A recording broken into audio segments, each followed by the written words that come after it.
Let's get ready to RPG! RPG! RPG! RPG! RPG! RPG! Hello, everybody. How is everyone doing? Oh, we're a little quiet. Let me fix that.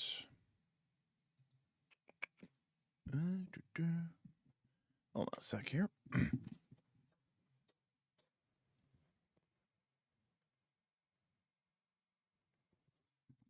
Test, test, test, test, test. You know how these things go.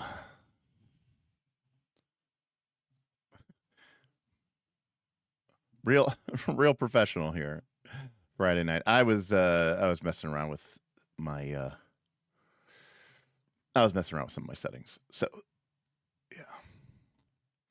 Alrighty, let's give me some more makeup gain, Hello, hello, hello. Hello, hello, hello. Okay, that's better. Hello, hello, hello. Okay, all right. Let me know. Let me know how that sounds.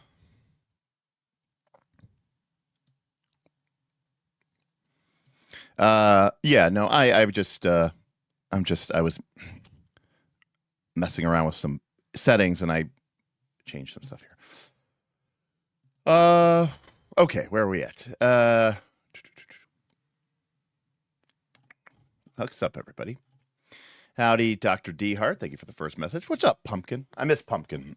You know, I used to deal with Pumpkin all the time because, well, he didn't have a girlfriend, now fiance, and he used to actually, you know, play a lot of role-playing games.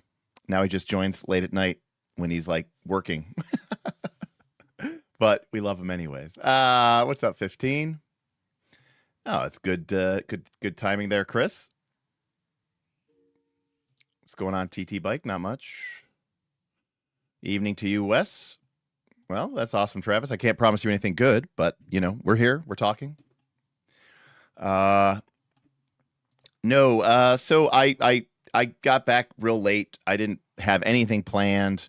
I was kind of burned out, and you know, I guess just got back from Gamma, so I was pretty tapped. So I had canceled, you know, in advance, pretty much the whole month of March, because I'm going to be traveling. I'm going to be gone pretty much the whole month of March. So, unfortunately. Well, you know, I mean, you know, I got to deal with you is what I'm saying, you know, like, as in you were part of games that I was helping to administrate and, or, you know, were part of the process. I just don't feel like I see you much on the Discord, and because you're not as much involved in the, you know, in our communities or whatever.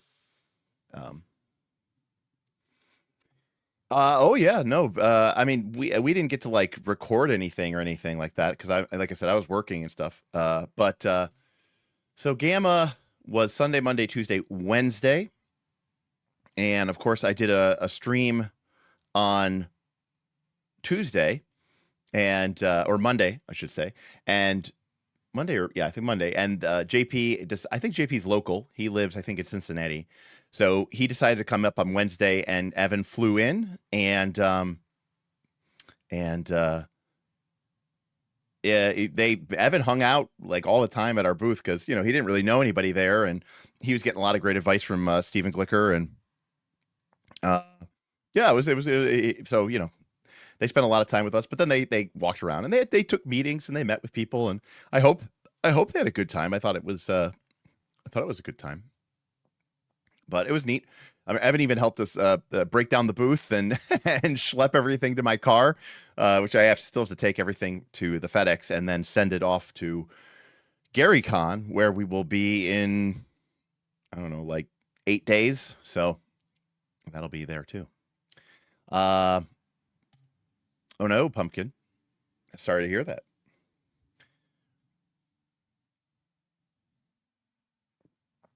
Yeah, it's just that time of the year, you know.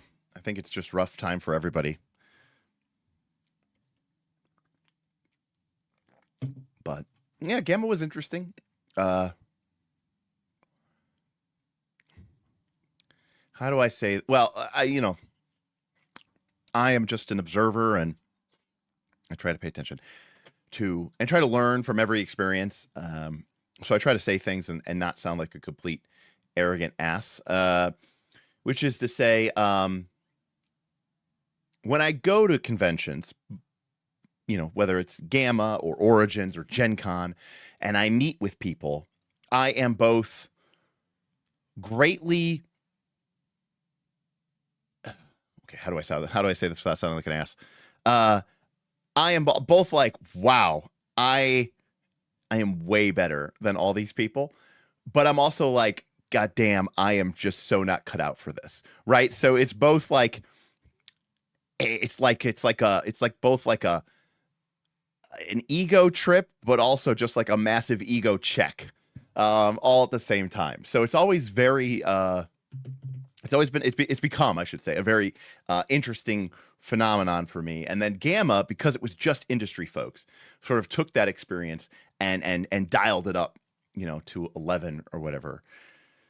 So it was interesting. That's great, Adam. Great to hear it. You know, jobs are definitely short supply, so I'm glad to hear it. Pumpkin, you can't leave us hanging. Is the kitty okay, or hopefully on the way to being better, or you gotta let us know what happened at the vet. I am a big pet guy. That's one of the reasons I don't like traveling. I miss my dogs. Give us the RFC booth pitch. Well, this was a little bit of a different pitch. So because obviously we are selling at Gamma to vendors, right? Mostly we're selling to retailers, people who own game stores, right? Your mom and pop game stores. And you know, they come in to see, you know, what to get excited about, you know, the next year or the next 6 to 12 months of products that are coming out from these companies to be, you know, to learn and about these, I would guess, smaller companies like Roll for Combat, and then place orders at a significant retailer discount, usually with some sort of show special. You know, if you order $1,000 worth of product, you get, you know, whatever, a free set of books or whatever. So it's very, you know, because you're selling to sellers, right? It's business to business. So, you know, but it's also like these people at Gen Con and Origins and PAX, right? You're doing you're taking an emotional sell, right? And I don't mean that like in an exploitative way. I mean it like you want to get somebody excited about maybe playing a mimic, right? Or you want to get someone excited about playing as a dragon PC and, try to, build some hype about what Roll for Combat has to offer. But that doesn't work with a business to business because for them, it's like, will this sell? And it was somewhat depressing. We are friends, I guess would be the term. I mean, reasonably. I mean, like they reached out to me to invite me to their party, and so we are friends with Darrington Press, and certainly, I'm really great terms with people like Darcy Ross and Spencer Stark, and those are probably my two main people, Elise to a certain extent, but. I went over to them after like the first or second day, and I was like, they're like, and they were sitting there, and they've got all their order sheets, and Spencer was basically saying like, obviously we know that we're successful, but there's always that small little kernel of doubt inside of you, and am I good enough? Gosh darn it, do people like me? But when people come over and they're like, oh, I'll take 30 cases, I'll take 20 cases, I'll take 10 cases. I heard a partner, two owners or whatever, two partners who own a game store, and they were kind of going over the list of how much they should order, and then the other one said, it's Daggerheart, just double the order, it'll sell. He's like, when you hear that, it makes you feel really good. Meanwhile, not in Darrington Press Critical Role land, us, the booth next to us, the booth across from us, the booth across from them, people are like, as a business owner, am I really going to take a risk and buy your product even at 50 or 55% or 60% off? Because if I buy it, is it just going to rot right on my store shelf? Is it just going to end up, selling? Is it just going to end up on a discount table by the end of the year? That's a tough sell. And if you're a store owner, you only have so much space, and already, if you're a store owner, presumably you're interested in making money. Now, to be clear, the store owners would probably be doing something else if they really wanted to make a lot of money. But already they go, okay, we have X percentage or X square feet that's dedicated to Pokemon and Magic, and that's basically what keeps our store in business. Everything else is just for so that there's something else on the walls. If it wasn't for Pokemon and Magic, I'm pretty sure almost none of these stores would be open. So basically, the entire RPG industry is subsidized by Pokemon, Magic, and maybe a handful of board games. And, I would say this was the hyper Pareto principle. If I had to guess, I would say 5% of the vendors in that con hall got 95% of the orders. Now, when we go to a store, when we go to Gen Con, when we go to Origins, I should say, or Gen Con, another store show, we might even sell more PF2 versions than 5e versions. I don't know that anyone ordered a PF2 book from us. The entire con. We did get orders. People did buy stuff, 2-3 books this, 4 books of that, or whatever, not cases. But I don't know that I didn't personally manage any of those transactions, and I don't recall seeing any. So no PF2 books were sold that I know of. Now, granted, we're not actually physically selling the books, right? We're selling orders. Like, we bring a display copy of every book, but that's what makes the con so nice, is you don't have to schlep all this, product. And the vendors don't either. They're just making orders. But the pitch, as such, is basically, hey, we're Roll for Combat. We make supplements for both Dungeons & Dragons 5th edition and for Pathfinder 2nd edition, which is respectively the number 1 and number 2 RPGs in the tabletop role-playing game space. We We are the largest third-party publisher for Pathfinder 2nd Edition. We're also getting into the Shadow Dark space, if you're familiar or aware of that game. We don't have any products here for that, but that's something to be aware of. We have a Deathbringer Kickstarter coming out this spring. As for our supplements, we really focus on monsters, and it's monsters to fight, monsters to play as, monsters to befriend, and that's sort of highlighted here by our top sellers, which is our Battle Zoo Bestiary, our Classic Creature Collection, and our Dragon Ancestries book, and our Eldamont, which allows players to basically be a Pokemon trainer in D&D. And these are undoubtedly our top sellers. Some people really love dragons, which is why we have an extensive collection of dragons. And of course, you can never have enough monsters, which is why we have 3 monster books, including Elemental Storm, which just came out. That's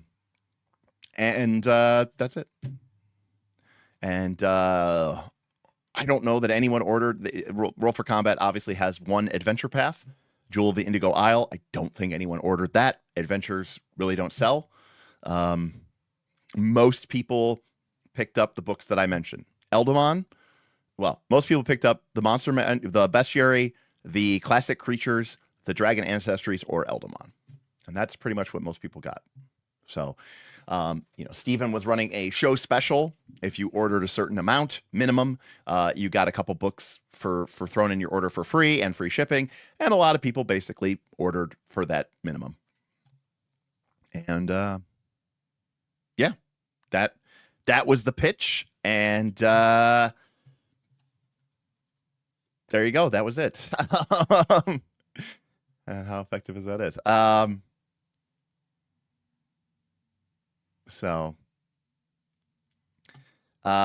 Tectomancer says, I've heard TTGDA has actually made huge strides the last couple of years in making Gamma better for folks on the creative side of the industry versus just the pub distro side now. Well, I can say that there were a number of... So Gamma is a trade show, but it's also a number of seminars. In fact, the first 2 days are predominantly and principally seminars. And yeah, I mean, a lot of it was business oriented, things like licensing and dealing with tariffs and shipping and production costs. But there were some design related stuff as well. I obviously was working the booth and I didn't have as much of a chance to go to those, but they seemed to be there. But I don't know. It was my first Gamma, so I don't really have anything to compare it to, Jess. Yeah, so I can't say anything as to how it may have changed either. Certainly, it felt like a very business forward convention. Now, what was interesting is a lot of the stuff that I saw and learned. I basically, had to be sworn to secrecy, I suppose, because it hasn't been made publicly knowledge yet. They try to tell the retailers to get them hyped up so that they'll place orders now, right before the news drops about some big release. So there was certain, art and decisions and upcoming things that were announced, and I'm going to be nice and I'm going to be a good boy, and I'm not going to spoil anything like that. But I saw some cool stuff. It's not like the end of the world type stuff, but there was some cool stuff, and I think I get what they're trying to do. They're trying to, build up that hype. Is Darrington bigger than Chaosium now? Well, I can say this is, I think, public knowledge. But I've said this before, but ICV2 does ICV2 does. I'm trying to remember who sent me that.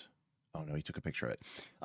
ICV2 is a group that does the consumer or like the hobby channel sales. Right. They're the people who release like the sales figures. It's not perfect data because, it's self-reported and there's a bunch of other stuff. But historically, it has always looked like D&D, Pathfinder 2, over the last couple of years, or D&D, Pathfinder, Call of Cthulhu, and then whatever. So when they gave their presentation, I didn't get to go to their presentation. Stephen did, but he told me about it. And he said, we were trying to have me guess, and I was wrong. So number 1, D&D. But the presenters were like, this was the year of the indie. He's like, normally this list is just baked in. This year, now, what your definition of indie is and what our definition of indie is, and what the industry's definition of indie is might be a little bit different. So number one, this is for 2025. Number one was D&D, but number two was Cosmere from Brotherwise. Number three was Starfinder 2. Number four might have been Daggerheart. Number five, like somewhere that you had Shadowed Ark in there. You had Morkborg in there. You had I'm trying to remember some of the other ones, but the rest of it was I did not see Call of Cthulhu. So I don't know if that represents a shrinking market share for Chaosium, or if sales are down, or just the other sales are up. Now I see what you're saying here. Okay. Yes, I think so we had a lot of people, not a lot of people, but we had a good number of people who came up to the booth, and I would agree with you on that. I've been told it's not really worth it as a freelancer. You can't pick up work there. I don't think you could pick up work there. Yeah. Yes, and that is still the case. I don't think anyone there is there. Everyone there is just trying to sell what they've got. They're not trying to, do all this other stuff. Pumpkin spice was being talked about quite a bit by the powers that be. Pathfinder 2nd Edition was not on the list. That, again, from the hobby channel sales, take it for what it's worth.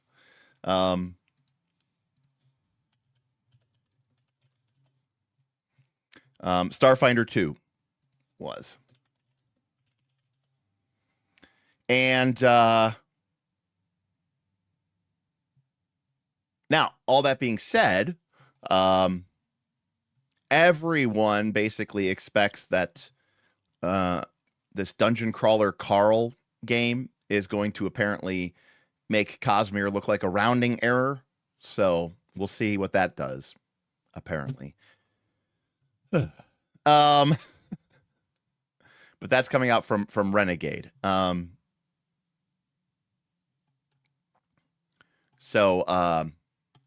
I mean, indies were everywhere. I mean, Wizards of the Coast had a booth, but the funny thing is, like, Wizards of the Coast had a booth and Pokemon had a booth, but they didn't really even need a booth. I guess they were just kind of flexing, because everyone's like, all the vendors already have a relationship with those two companies. They already buy their stuff from those companies. You know what I mean? Like, they don't really need to be there. They're just there to be there. So it is what it is. No, it will not be. To be clear, Cosmere was on that list because of their $15.6 million Kickstarter. And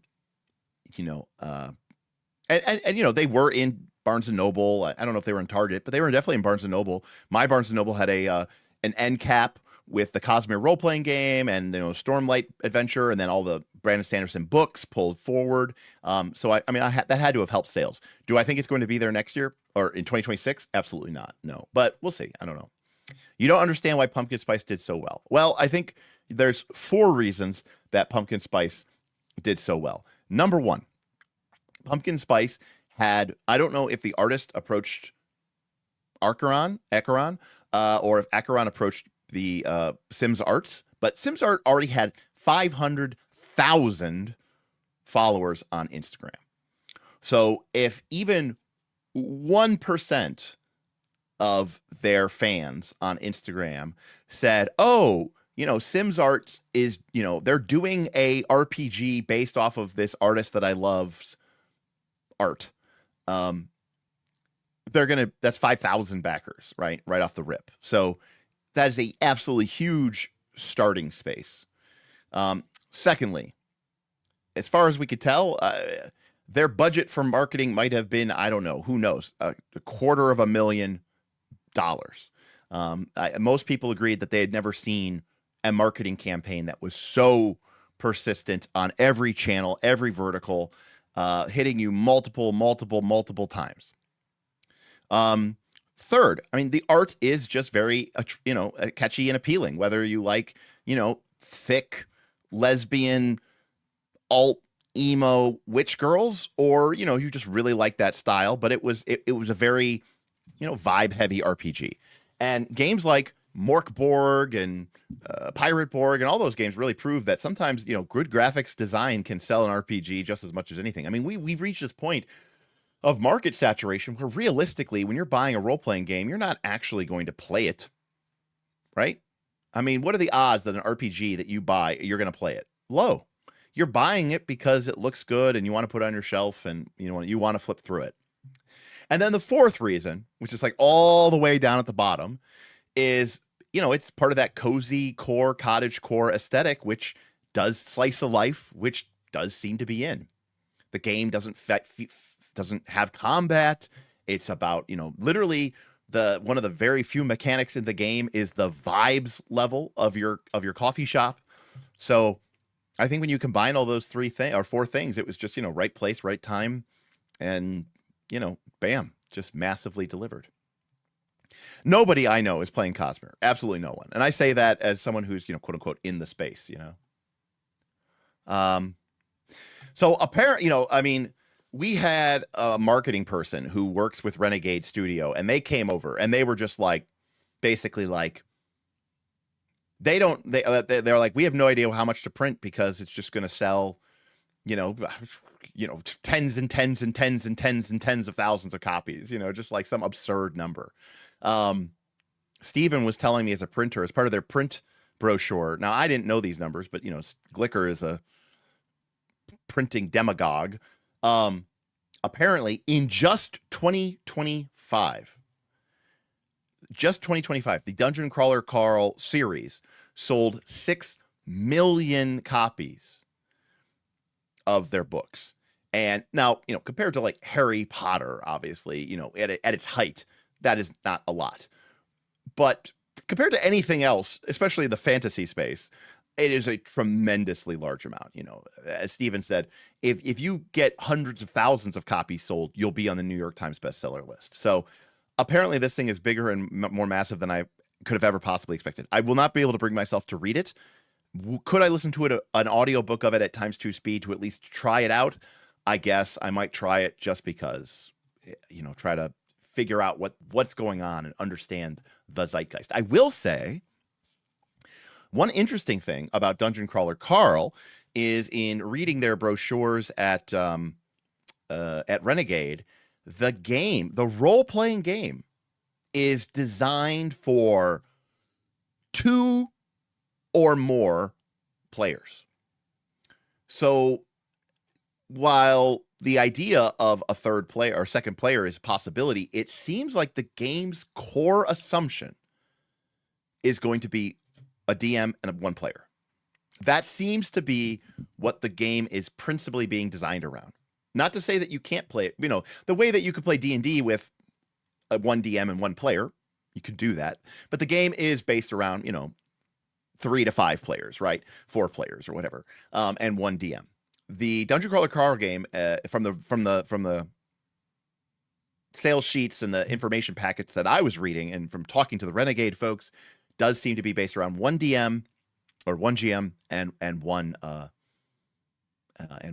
player. So that's that I think is a big deal. That is definitely a shift. You know, I think that more and more players, you know, not only are we moving towards the solo games, but I think this idea of the duo game as well, I think is becoming more and more popular. So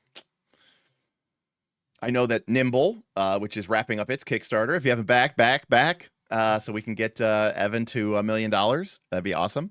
One of his stretch goals was, you know, creating solo rules or whatever, but Fabula Ultima had solo rules, but they also included duo rules. And so we were talking with Evan about that, about the idea of 1 player and 1 GM. And yeah, I mean, it's definitely seems to be an undercurrent, a vibe, you know? So yeah. It's got 10,948 backers, including me. Exactly. Pumpkin Spice will be like the Airbender or TTRPG. I mean, maybe. I mean, to be fair, the Airbender Avatar made $12 million, so it's got order of magnitude different, but yeah. No, I mean, Chris, that's absolutely huge. I mean, think about how many YouTube videos have like 1 million subscribers, and none of those subscribers ever give that creator a dollar. You know, we're talking about percentages, or we're talking about percentages of a percent, you know?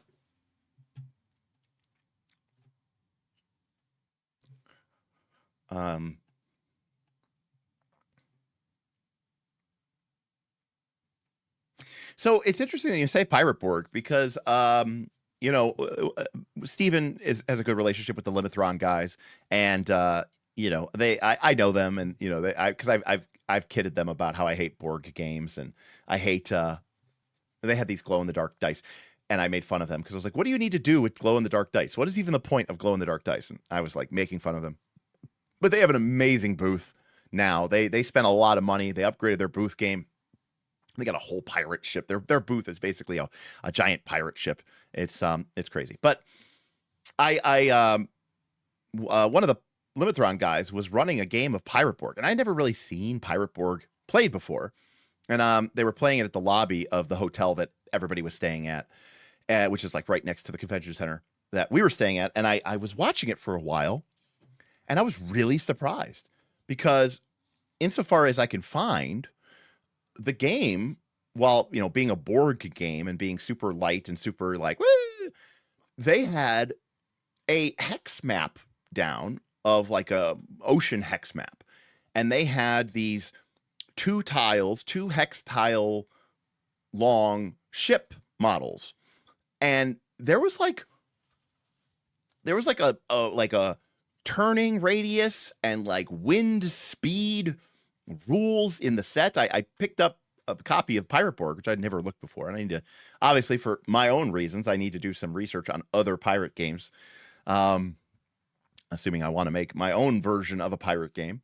And I was really surprised by that, because one of the limitations that I thought I would have as I thought about making potentially a pirate-based game was like, oh, I can't have, you know, really cool, interesting, complex, you know, even remotely complex ship mechanics, because it's a rules light game and that'll never fly. But Borg games are known for being hyper rules light, and here it was, this relatively complex set of ship rules that I was really surprised to see. I mean, with like again, things like turning radiuses and wind direction, the type of shit that you would not expect to see in an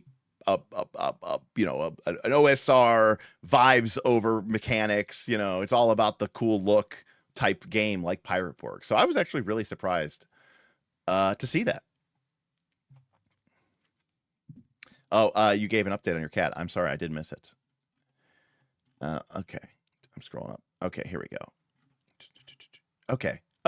Well, hopefully medication does the work and you don't have to put him in for x-rays. But, you know, as someone who has spent a lot of money on my dog, you know, I understand. That's my dogs. That's my babies. That's my children. I personally think Dungeon Crawler, well, I think Lit RPG is cringe to me, and I think Dungeon Crawler Carl is very cringe to me. Unfortunately, that art was everywhere, and because like a bunch of companies are, you know, they've licensed it out to hell. Everybody's doing a Dungeon Crawler Carl because they all want their pound of flesh, you know, they all want their bite of the apple. But those giant, you know, red polka dot heart boxer shorts that he apparently adventures in, were everywhere in that stupid, you know, and I just think the whole artistic vibe of it is really horrible and cringy, and I don't like any of it, and it just gives me bad vibes. It feels very, I don't know, it feels kind of alt-righty to me, and I don't know, that could be my take, but I don't like it. It's not for me. But yeah, I think there is a huge market for duo games for sure. Yeah, I mean, duo, right? I mean, Steven always says that role-playing games, right, are like 5 years behind video games, and video games figure stuff out much faster. They're quicker to adapt. You know, they're quicker to adjust, adapt, because they don't have as much of like a built-in sacred cows. They're on the cusp of technology. So he always says that like role-playing games are like 5 to 10 years behind video games, but I actually think role-playing games are behind board games. You know, and obviously duo board games have been huge for, you know, 10 or more years, you know. I know, I mean, everyone I know is like, it's like, name the last time you played Seven Wonders. People are like, and then they go, what about Seven Wonders Duel? They go, oh, I played that last week, you know?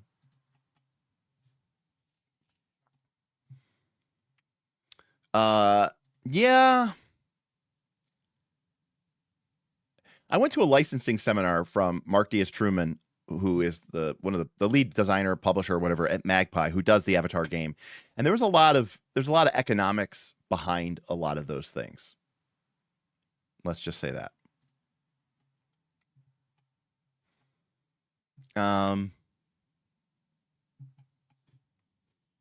Now, that being said, let me see if I can find a map. Let me see if I can find a picture of it. Now, this is where the hypocrisy, right, hits the road. Okay, this is where we reach maximum hypocrisy. All right, which is Q Workshop had a preview. They're going to be releasing by Gen Con. They are doing a new line of Lord of the Rings inspired dice. Okay. And they have this set. I don't like stupid dice, but they have this set, okay, of Mines of Moria themed dice. All right. Which obviously are insanely. Now, they didn't have these ones even in person. They're still working on them. Some of them they had in person, but they are obviously gorgeous. They've got, dwarven runes with the Kirith runes and Kuzdul around the edge. And then, of course, on the 6, you have the engraving that was made by Celebrimbor and Narvi on the doors of Durin. But, and I will freely admit this makes me a hypocrisy, or it makes me a hypocrite, okay? But these dice also glow in the dark, okay? And that makes sense to me because they glow in the dark because, they're... Oh, no, they're unreadable. They're horrible dice. Like they're tier 3. I would never actually use these dice. They're horrible. But they do glow in the dark. And basically, like they glow in moonlight and starlight, right? Just like the doors of Durin. So, man, apparently. So, anyways, these are the Mines of Moria dice here. These are the there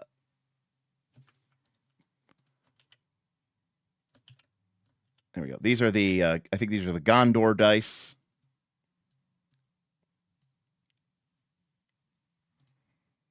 These are the Rohan dice.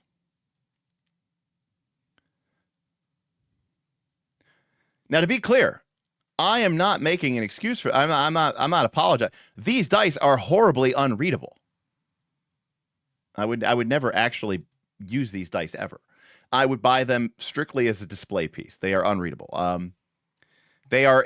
They're not the worst dice I've ever seen. I wouldn't call them, tier 4, but they are definitely tier 3, maybe tier 2.5 dice. They're very bad, right? I'm a tier 0, tier 1 type dice guy, right? Maybe I could accept tier 2 dice occasionally, but most of the time, my favorite dice are just, tier 0, right? Black and white and white and black, that's tier 0. The moment you put a symbol on your dice, usually on the highest value, but sometimes on the 1, it immediately penalizes it 0.5 of a tier. Just because it automatically makes me go, I don't know if is that a 6 or is that a 1? I don't know. Oh yeah, very illegible, completely inappropriate for table play. Yeah.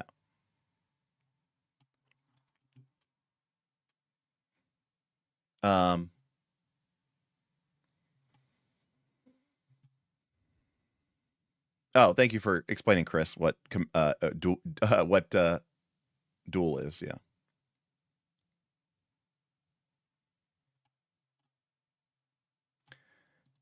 Yeah, no, dispel dice are unreadable, and I'm not arguing that these dice aren't unreadable. I'm just simply saying, they're really cool Lord of the Rings dice, so I'll buy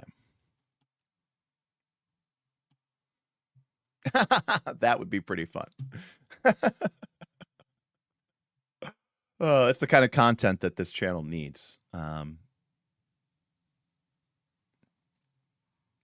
Right. Now, see, for example, when I was involved in creating dice, I went to our friends at Mad Dragon and I said, hey, can you make them larger? Can you make the font size extra readable and avoid unnecessary frilly serifs? Can you make the actual size of the numbers on the side that they're on large and in charge?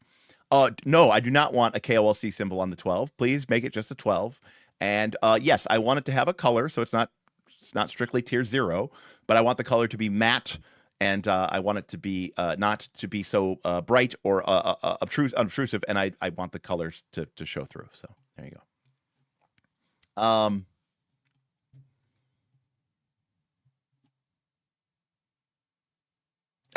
No, I did not. I didn't even bring dice to the trade show of any type. I was working. I mean, I hopped into this. I hopped into the. I was working at the games. The reason why it was just Mark and Jess is because Steven and I were working the trade show. So,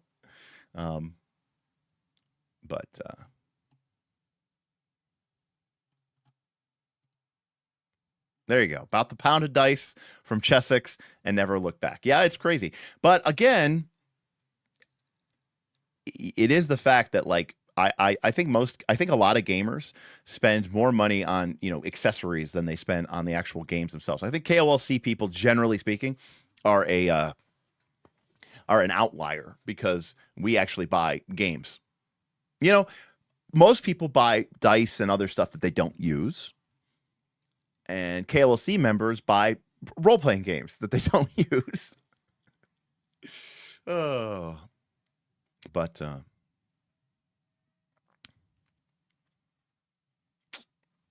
I will say, now I'm like looking at my camera monitor. I'm like, I think I'm getting irritation from my sweatband that I wear when I like run or like work out hard or play racquetball. I wear like a cotton sweatband, and I clean it all the time. I wash it. I don't reuse it, but I think that's what's causing this irritation on my forehead. I really need to figure out something to do something about that.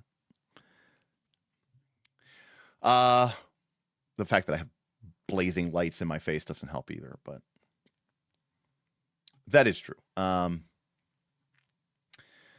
pretty much maxed out. I mean, at this point, I have a fairly full Crown Royal bag, and that is about as good as I'm going to get. Jess definitely has a problem. She even said, I did turn in long enough for Jess to say,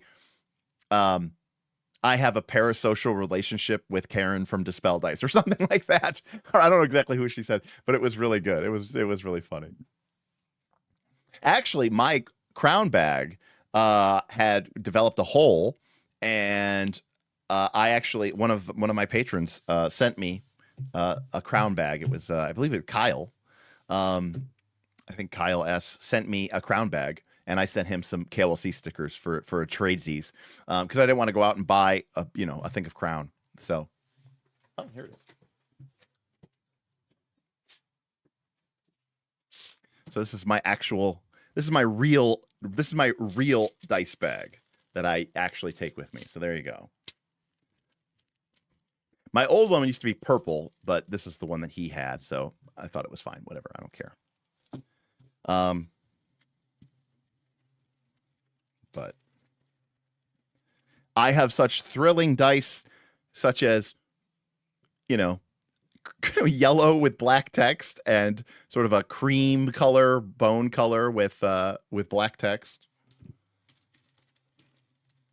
I have a large number of craps dice, casino dice. Obviously, these are designed for maximum readability. I have black and white dice and white and black dice. And then the only set of dice I have that have like flavor or texture to them is I have a set. Now they are called like blue speckled is what they're called. But when they first came out, they were called the elemental dice. And these were the water elementals. And these are my main dice. I have several sets of these that I've owned over the years. They're, it's a pale blue with white text. It's fairly readable. My very first set of dice was bought for me by my uncle. They were a set of these. They were bought at my local game store. I still have that original set, except for that set's D20, because when my uncle died, he had a closed casket funeral. However, I was not able to attend the funeral, and I was able to have a private viewing, and I was able to sneak the D20 from that set, my original D20 that I had gotten when I first started playing role-playing games, and I was able to sneak that into his casket before they sealed it. So other than that one die, I have all my original dice, and they are pretty beat up. They are hard to read just because there's so much, gunk, and when you get, you're a kid and you're bored, you like color in the numbers with your pencil or whatever like that. But I have bought several sets. In fact, it used to be a joke that like every couple of years I would buy a new set of water elemental. Again, now they're called blue speckled or something from Chessex, but they used to be called the water elementals. And then I have some weird dice. Like I have several sets of fudge dice in here. I have a couple D3s. I have one really big, gigantic D20. I have a handful of counters of different color.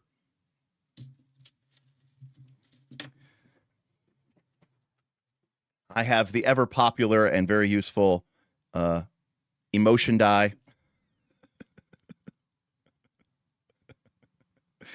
Oh no, they're upset. Oh, they're angry. Oh, they're very neutral in emotion. And yes, I do use this dice. Let's see. Oh, the most useless dice that ever existed, right here. It is a D2. Also known as a coin flip. Also known as pretty much any dice that you just say, even or odd or a high or low, right? But it's a D2. That one's in there more for the memes. I guess a D1 would be the most useless dice. That's true. And that's it. That's all I have in there.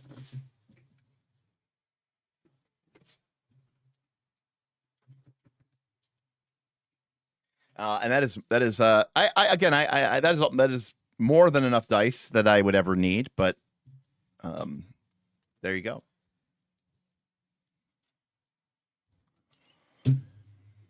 But that's my dice. Now, I will say I have bought a shitload of dice over the last few years. Like, for example, this dice bag only has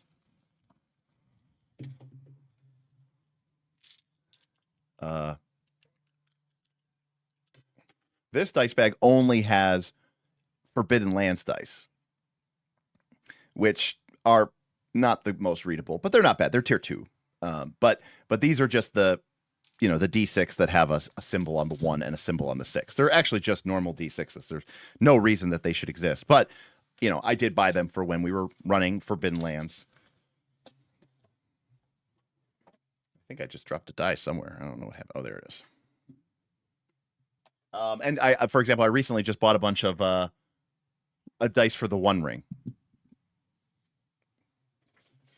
which you could use a normal D12, but seeing as how the 11 is supposed to be the Eye of Sauron and the 12 is supposed to be the Gandalf rune, you know, it's cool to get the original one. So, oh my God. That's like psychopath behavior. Well, no, Derek. I own hundreds of whatever, what is it? 12 millimeter? Is that the right size? 12 millimeter, 16 millimeter? Yeah, 12 millimeter. I own hundreds of these dice. Many sets of these dice. And that is because of Warhammer. They come in bricks of 36, right? So, you know, I've got like tons of those, mostly white. Those are almost all white.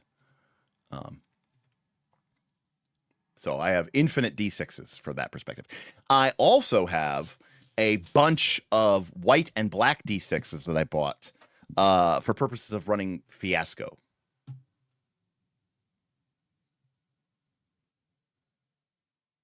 So, yeah, off gray is tier 1. Yeah, depends on what color the number is, but yeah.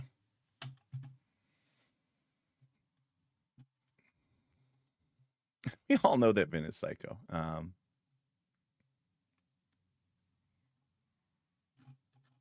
But yeah, I do like those 12 millimeter dice. Any smaller than that, and it's too small. And they do make the, I don't know what they are, 10 millimeter or whatever. Those are just too small. Those are way too small. But it's fun to shake them. Actually, I got to demo the StarCraft miniature game at Gamma. And so I got to roll, you know, a bunch of dice. That was a lot of fun. It's been a long time since I played a miniatures game. It was a cool game. I really enjoyed it. It was really neat. Looking forward to buying that. I don't know who I'm going to play it with or where I'm going to play it. I should just play it on Tabletop Simulator, but I do want to own it and I want to buy it. And like, I really want to paint. You know, it's got to figure out this whole like money thing. Speaking of money, we got a new tip goal. It's only $5,000. It's hire a Foundry dev to build all of this stuff I want to do for my mega games. So, you know, if you guys want to get going, let me, you know, please, by all means. To be fair, this is actually a terrible tip goal because I don't make any of that money. I would just be taking in the money and then using it to hire somebody. So that doesn't actually help me. And,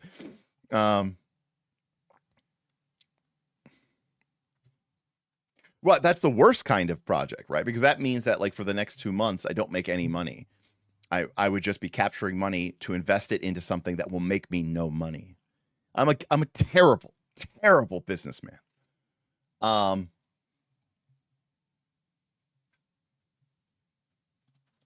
It's absolutely terrible. And that's what I was saying is that I meet people and I go, wow, man, my knowledge of role-playing games, okay. Again, I'm really not trying to toot my own horn here because I really want to highlight that the end of this story is I'm cooked, right? I'm fucked. And I'm not any good. My intelligence score, as it relates to role-playing games, is very high. And my charisma score, as it relates to role-playing games, is very high. And even my wisdom score, as it relates to role-playing games, is actually pretty high in that it's not just an issue of like me remembering rules and being able to figure stuff out, but like I'm able to like read into insights and design perspectives and stuff. I have this really deep insight. And I'm saying this, especially as compared to other people that I meet. Now, there are some people I meet who are really like, wow, you know, like I don't know that they give me a run. I don't know that I've ever met someone where I'm like, wow, you're way better than me. But like, I'm like, wow, they are the master of their domain. They're definitely better than me and everything. However, those three things, intelligence, wisdom, and charisma, they might be like 16s and 17s and 18s when it comes to like role-playing game. But when it comes to like business and role-playing game business, they're like 3s and 4s and 5s. Like, I have no sense of what will make me money. I have no ability to intelligently plan out a business plan. I have no ability to like sell myself and sell my ideas, right? So it's just like, yes. And in fact, people would come up to me and I would tell them all the time. I would say, I don't, right. It's knowledge versus profession. That's obvious. That is a fantastic comparison. You know, if we're thinking about the old, you know, 3rd edition PF1, right, where you had knowledge and you had profession, right? My knowledge score through the roof. My profession score, 0 ranks. Knowledge. Yes, if you wanted to like convert strength, dex, and con into a more like abstract concept of like being like, you know, actually, you know, getting it done, pushing through, having the tenacity, the agility to adapt to business circumstances, right? If you wanted to adapt it, yes, I'm like the wizard of the RPG meta industry, right? Like I'm all, you know, I'm the mystic theurge, you know, shout out to that prestige class, right? I'm the high wisdom, high intelligence, good charisma, no strength, no dex, no con.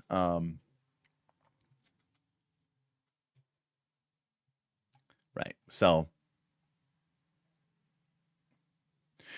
well, Chris, it's more like I make money on accident, right? I just do what I do, and I am lucky and I am blessed that there are people out there that feel badly enough for me that they are willing to give me some money. But it's like it is through nothing that I am aiming to do, you know.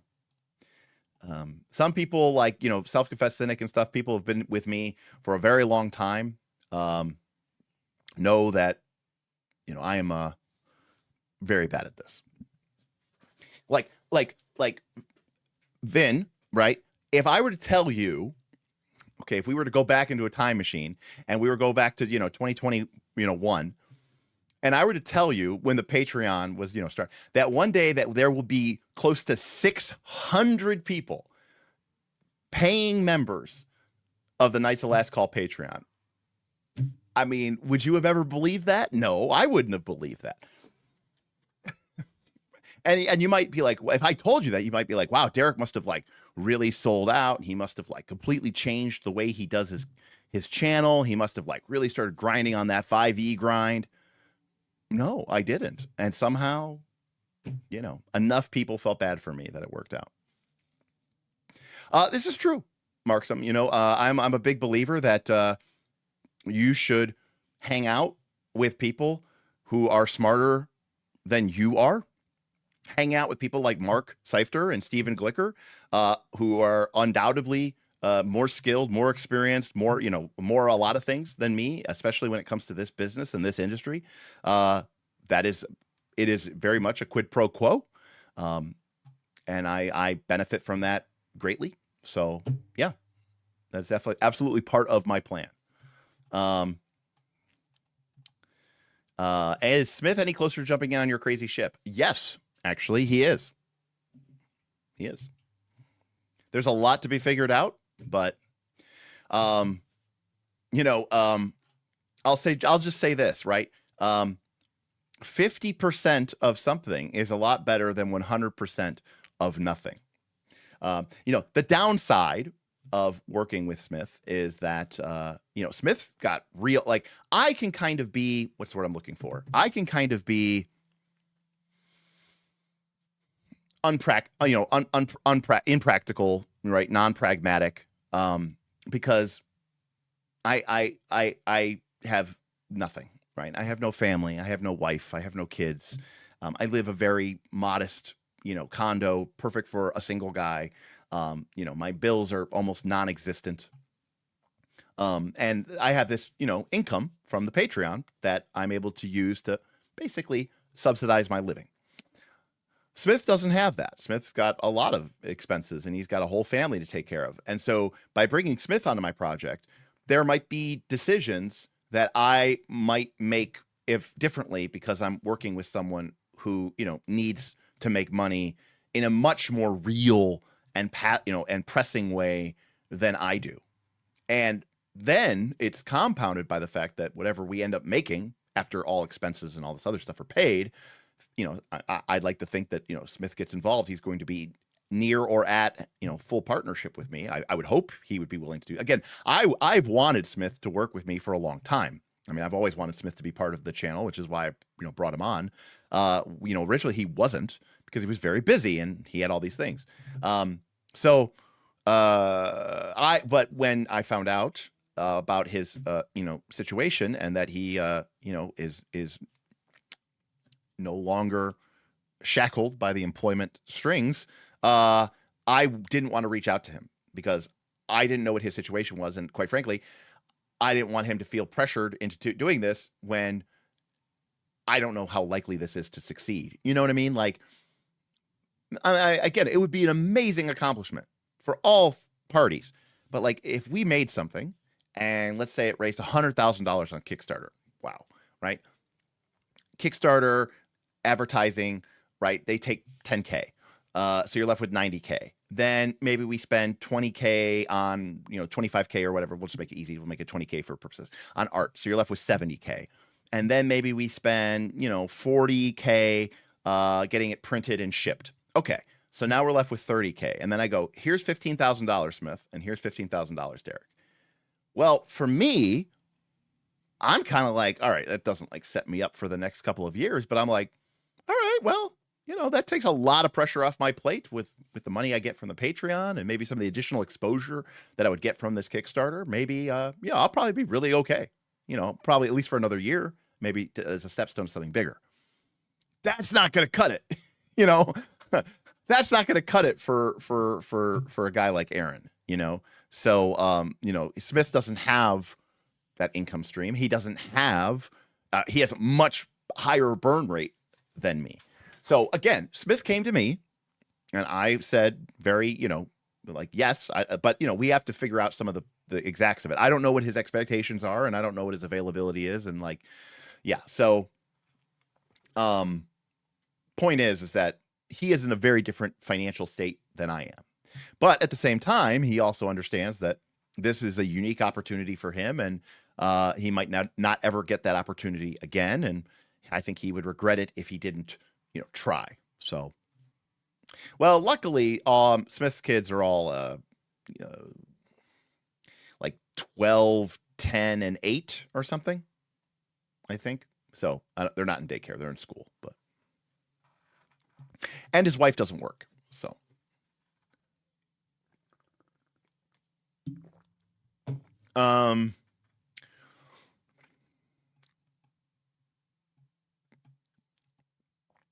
let's see here. I missed the chat because I was ranting here. Vin says, I would have 100% believed it. This is about the Patreon growing, but I would have assumed it was because you finally made something, but he didn't know me as well back then. All right, that's fair enough. Yes, Woodland. That's probably a better way to. In fact, I actually described that to a number of people who had questions about my situation because I have my business cards. It's a big step for me. It's a big level up. I had my business cards and I described it as like it's like NPR. It's like PBS, viewers like you, that's how I'm able to do what I'm doing, right? What I am surprised by how many chatters are in cope about Derek's nature. Fair enough. But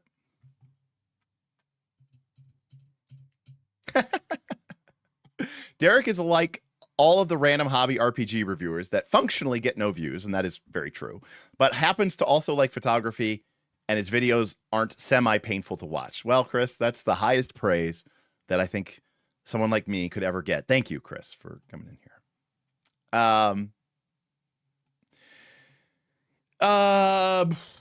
I mean, to be fair, that's all horoscope bullshit, but I mean, we try to make it make sense, but yeah, maybe Yeah, I don't know if crab is the right situation, but crab is the right situation. It's more like crane versus unicorn.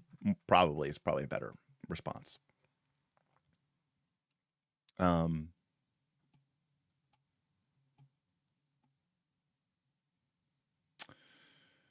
Why would you want KOLC Publishing to have its own Patreon?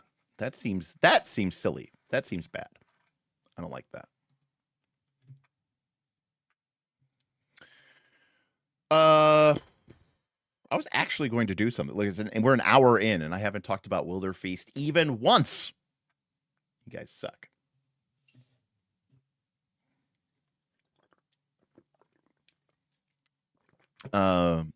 I apologize, by the way, if you actually clicked on this video thinking this is going to be anything. I mean, I don't really actually feel bad, Derek, because these Friday night, late night streams, like, I mean, these are just really just me just ranting into the void, you know?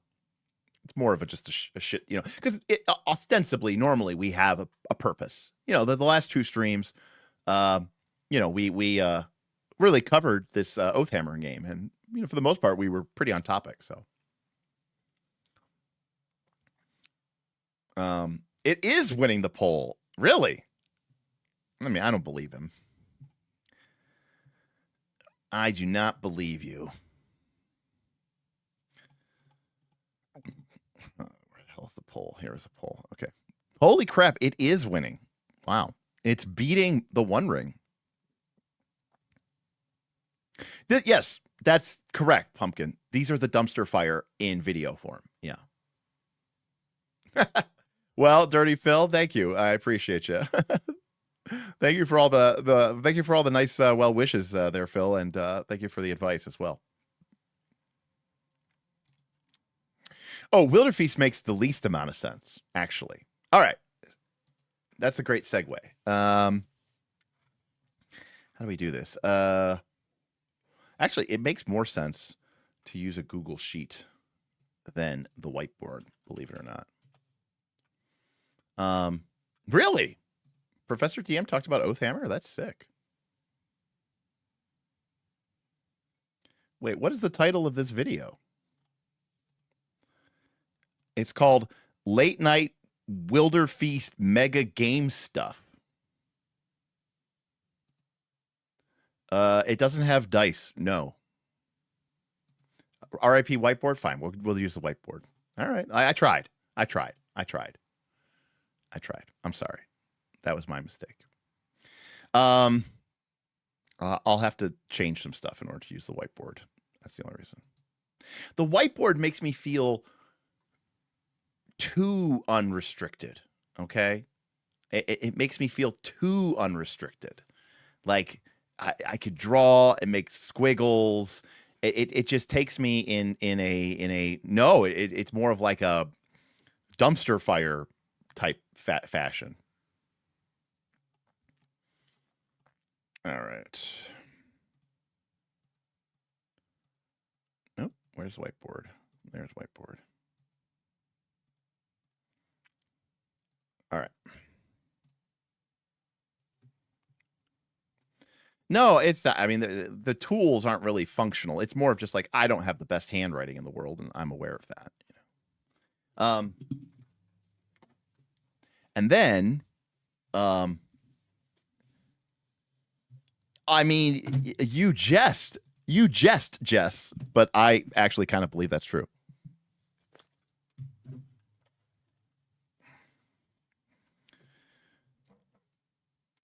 All right. Check.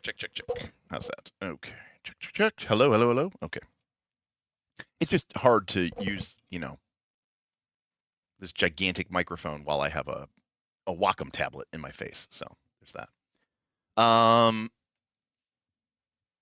No, I also believe it's true. I just think it's funny. Yes, I mean, this is, you know, this leads me to, you know, to doodle and to sketch and to do this. You can't really do that in, you know.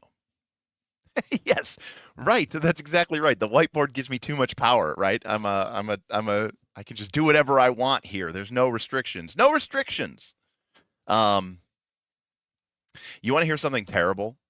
This is actually terrible, and I'm almost ashamed to say this.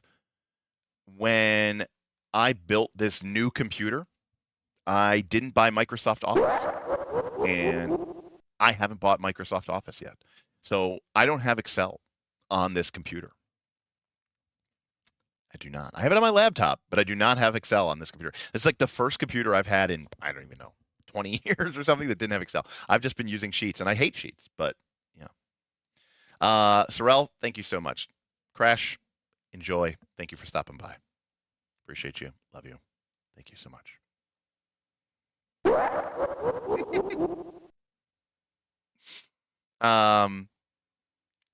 Suggestion to use LibreOffice and OpenOffice. All right.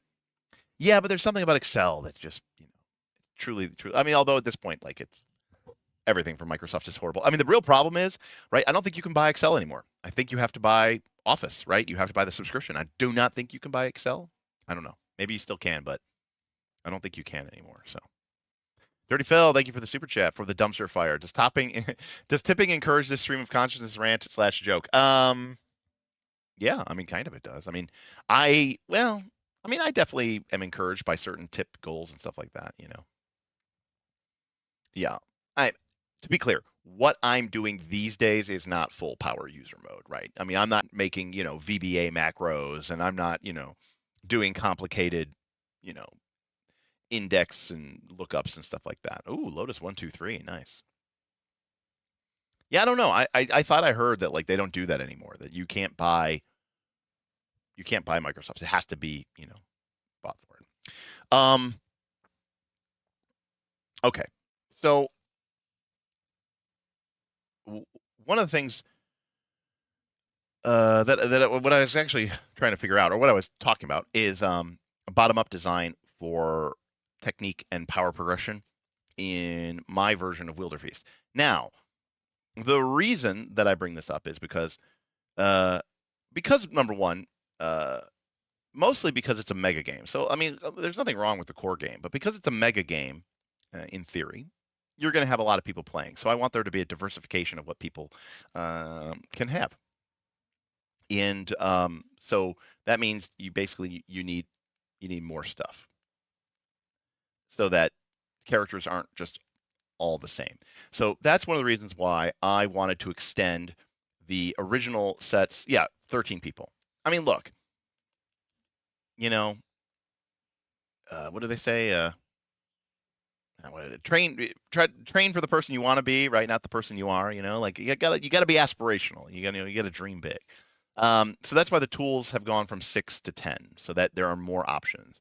But in the game, each tool is a combination of one of 4 stats, and so in order to go to 10 tools, you need to go to 5 stats in order so that you can keep that parity where each tool is a combination of 2 stats.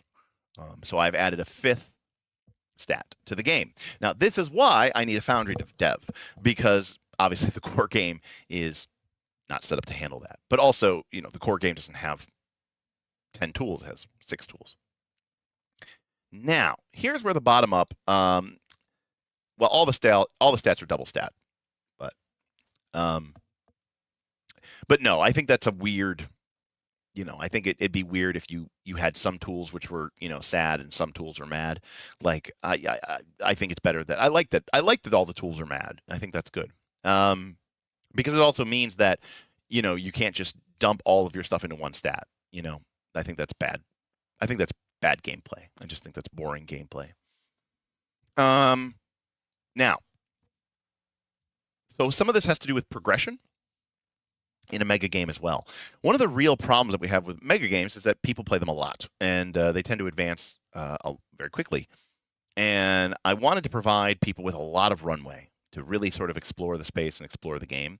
And, I know my population. I know the people who play the game, and there's a certain amount of progression that I think people enjoy in these games. So in the base game, as soon as I did that, I knew that. I was just like... I breathed in. I was like, I know I just breathed in some spit. I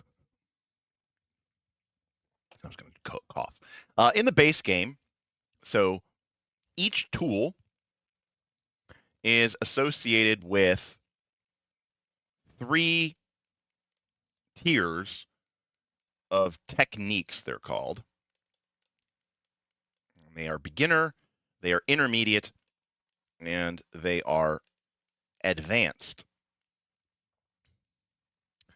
And in the base game, there are 4 basic. Is that right? That doesn't feel right. Let me check. Like, as I'm saying this, it's not right. 4, 3. Yeah, okay. Okay, I was right. There are 4 basic, 3 intermediate, and 2 advanced, for a total of 9 techniques associated with that tool. So, for example, maybe one of the tools is the cleaver, which is a gigantic butcher cleaver designed for the use by a giant, but, wielded as a massive 2-handed, cloud-like buster sword by a human-sized wilder. And so there are 9 techniques for the cleaver.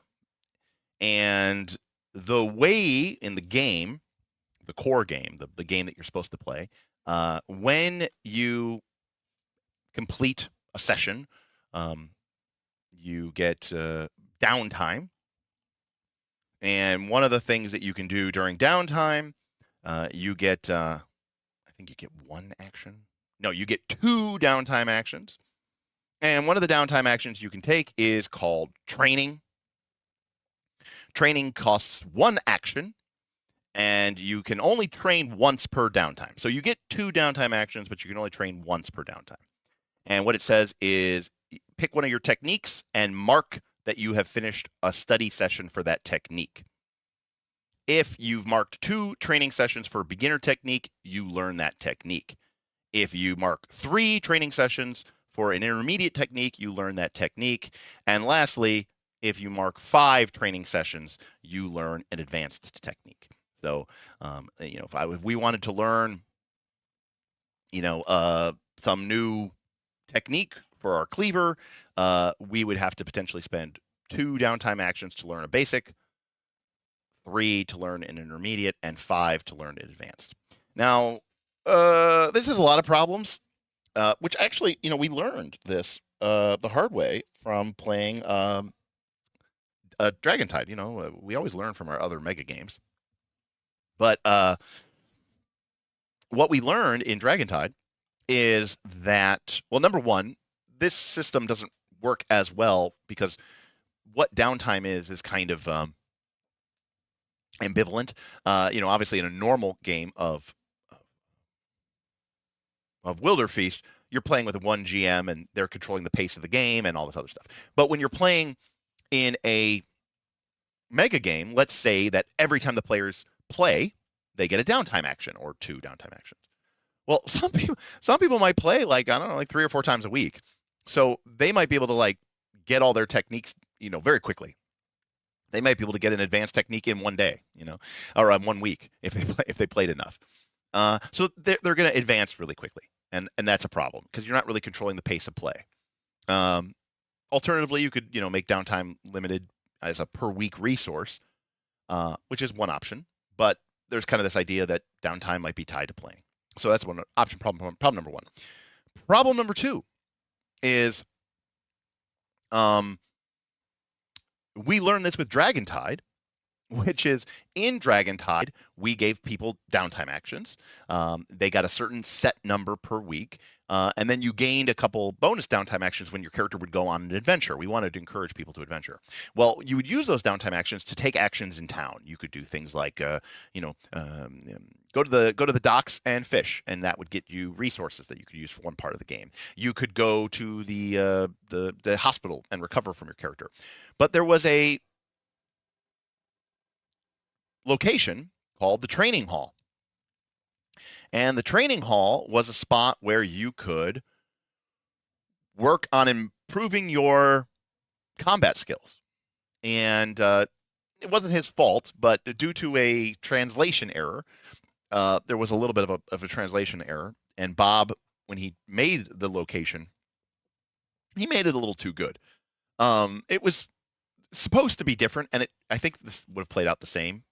But as it was pretty good. Guess what? Everybody used all their actions on the training hall. So it turns out that if you give people this option to use their downtime actions to get better at, the combat part of the game or the feat part of the game, they are going to do that like without stop and without fail. There was a handful of people who didn't do that, but for the most part, most people used all of their available actions as soon as they could get them to train on their skills. And there, is diminishing returns in Dragonbane, because the difference between like a 16 and a 17 isn't really that much of a difference, but it didn't matter. I mean, people would just spend all their actions. So I don't want that to be an option because I don't want to give people, there's, the Mark Rosewater thing, right? Make the best choice a fun choice. I don't think that's particularly fun. So I don't like that option either. Okay. So that's another problem with the core gameplay pattern. The third problem, that's right. Wes, that's exactly right. People, I mean, this is getting into a Dragonbane issue, but yes, when you get a maxed out skill of 18, then you also get a heroic ability, which is also what people want to get. So the other third problem is that in a mega game, let's say that this is the cleaver here. It only has 9 techniques, and that means that if you're playing a home game, you almost certainly probably only have one player character with a cleaver, so it doesn't really matter. But in a mega game, there might be 5 or 6 or 10 people with cleavers, and with only 9 abilities to choose from, they're all going to look very similar. So I wanted to add more techniques because I wanted cleaver builds, for lack of a better word, to feel and look different from one another. So those are the 3 problems, or 4 problems. So this is how I wanted to address it. So addressing issue number 1 is I want to expand this, and I want to expand this for 2 reasons. So this is the raw, right? This right here is the raw. I want to make more techniques, and I want to add more techniques because I want the classes to look differently. Secondly, I don't like that you can just start training on advancement from the beginning. Now, this game doesn't have levels. This is me putting on more of a meta hat. This is not just an RPG thing. It's like a video game thing. It's like a community thing, a mega thing. People really like working to unlock the next tier of stuff. And I think that's a really cool and important part of why and how people enjoy these mega games. So what I want to do is I want to take this from 9 techniques to 20. Mostly because 20 is a nice number. It's nice and round even. But I don't want to just increase it like this. I actually want to add 2 new tiers of techniques. So I want to add master level techniques, and I want to add legendary techniques. Now, this is where we can work through this because I haven't decided what these are going to look like. I have some basic ideas, but this was my original pitch that I thought of. And I thought of this today. So I actually spent most of the day today, believe it or not, walking. I walked my dogs like 4 times. It was a gorgeous day here. I mean, it's already starting to get close to spring. We're starting to see little buds on stuff on the trees. But it was just a particularly unseasonably nice day. But I also spent the last 4 or 5 days. I mean, I spent yesterday, Thursday. Holy crap, that was yesterday. I spent Thursday. Wow, that was yesterday. Well, technically it's now 1 a.m., but I spent Thursday and my Wednesday and Friday, right, trapped in a car and working in a booth and dealing with people. So I spent the entire day outdoors in the park, walking, alone, and just thinking.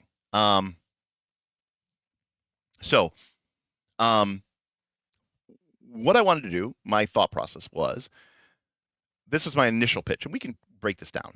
So we have these different tiers. One of my first things that I wanted to do is I want there to be 2. This is just a thought. Now I want, this is 9. This is the raw. I want to go to 20. I want there to be 2 legendary techniques for a tool, and I want you to have to pick one. Okay, I don't want you to be able to get both legendary techniques. I kind of want, as a capstone, I want there to be 2 choices, and I want you to potentially pick which one you get. So that's one of my core ideas is 2. So that leaves us with 18. So one of the ideas is to just, make them relatively even. But I like the idea of sort of a centralized increase. Like, in other words, more techniques in the middle, because people are going to get through the beginning part pretty quick, and then I like there being a lot of room in the middle. So my basic idea is I want to take basics to 5. Intermediate would be, I might get these wrong, 7, 6. No, that's not right. I got that wrong. 5, 6, 4, 3, 11, 50. Yeah. Okay. So that's 20. And so that's one idea that I had. Now, another idea could be 5, 5, 5, 3, 2. That's also 20. And there's pros and cons to both of them, but I'm going to get into this in a minute, because there's a lot to break down here and what I'm trying to sort of thinking of. Now, in the core game, when you start off with a tool, and I don't think I would change this, when you start off with the tool, everyone gets this one of the basic techniques. It's like the core technique for your tool, right? Everybody gets that. So everybody starts with 1. And then you get 1 extra tool, or I'm sorry, 1 extra technique, which is that you get. So in other words, in the normal game, right? There's 4 beginner techniques or 4 basic techniques. I wrote basic. I think it's actually called beginner, but you get, everyone starts with 1, and then you get to pick 1 from the other 3. So that would mean that in a traditional sense, you would get 3 different options, right? Because everyone gets 1, and then there's 1 other choice. So I like increasing it a little bit, just so there's a little bit more variety at that low level. But I don't want to put the focus there, because you're right. Derek from another user said, why isn't it 6, 5, 4, 3, 2?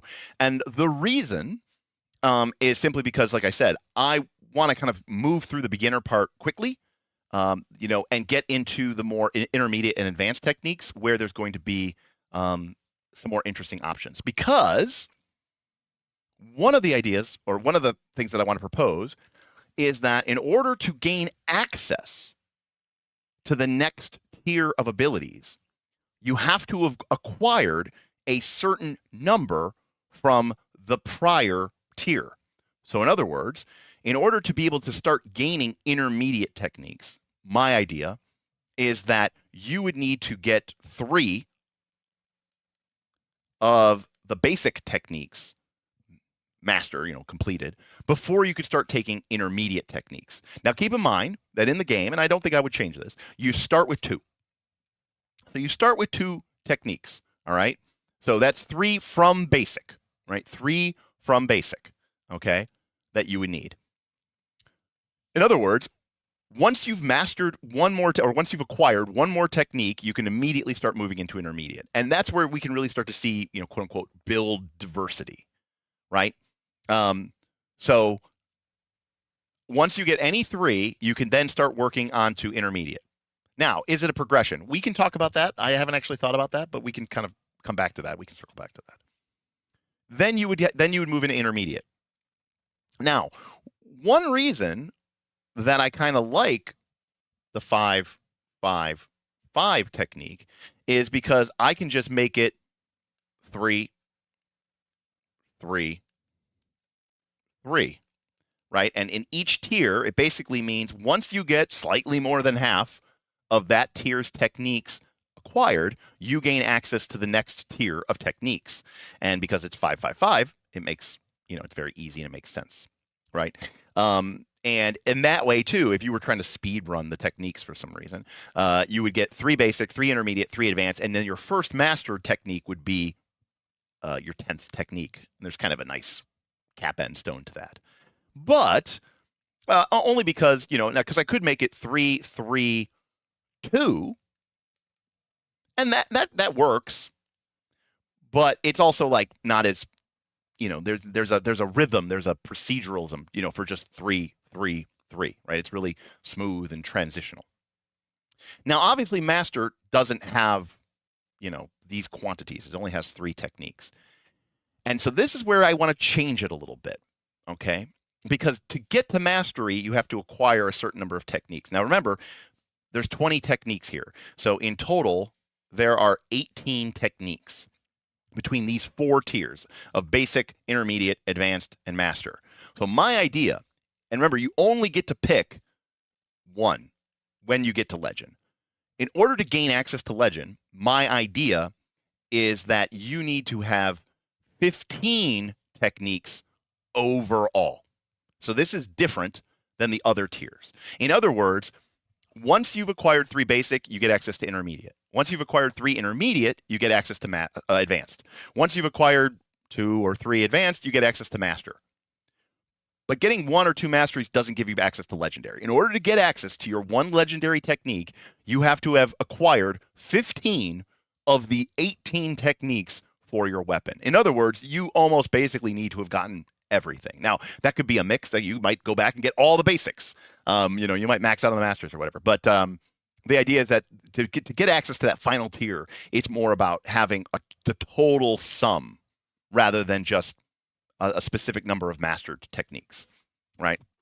So now again, there's some other considerations to talk about this. So Vin says, by the way, 555 is my vote between the two. Agree. You could theoretically make these any things you want them to be, but I do like 555 simply because, like I said, that you need 3 of 5, you need 3 of 5, you need 3 of 5. Master only has 3, but at that point you need 15. And 15 is kind of nice because it's like 5, 5, 5. There's kind of like and then in fact, there are 3 5s, and you need 3 times 5, which is 15, right? There's like a numerical, almost like numerology type resonance between those numbers that just, to me, I think make people, think about that. Well, the idea, to be clear about build homogeneity. So this is where we,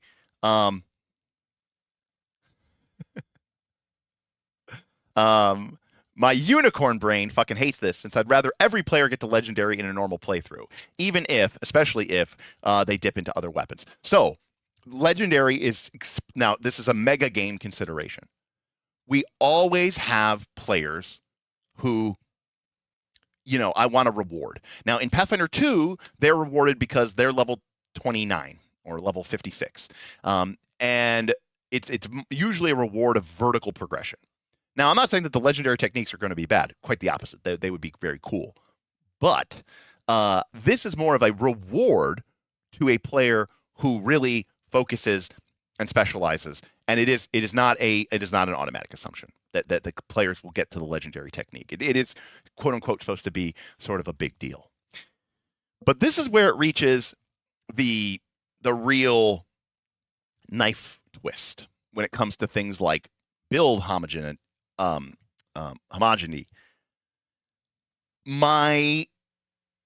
When we started this game thought process, and this was not even part of my nomenclature. I'm going to drink this, but that is all changed. It's all changed.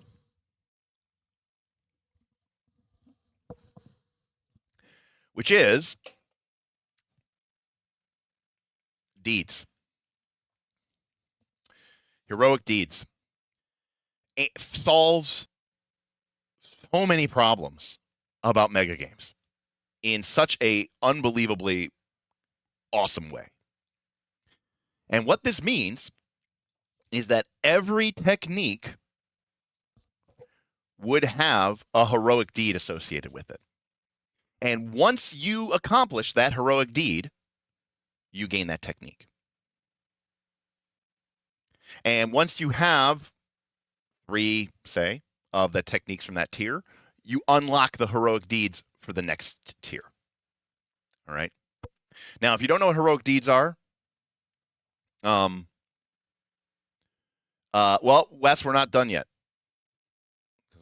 Well, because, okay, to be clear, Wes, you are making a very, very, very big presumption here, which is that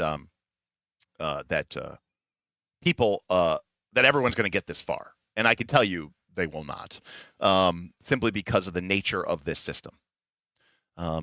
If it's deed-based, it is almost probably impossible to do that. But it gets more complicated than that, because I'm about to add in the other element of this game. This is not me. This is the actual game.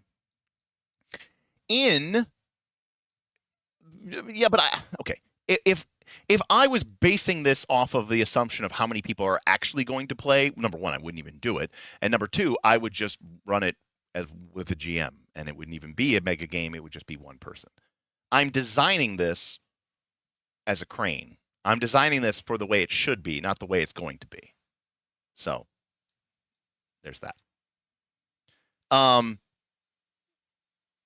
So in the game, there are 5 styles. There's mighty, precise, tricky, and swift. And I added a 5th one called clever. And again, I might, tweak some of these names. Like tricky might just become like sneaky. But regardless, every tool is a combination of 2 styles. So the cleaver is mighty and precise. Now, in the actual game, of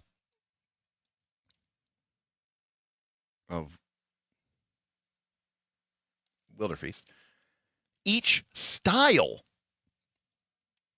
also has techniques associated with it. So, for example, why does it happen sometimes? Why does that happen? Sometimes I lose my cursor and I don't know why. Wish I knew why. Did I hit something? Did I click on something? Okay, there it goes. So mighty and precise each have their own progression as well. In the actual game, it's like 3 or 4 or something like that. So I actually want it to be 10 because if the tools are 10, I want them to be, or the tools are 20, I want the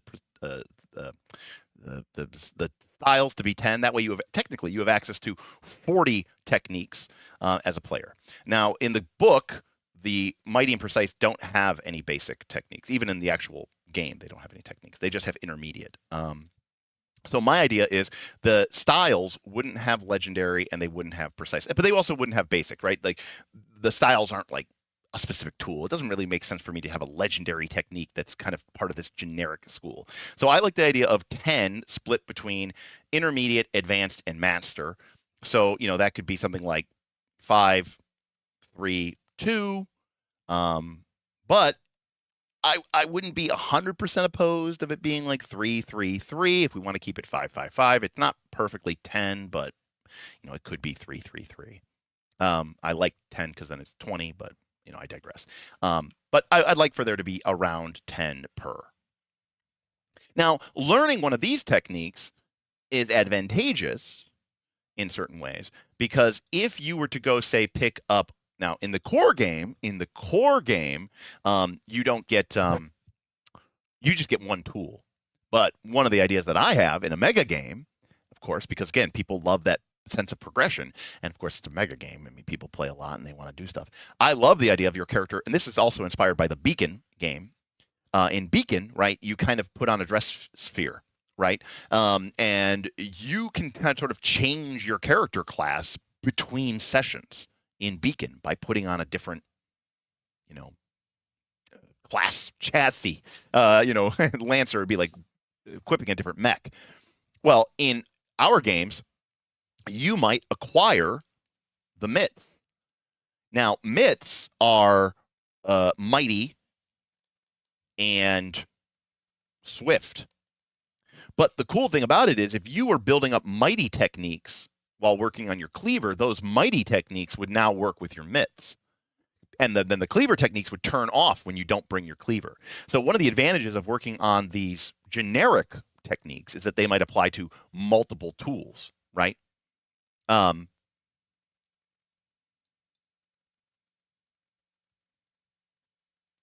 well, I mean, define trap for a player. I mean, you're getting, number one, you're getting techniques along the way. So like it's not like you're like you're picking from the list of stuff that you were going to pick from anyways. And then number two, I mean, we already do this where people get to level 20 sometimes in like the last 3 days of the season, and then the season ends, and they might literally get to play with their level 20 character once. So that frequently does and has happened many times. So, I mean, that's like saying, like, why'd you play the role-playing game at all? But yes, Vin is completely correct. Legendaries are for completionists. There are some people who play these games because they want to complete. They want to get that, that ding, that full complete. Some people don't give a shit. And this is to give those people who want to play like that something to aspire to, basically.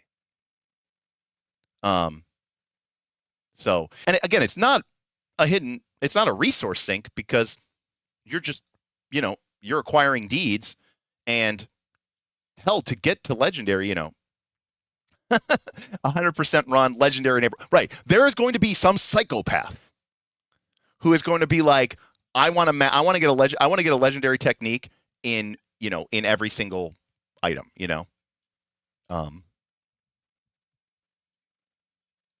So, I mean, clearly you've never played an MMO, because, you should be aware that like there's end game raid items that are literally like mythic, that are like way better than everything else that exists in the game. So, yeah. And they are aspirational, and they are for people who really, master and play the game. So anyways, somebody said that it could be like 4-4-4, which is 12. But again, I like their, there's a certain amount of things where I like the evenness of certain numbers. Right, correct. And then, yes, and then there are die collections, exactly, which is even more insane. But between these, you have then a bunch of options. So again, I'll just put I don't know that this is what I'm going to use, but I mean, no, I like the D12. I mean, 12 is a good number, but it's not. Here's the thing, it's not as big of a number in this game, because this game doesn't use the D12. It uses the D8 and the D20 and D6s. It doesn't use D12 in this game. So, oh well, we don't get it. But so what this means is that right from the beginning of the game, your character will have access to no. The only reason I would use 12 levels in Daggerheart is because of it being a D12. That was the only reason. I mean, it also has 3 tiers, and that's divisible, but by that case, it could just be 9.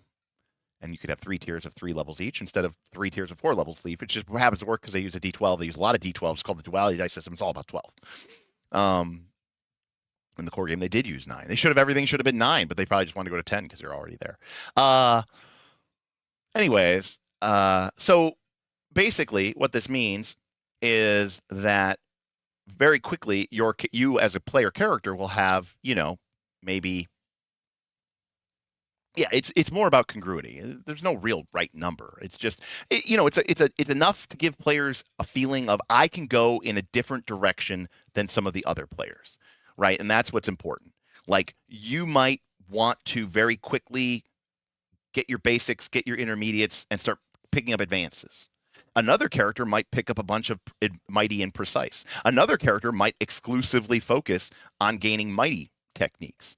And, that gives you those, like I said, gives us those build options. Now, again, remember too, as we learned from Heroic Deeds, these deeds it's not a build. You're not leveling up. In order to get these techniques, you have to go do stuff.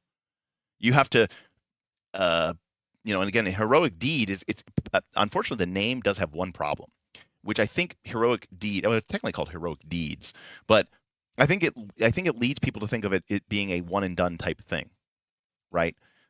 Which is to say, like, you do this one deed and then you get the ability. But there are almost no heroic deeds that work that way in the heroic deeds section. Most, I would say 99% of the heroic deeds usually require you to do something 3 times or 4 times or 5 times before you gain access to that technique. And that means that there's something that you're going to have to do a bunch of different times. Okay. So,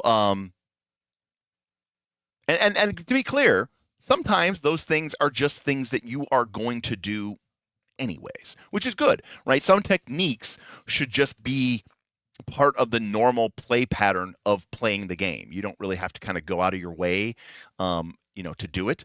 And, alternatively, there may be some that really steer the game in a different direction, and you might start taking different actions that you normally would not have taken, but you start taking because of that reason. Power scaling should stop, max at legendary abilities should instead change the game, e.g., karmic resolution in fiction effects. Well, the problem is karmic resolution in fiction effects is really, really tough to do in a mega game, unfortunately. So that is the problem.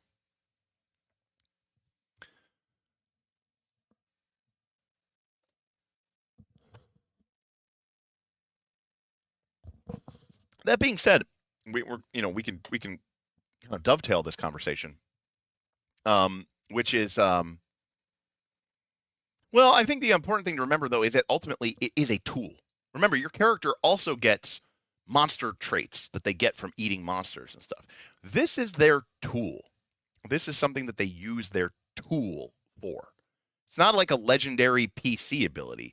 It's a legendary technique. It's tied to their tool. And in the game, the tools were actually cooking instruments from the ancient civilization of giants. So, taking a step back really quickly, one of the things that I want to sort of figure out for each tool is when you look, you're saying this as if you've never watched anime. I am saying this as if I've never watched anime. Which is that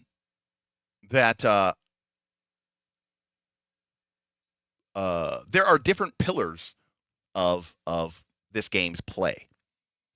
So, already right off the rip, you have the journey phase. And the journey, or I should say the journey portion of the game. And that consists of 3 phases, right? There's the trail, there's the hunt, and there is the feast. Now, the hunt is the combat versus the monster. Okay? The trail is the point crawl, exploration, tracking, foraging, community interaction part of the game. And then the feast is the cooking and kind of the reward portion of the game. So, to give you an example from the actual game itself, one of the techniques that you can acquire, it's actually a basic technique. If PDFs didn't suck. And one of the techniques that you can learn from the cleaver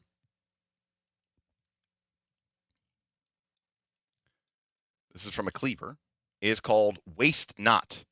So this is one of the techniques that you can get with the cleaver, which is called waste not. It is a passive. It just happens. It doesn't require any actions or costs or resources. It says, after you finish the feast, you gain 1 serving of this capital I ingredient. That is called the best bit. And it gives you +1 in any style. And this has to do with the meal, when you make meals in the game. You use ingredients with a capital I in order to make different meals. So basically what this gives you is normally when you gain capital I ingredients, they are, they have a static effect. This basically gives you one ingredient, or one charge of the best bit, which is basically a wild card ingredient. So when you put this into a meal and make a meal, Meals not only heal you, they buff you. And that buff lasts until the next time you eat a meal. So this is, the idea. You have a cleaver.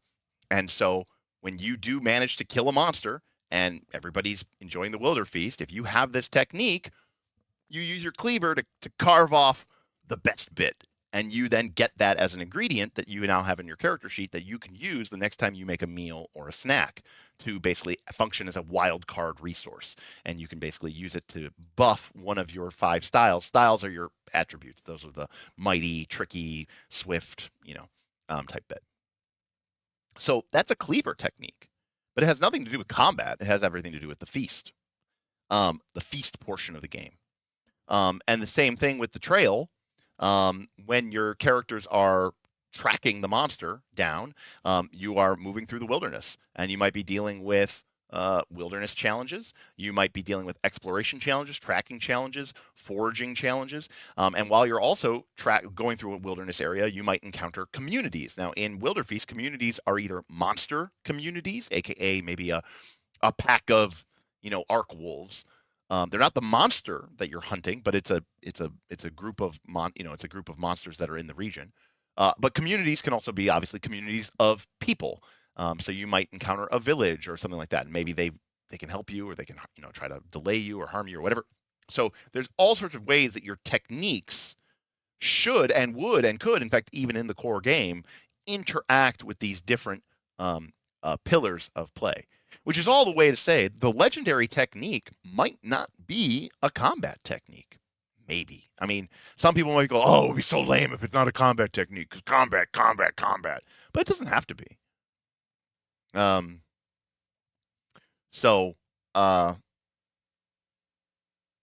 Anyways. But these are what I want the techniques to interact with. And so then it starts to me think about how does each tool interface with. So then we start thinking about what is the primary role of each tool? What is the secondary role of each tool? What is the sort of the alternative or utility role, right, of each tool? So another thing which you might not think of from the cleaver is that one of the cleaver techniques that they can get. My God, PDFs are the worst fucking thing I've ever fucking seen in my life. Whoever created them should be shot. Now, this needs a little bit of tweaking because it doesn't really work for mega game purposes. It would be tweaked. But this medical training is another cleaver technique. That's right. The cleaver tool makes you actually kind of, it reminds me of that scene from Terminator 2. Deep cut, but there's a scene from Terminator 2 where the Terminator is stitching up Sarah Connor's bullet wounds, and John Connor's like, how do you know how to do this? And then he's like, I have detailed files of human anatomy. And then Sarah Connor, all cynical, is like, that's because it makes you a more efficient killer. And he's like, correct.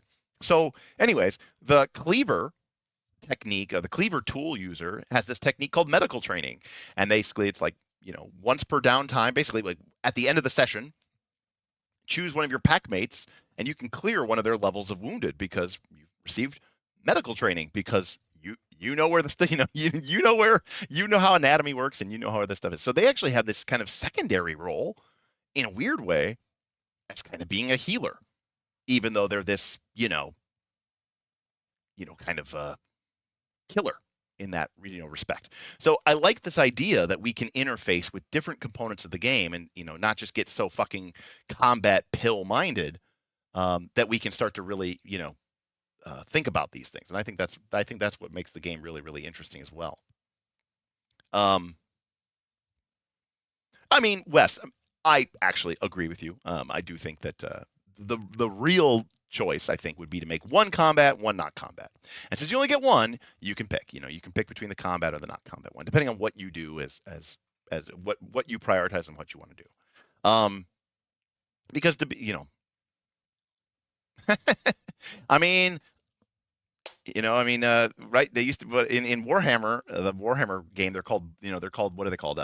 Barber surgeons, right? And actually I know in the U.S. Civil War, a lot of times butchers were drafted into service to be surgeons because, well, Basically the same thing.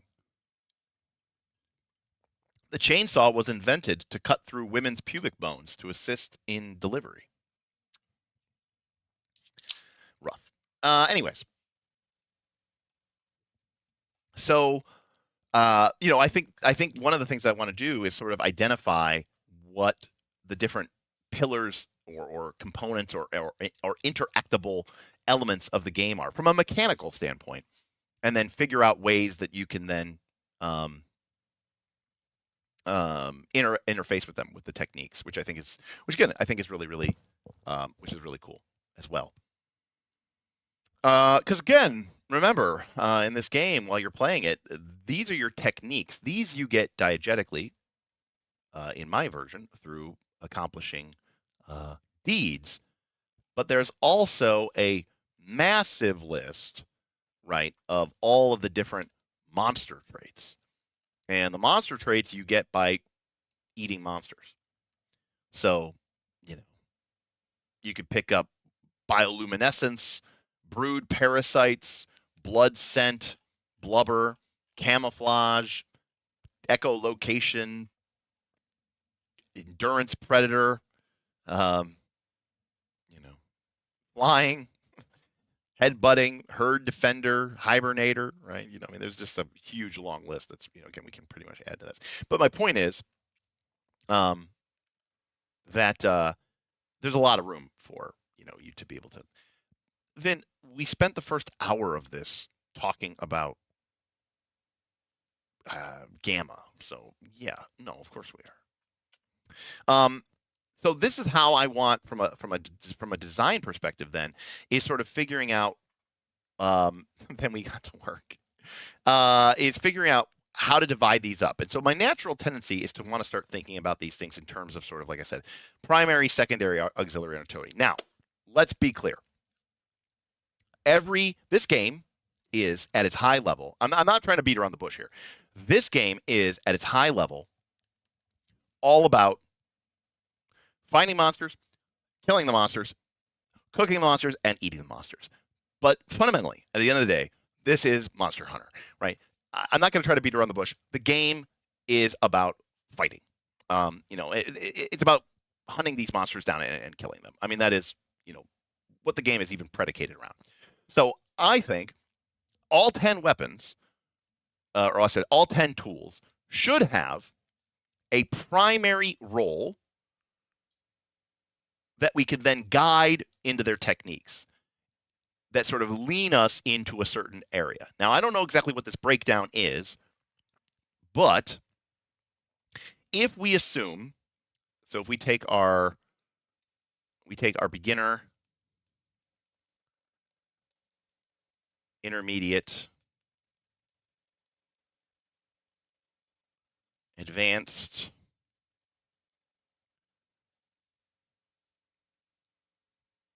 master, and legend. So if we assume that the primary role of every tool has to do with the hunt phase. The hunt phase is where you actually go into combat, okay? And then we have some sort of secondary role.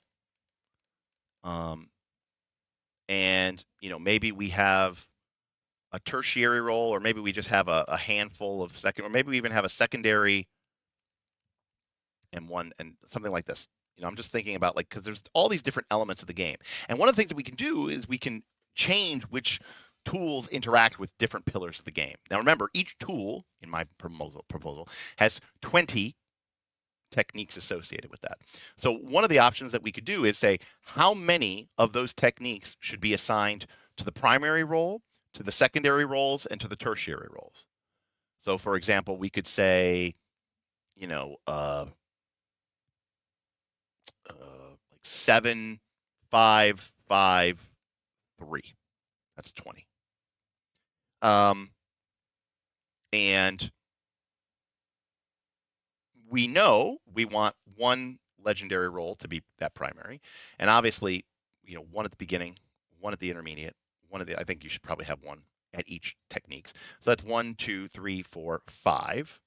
So maybe we put 2 at the beginning, I don't know, 2 at advanced. Now, if we use the 5, 5, 5, 3, 2 model, which was proposed and isn't, a horrible idea. So then the question is, where do we put the 5s from the other things? Because we could have it in Legend, but 1 won't have it in Legend.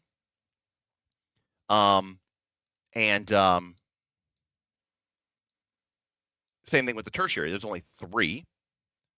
Now, the fact that the beginner is 5 kind of leads me to want to go, 1, 1, 1. So that way, at the very beginning of the game, you can kind of get access to all 4 of your rolls right from the beginning. And then it's just a question of where else do we put these? So maybe the tertiary is like 1 and 1, and this could vary from technique to technique. It could vary from tool to tool.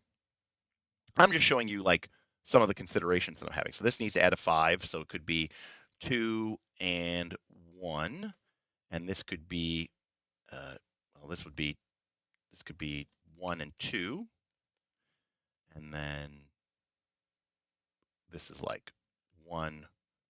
0, 1, 0, something like that, right? And now you have this progression across all 5 tiers of advancement. Everything's represented in the beginner tier and the intermediate tier. We get a little bit more broken up here at the high end. But we get our totals here. So it's 5, 5, 5, 3, a 2. Anyways, so one of the things I want to figure out is saying that your weapon is just combat. Everything is just a version of the MTG color pie. Pumpkin, we have 5 styles that are being combined to create 10 tools. So you tell me. There's a reason. Why would I try to do better than Magic the Gathering?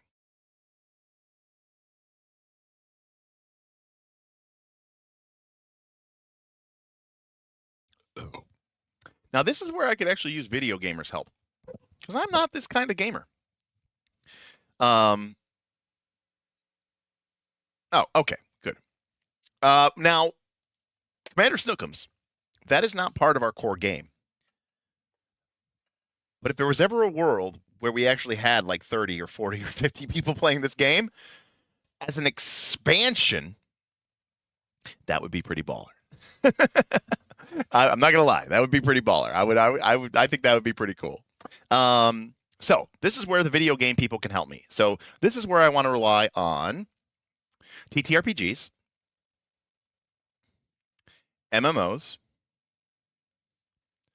MOBAs,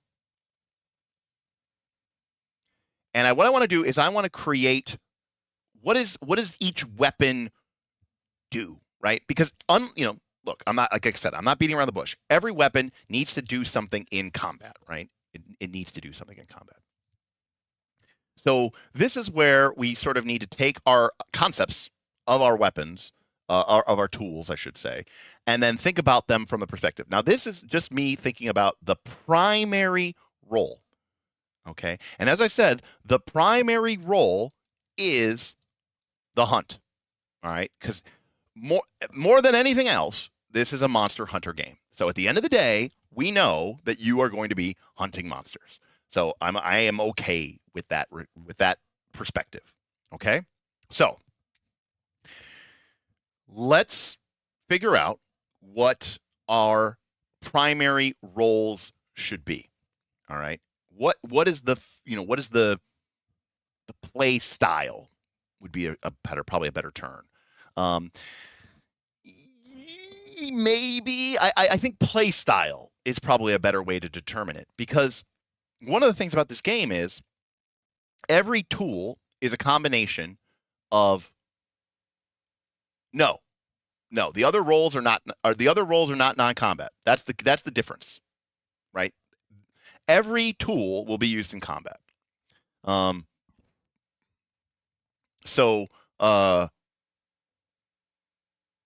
Because they all have a role. But also the other thing is, in the game, every style. All right, so here, this is okay. So every tool is a combination of two styles. So we have style A and we have style B. And then we have the tool itself. Okay. Now, I've changed some of these. I've added some of these, right? You know, because I went from 6 tools to 10, and I also changed some stuff. All right. So, for example, we've been talking about the mighty and the precise cleaver. But it's more than just that. In the game, each style does a different thing if you attack with it. Okay, there's the basic, you know, when you think about D&D, when you think about Pathfinder 2, right, there's the basic attack action, right? And it uses strength. Or it uses dex if you're shooting. In this game, every style can be used to attack. Mighty can be used to attack. Precise can be used to attack. Swift can be used to attack. Tricky can be used to attack. And my new version, Clever, can be used to attack. And they all do damage. They all do some sort of damage to the monster. So even if you have something that is... So everything can be used to attack. That's the first state. So the idea of having like the character that can't attack doesn't exist. It's more of like, how do they... What do the other portions of their techniques do? Right? The way that we saw that the cleaver potentially could let you... how does that attack differently? How does that feel differently? So let's kind of break these down for starters. So we've got mighty,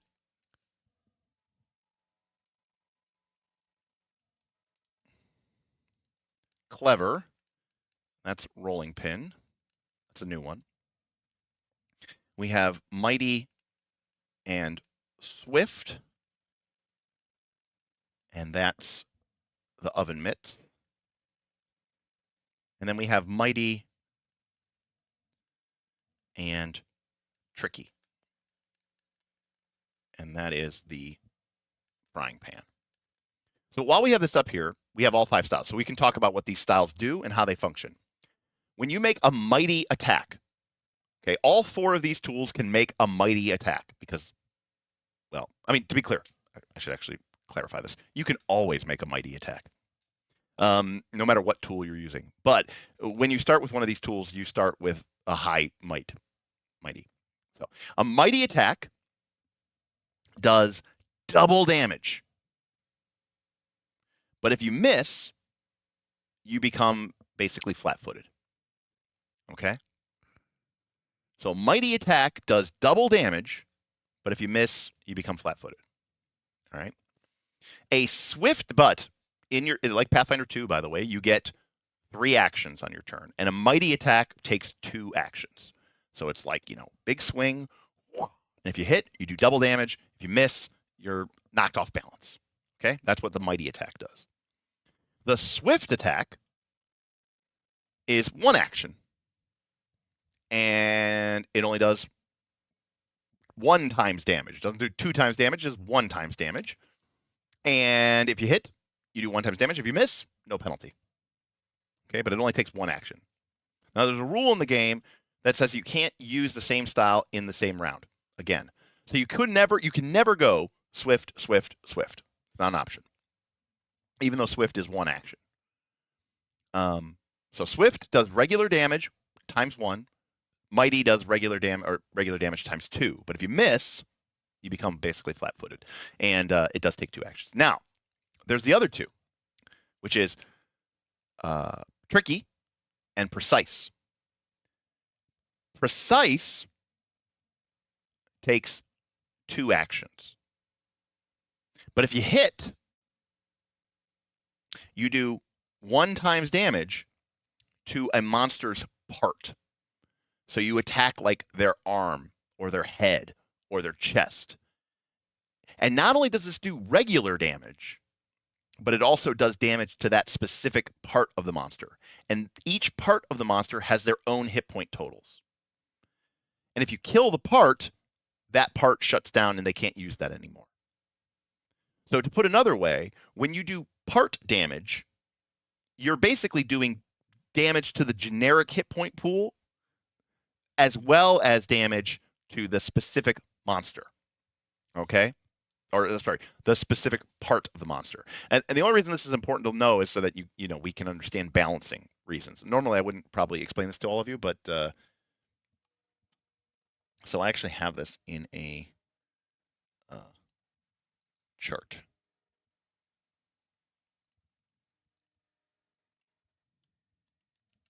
Okay.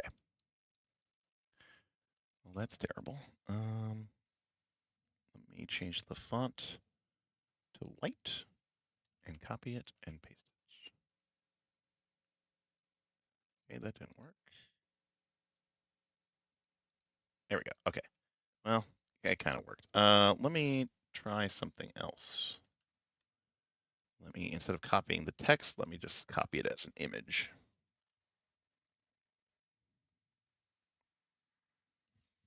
Okay. So here is the chart of the type of damage that is done and how many actions it takes. So we can see that mighty.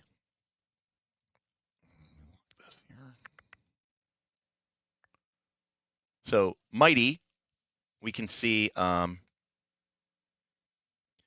mighty is 2 actions. It does double damage, but it's just normal damage. It just goes to the monster's hit points. Okay. Swift is 1 action, and it does normal damage. And there's no drawback. If we miss, nothing happens. Okay. Precise is 2 actions. It does 1 times damage, but it's part damage. Now remember, part damage does normal damage and damage to the part. If you do 15 damage to their arm takes 15 damage, and the whole monster takes 15 damage. Okay? But there's no drawback. A tricky attack is only 1 action. It's part damage, but if you fail, you become exposed. Again, exposed is like a flat-footed. Actually, when you're exposed, it's actually worse than flat-footed. You take double damage on the next time you get hit. So it's like you become vulnerable. You take 2 times damage from the next attack that hits you. So the new one, which I created, is Clever. Now, Clever is 3 actions. It uses your entire turn, and it does 1 X normal damage and 1 X part damage. But remember, part damage also does normal damage. So another way to think of this is that it does 2X normal plus 1X part. But you're using all 3 of your actions. Now, I have a mathematical formula that I used in order to balance these. And my thought process is that the cost of 3 actions is actually even higher than it seems because it's technically taking up your entire turn. So it's one of those situations where in order to really land a clever attack, you kind of have to have planned for it because you're not going to have any other actions to move. You're not going to have any other actions to do anything else. And so, Clever is a little bit stronger than it might otherwise seem because you had to do so much setting up. But I also felt it was very appropriate for your character to benefit from clever attacks if you basically were in a very strong tactical or strategic position. So anyways, so those are the everybody can use these attacks for shooting or for striking, right? If your weapon is capable of shooting. Okay, so those are the baselines of things. So we've got these are our all of our styles that use mighty. Okay, but we also have our precise styles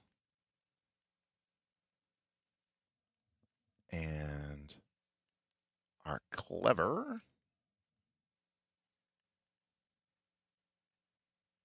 and okay, so we have precise and clever, precise and swift.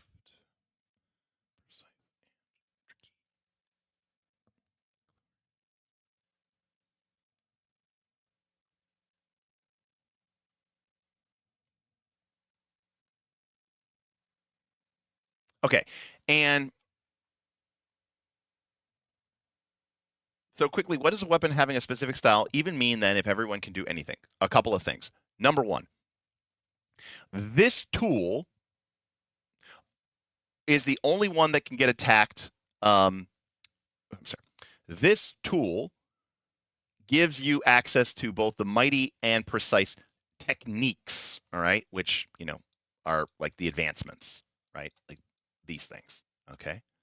Secondly, when you make your character, you will start off, if let's say we had a cleaver, we will start off with a 3 in either mighty or precise, a 2 in either mighty or precise, and a 1 in the other 3 stats. So your tool, not only does it determine the techniques that you get advancement in, mighty and precise, but it also determines what you start off the game at being very good at. But you are not like, so you're better at it, but it's a carrot. It's not a stick. It doesn't say you can't do this thing. You could do that thing. You're just not necessarily as good as that. I don't know. So our precise and clever tool is the ladle. Our precise and swift tool is the spit, the roasting spit. Our precise and tricky is the torch. Our clever and swift is the whisk. Our clever and tricky is twine. And shout out to, I think, Vin, I think is one who came with us. Swift and tricky is shears.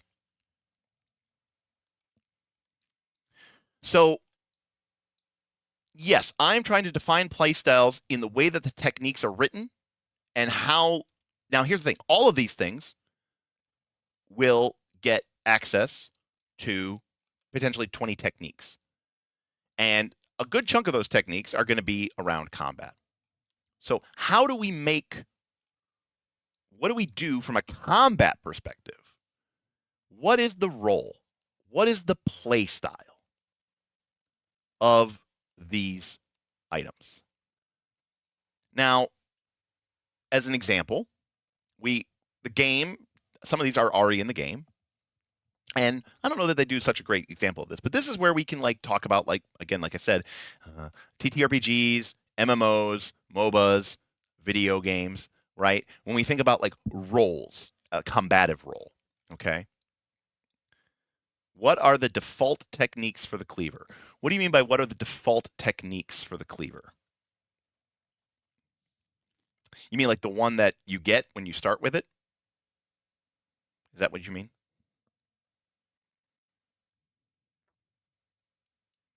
I don't know what you mean by default.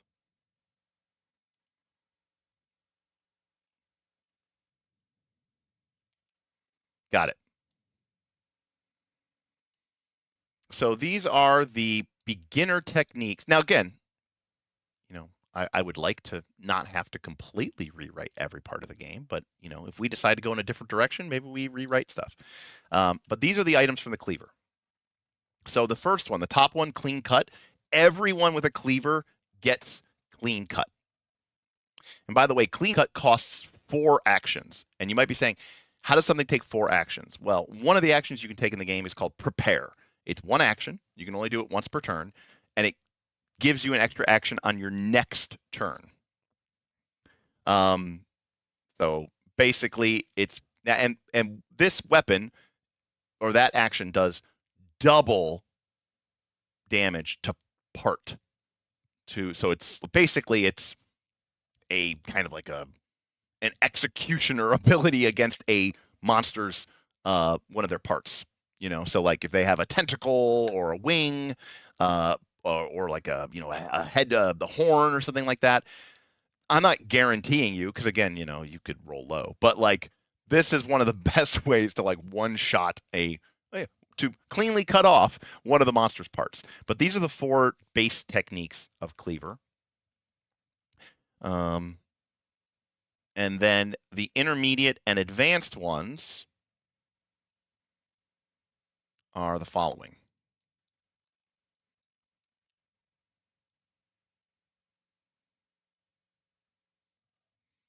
So these are the default ones in the cleaver.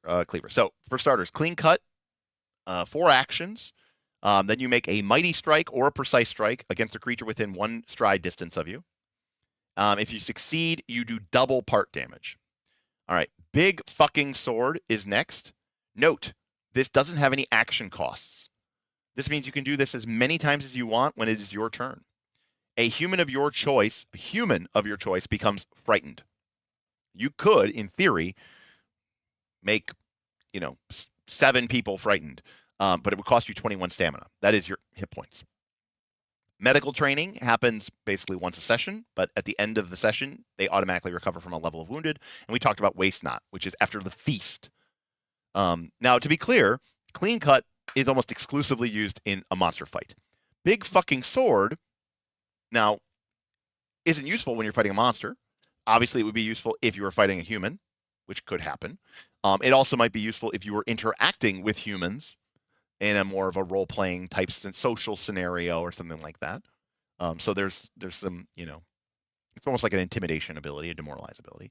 Medical training is for healing after the session, and then waste not is for after the feast.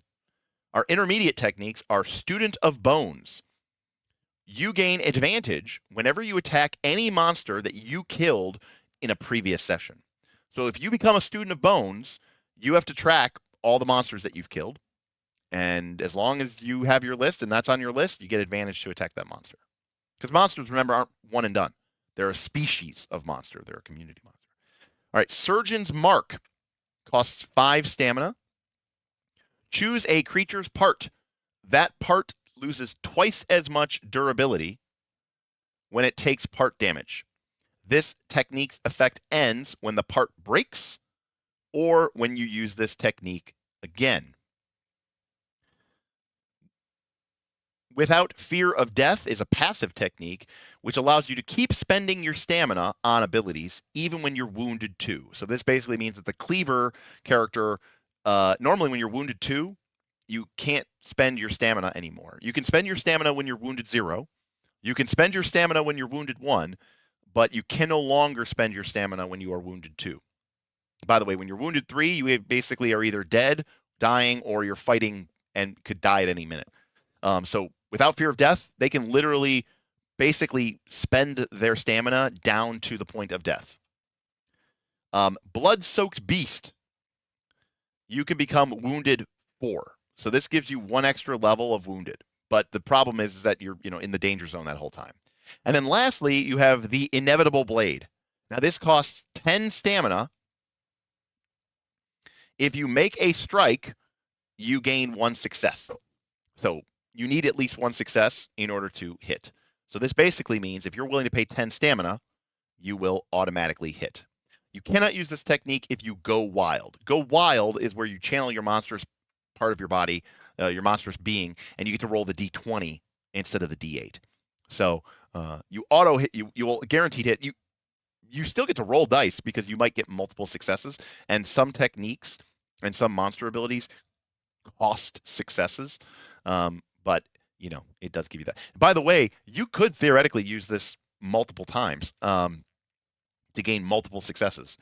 It would just cost you 10 stamina because again, it doesn't cost any action. So you could spend this. You could use this twice, lose 20 stamina, and if you make a strike, you get 2 successes. Yeah, unfortunately, Pumpkin. I just spent the entire week at Gamma, and unfortunately, everyone else in the industry refers to that type of encounter as a role-playing encounter, and it's just I at a certain point I stopped. Like when I'm dealing with customers, like I have to I have to context switch, right? To fit in with them. Oh, they're definitely not right.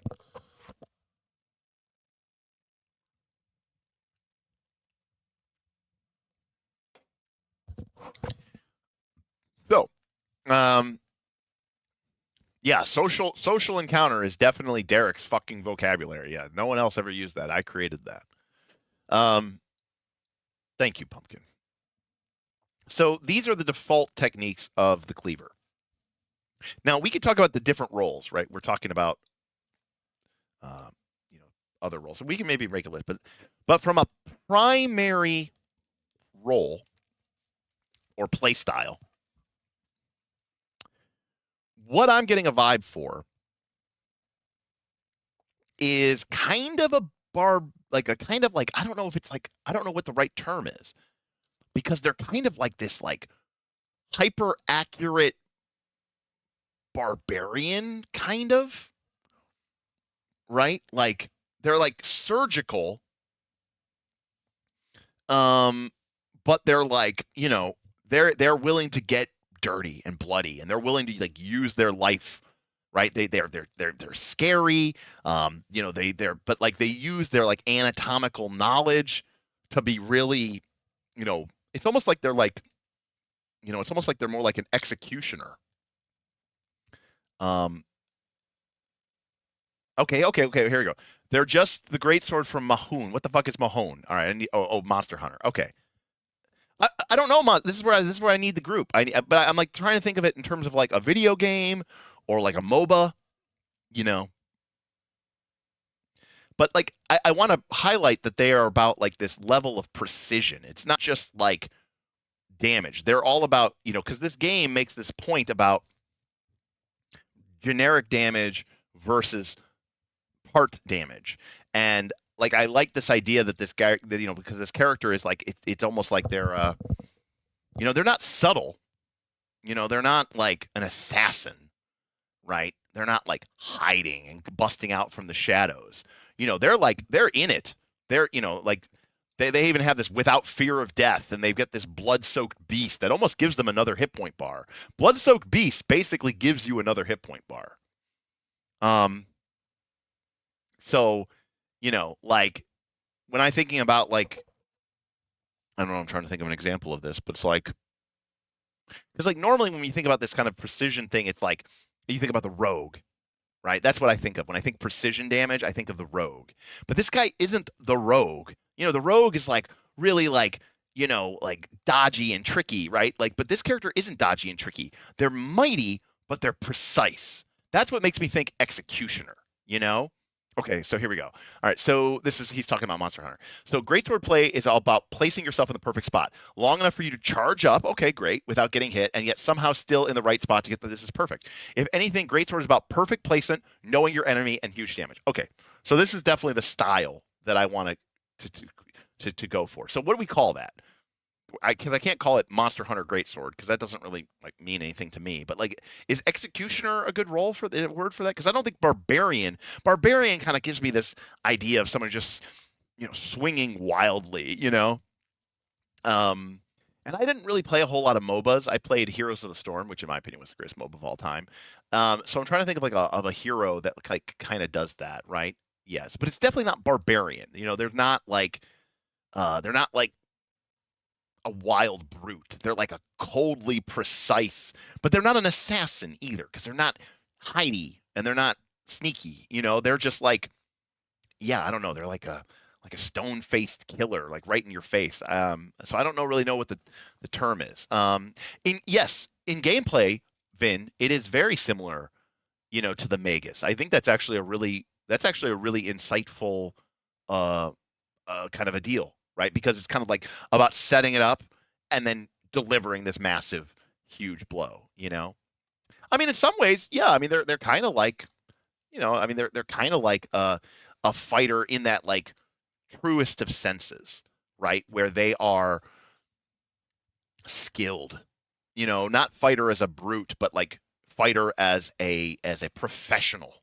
You know, like a professional. Again, I don't want to say professional killer because that makes us think of like an assassin or a sniper, you know. So Commander Stickum says there is technical playstyles like strength weapon users in Souls games is more about big hits at the right time rather than Mongo hit trade. Yeah, this isn't about Mongo hit training. Yeah, because like I said here, so this is another thing that I did, which I thought was kind of, that's just, yeah, no, I think you're right, Shazbot. I think that like from a D&D perspective. So one of the things that I did that I thought was interesting is I looked at the action number. Now that number doesn't really mean much, but basically, if you look at the two types of actions that they are most likely to take, which is for because these are what they're going to have as good stats. They're going to have mighty and precise as their good stats. So mighty is a 2-action activity, and precise is a 2-action activity, right? So they're hitting for 4, right? Or no, sorry, their action. This, by the way, this action number doesn't really mean anything. It means that if you take the number of actions that their style A takes and their style B takes, you get 4, right?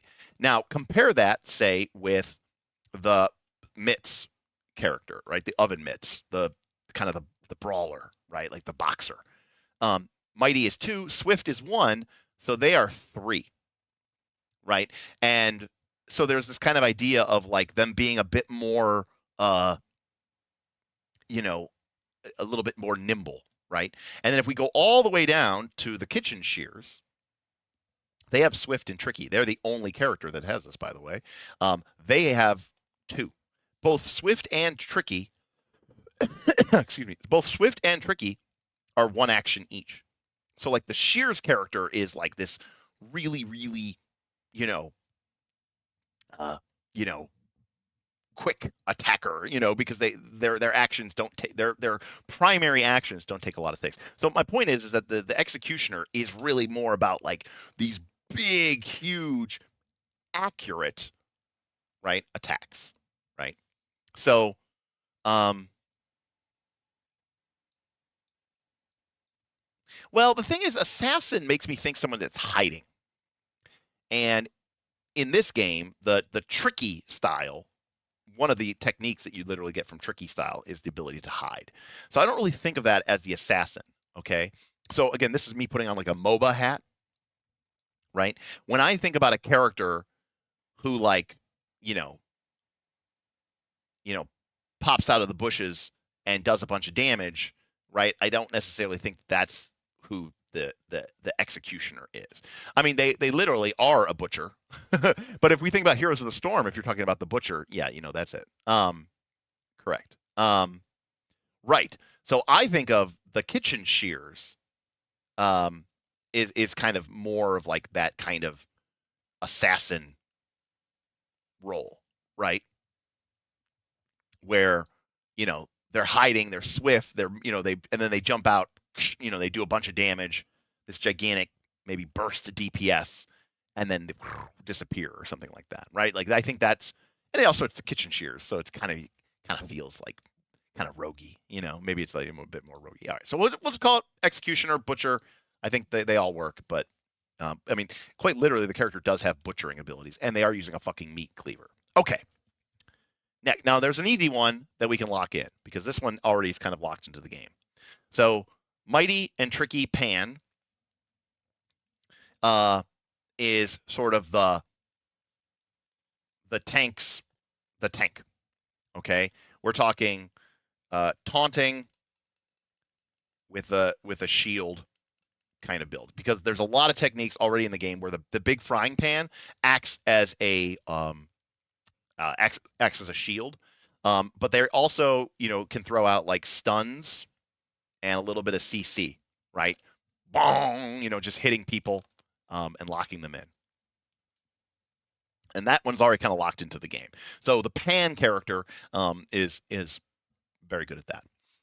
And one of the cool things about the Pan is that the way that you can break the monster's arms and legs and horns, the monsters can also damage your tool when they do part damage. Like if a monster makes a precise attack against you, or if the monster makes a tricky attack against you, they will do damage to your tool and to you, the same way that you would do damage to, say, their horn and to them. The Pan gets like a massive HP buff. So like basically it's very difficult to break the Pan. It's like, so the Pan is designed to like take a bunch of hits, take a bunch of damage. They can like whack people with the Pan and like stun them. They can use the Pan to shield people. So to me, this is like the kind of, classic low, they're kind of like, they're kind of I like the idea of them being tricky, because, the Pan is a little bit of a tricky, you can do some CC, you can trip people up, you can control them. So I mean, that's what it is in the game. I didn't make that up. But like, that's very easy for me. That's like the classic tank. So that leaves us then with, for the mighty, we got rolling pin and mitts. Now, rolling pin is interesting because rolling pin uses mighty and clever. Now, clever, in my little task here, is a 3-action activity. So that means that the rolling pin is one of the slowest action, one of the slowest classes in the game in that respect. Now, in the existing game, the Oven Mitts character is a close combat, and I mean close combat, right? Like brawler, they're like a punch, kick, so like they're more of like the brawler, like a boxer.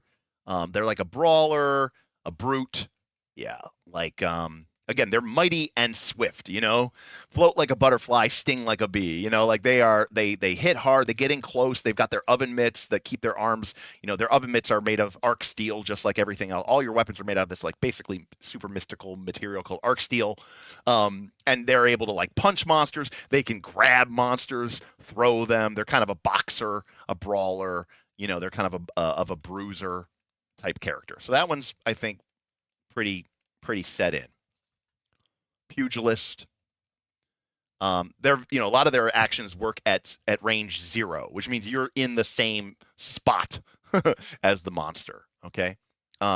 So what is rolling pin? Now, Vin says it's melee control / AoE. Now, part of the problem is I do like the idea of the rolling pin being kind of an AoE. But the problem is that most of the time, you really are only fighting one monster at a time. Now, that's not to say that there aren't rules for fighting 2 monsters. There are. It's just that most of the time you're hunting one monster. And also, one of the things that the game, admittedly, does need work on is like for what happens when you fight things that aren't a monster, like if you fight a group of humans. But so the AoE component is a little bit of a weird one. Now, I had some ideas written down. One of them was like a disruptor, like a melee controller, which I think is interesting. Now, tactician is also interesting because there is this clever component. Now, let me put my crane hat on, okay? Stylistically, a rolling pin is about baking. When I think of a rolling pin as a baker, I think about rolling out pie doughs, right? Rolling out pizza crusts, okay? Mighty and clever to me is a wonderful pairing. Again, this is one of the ones I created thing, because you got to be strong, right? To work the dough, to roll things out. But baking is all about, being clever. Baking is a thinking. I always say that if cooking is art, baking is science. Baking is all like when you're rolling out doughs, you have to do so strategically. You have to be thinking about what you're doing. Are you making a pie crust? Or are you making a pizza dough? Are you rolling out for bread? Or are you rolling out for brioche? What's the hydration of your dough? Anyways, there's a lot of things that go into baking. So the rolling pin to me is kind of the that I can only 1,000% approve of this. So much of my foundational knowledge of cooking and especially baking was based off of Alton Brown's Good Eats, and I still believe to this day it's one of the best produced television shows of all time, and it's very scientific, which means that you not only will you understand what to do, but why you're doing it, which I think is really cool. So Playthrough Paul says maybe the rolling pin is more of a disrupting style, but it's more offensive than the pan. I don't mind that. I think that's interesting. Now, Garblag says that maybe it's like a tactician where they're laying things out for other ingredients to be incorporated into the battle, which I also think is really clever. But I'm not 100% sure what is going to be the most satisfying way for that to do. Because basically the idea of this to me is a character that is like, he's like the smart fighter, right? But they're very slow, right? Their one attack takes 2 actions of 3, and their other attack takes 3 of 3. So the rolling pin character, now granted, remember, they're going to have, that's just from the generic attacks that are available to everybody. They're going to have their own techniques. So it's kind of like a smart fighter. But the other idea that I had is this idea of the rolling pin, and this the rolling pin made me kind of think of this idea of like momentum, and kind of made me think of like, it's on a roll, right? The rolling pin is on a roll. And I'm not a MOBA guy, but I do know that there is a type of MOBA character that is called a carry, which typically starts very weak and ends very strong. And there's kind of an idea that I had of like the rolling pin character, kind of like if they get going and you plan it out right, that they can be very powerful, right, at the end of a fight.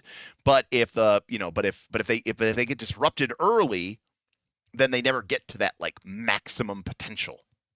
So there's kind of this idea I have of a momentum. I do not know what an ADC is, but I'm assuming you will explain. An attack damage carry. Okay. And because again, mighty makes me think damage, but clever makes me think, but you have to be smart to get to it. And this is again a very, very slow class. So I'm not sure. I don't know how or what it should be. And again, this is one that I made up. But so it doesn't have the benefit of having some techniques in the game that sort of kind of let us latch onto that. But we've had some ideas here. So we've had things like sort of a melee controller, like a disruptor kind of character, that's maybe a bit more offensive. We have this idea of sort of a tactician, a kind of a smart fighter, basically. But I also wonder maybe if it could be a carry. Now Vin says momentum has far more design legs if there's usually only one foe. They're usually, I don't know what the exact percentage is, Vin, but let's say 80% of the time it's going to be one big monster, right, that you're going to be fighting. But but I just think about like, when we think about like the executioner, right, they're all about like landing these haymaker hits right from kind of the beginning. But like I like the idea that the rolling pin takes a while, to get going. And then like if it does get going, right, it could by the end of the fight, you could be the most, powerful, most effective character on top of it. Now keep in mind, by the way, this is sort of that primary playstyle. There's going to be secondary elements as well to each of these that are going to represent non-combat and even alternative combat type stuff that you could do. Like we know the executioner has that, like, the ability to sort of like use their surgical knowledge to let other people do bonus damage to a part. Okay, so next is our ladle character. Now the ladle is another slow one, precise and clever. By the way, I added this because so ladle's one that we made. Precise because you're measuring, and clever because you're measuring. Like you're making sure everything is balanced, and you're dealing it out, and you're being very thinking about this. So for this, I'm thinking of a support heal. Now again, if anybody else has like a cooler or better idea, I'm all here to hear it. But yeah, like the idea of like you can obviously still do damage with your ladle character, of course. But it's kind of like a alchemist, kind of an alchemical role where you're like taking your mixtures and you're ladling them out to your party members. You could there's probably like an element here that could be AoE-able as well. Not that the core game really relies on AoE, but like it is something to consider as we kind of look at the game's options and making it more multi-directional. Right now, the core game as written is just like, you go fight one monster and then you do that ad infinitum. But because we're going to be doing, we want to have broader scope and be able to do more things, I'm sure there will be situations where, one, you're fighting multiple monsters, but also, two, you might be fighting a group of evil wilders, or you might be fighting a group of human charter members who need to be destroyed. So there's an AoE possibility is there. Same like with the rolling pin. But I think it's also important that, some people do want to be that kind of support healer character. Now, the advantage is that this character can still do very damaging attacks, right? Like they're not just like priced into just spamming heal every turn. Looking at you, Pathfinder 2. But again, if anybody has any thoughts here, please let me know. A clever technique with the rolling pin builds momentum that is discharged with a mighty technique. Yeah, like that might be a cool idea, right? Like if you can build these things up, or like it could be something like clever. Clever attack is very powerful. So one of the things that they could get is that like as their core ability is maybe there's something that they can do that can like reduce the number of actions that clever takes, or something like that, where like you can eventually be doing really, really powerful attacks for, on the cheap. But yeah, it's like a ramp character. A non-tanky barbarian. Yeah, it's like a smart barbarian. Yeah. Yeah, right. It's warm healing soup, right? Yeah, you're like ladling soup to troops and stuff like that. So you should probably avoid letting them just heal. Like they have to do X to be able to heal first. I like that, Shazbot, because then otherwise they're just going to be, priced into healing. Now, I will say, Shazbot, that one of the advantages that we have for this game is that the action economy and some of the other things don't necessarily, price us out. So, like, for example, let's look at the Cleaver. One of the abilities that they get here is called Big Fucking Sword, which a human of your choice becomes frightened. Now, it costs 3 stamina, but it doesn't cost any actions. That's what's important about this. So if it's your turn, you could just add stamina, add. You could make 5 humans frightened. It would cost you 15 stamina. So potentially, ladling, for healing could not cost actions. It might just cost stamina. So there's still a resource limitation. And then technically, when the healer is healing, they're also, hurting themselves. But also, one of the things that we have to be very careful about here, and this is an important takeaway, healing has to be. So that's why I like the idea more of like support. That's why I put support first, because in this game, regaining your stamina happens through eating. It's all part of the idea of like sharing meals and building stuff. So while I'm okay with the ladler having a heal ability, it needs to be either contingent upon something, or like they take more damage than they heal.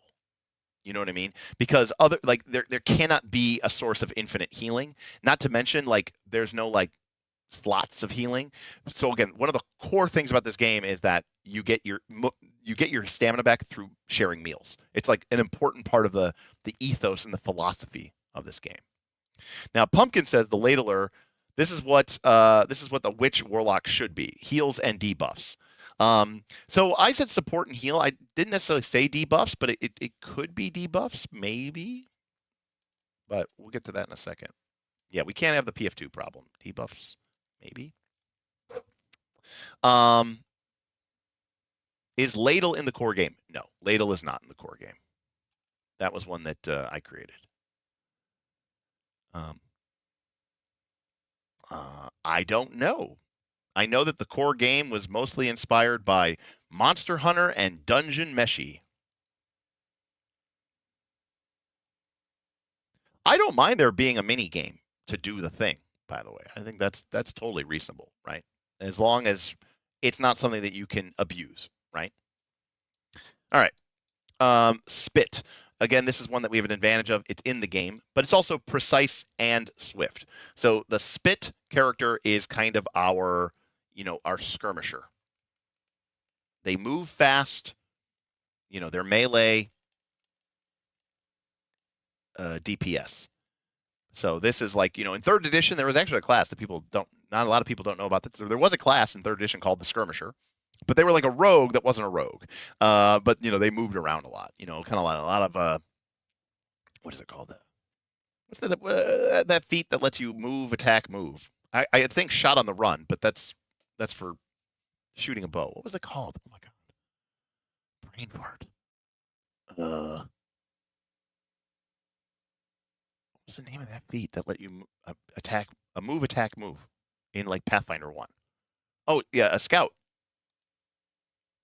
Ride by attack is that's the feat for on a horse. What's the feat for when you're not on a horse?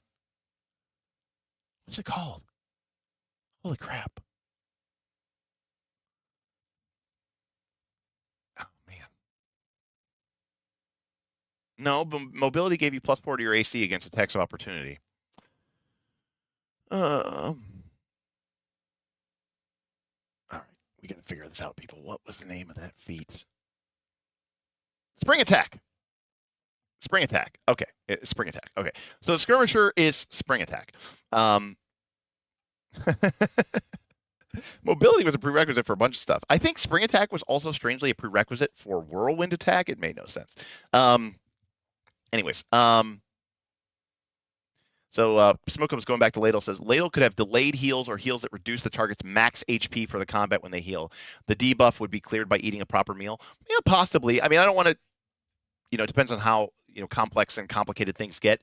All I want to say is I do not want it to be like 5e or PF2 when it comes to healing, right? Like it just, like it's not like an automatic thing. Again, one of the primary aspects of this game is that you eat meals in order to heal. And it's not even a complete heal. The only thing I think that gives you a complete heal is if you eat a Wilderfeast, which is very specifically when you hunt down and kill a frenzied monster and eat it through a proper Wilderfeast, I believe you get all your stamina back. That's like your reward for, actually taking down the big scary monster. But again, the spit is pretty easy. It's a skirmisher. It's, melee DPS, again, like with the spring attack, you move in, you attack, you move out. And I think that's a pretty good basis there. And then that's a 3 action as well. The torch. Now in the game, the torch is like, like a creme brulee torch. But it's the only item in the core game that is default ranged. So this is basically your ranged DPS.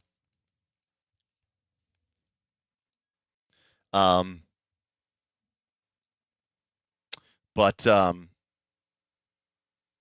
what's interesting now, I changed this a bit in the game. Because originally the torch was something else, and I don't remember what it was. But what's interesting in this version of the game, or how I did it, is the torch ended up with precise and tricky. Precise does part damage, and tricky does part damage. So this means that both of the torches attacks, they're the two default attacks that they are both good at, deal damage to the monster's limbs, specific weapon, limbs, tentacles, wings, right?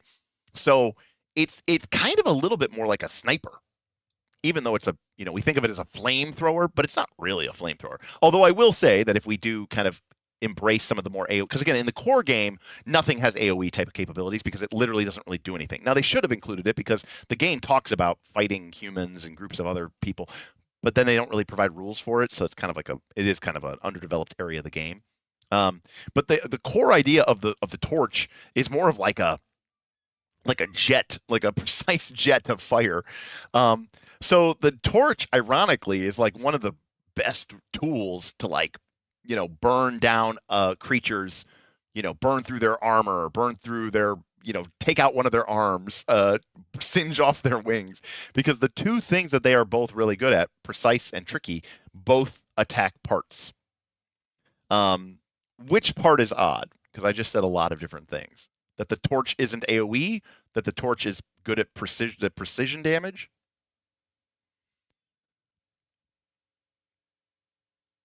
Yeah, maybe it's a bit more like a gunslinger.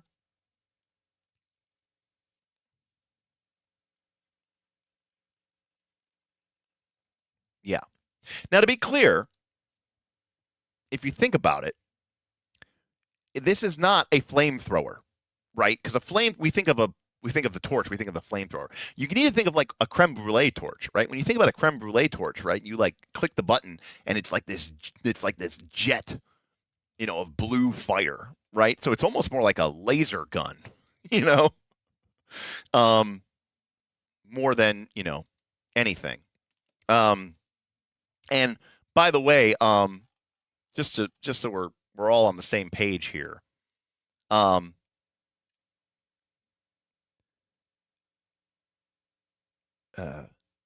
This is from the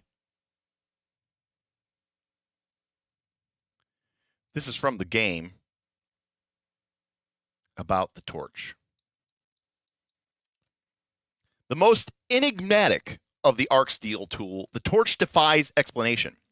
It comes in a variety of shapes and configurations, though each typically has a nozzle, a canister, and a trigger. A giant could operate one with a single hand, but most wilders attach straps, buckles, and extra handles just to be able to carry it. They never require refueling. And charter academicians, I don't know if that's a real word, but anyways, and charter academics claim the torch actually functions by opening a microscopic gateway to a distant but extreme heat source like the heart of a star. Only with careful training can one master the controls for the blue blade of flame, and thus extend the fire's reach or manipulate its shape. Torch wielders who do become experts in ancient craftwork, for theirs is the only tool with a function more complex than its form. So yeah, this is it's more like a laser gun, really. It's more like a plasma ray. I mean, it literally says that, you know, a lot of this game is like written by unreliable narrators. But you know, they claim it actually functions by opening a microscopic gateway to a distant heart of a star. You know, yeah, like it's like Cyclops, right? So it's not doing this generic, you know, kind of AOE damage. It's really more of like a, you know, like a blast, like a last gun blast, you know, rather than like a low, dirty, you know, petrol heavy flame like World War II flamethrowers. No, it's like a creme brulee torch. So that's why I think it works and fits. Okay. Lastly, or two last ones. So twine. So this is butcher's twine, but you know, made with arc steel cabling. This to me is you know, kind of this is like the ultimate battlefield controller. Like you can literally the description of twine talks about how like you can use your twine to like wrap enemies up, you know, grab one of your allies, move them, you know, maybe tie up that monster, pin one of its limbs down. You can maybe fashion your twine into like a makeshift bridge, right? It's really like the kind of that ultimate flex utility aspect. You know, and again, this is one that we get the benefit of the game from. And that leaves us with the one that we actually struggled with the most, which is whisk. Now, we put whisk in because it was kind of like one that we thought was cool. We actually looked through the Wikipedia list of every single kitchen utensil, and this was the one that kind of stuck out. We had the pairings of clever and swift and whisk. Now, it doesn't have to be whisk. We just liked whisk. And we kind of started making excuses. But I'll be honest with you. I'm not really sure what the whisk role it should fill. Now, from a culinary perspective, you use a whisk to scramble things up. You use a whisk to incorporate substances together, right? To combine things. You know, you use a whisk. I think, again, it's swift. You know, you got to use a whisk very carefully. But this is just me, you know, kind of making some apologetics. But you know, whisking is again, this is more of a cook thing. But like, if you're whisking, you have to be careful. Like, if you're making a salad dressing and you're whisking, right? You have to be careful how you whisk. You have to be clever because you have to do it. You know.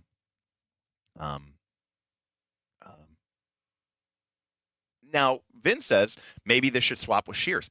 I don't necessarily disagree with that. The problem is, and Vin, I don't necessarily know that you're wrong. I mean, part of the problem is we need to decide what this even does, right? Like, what does this combination of things do?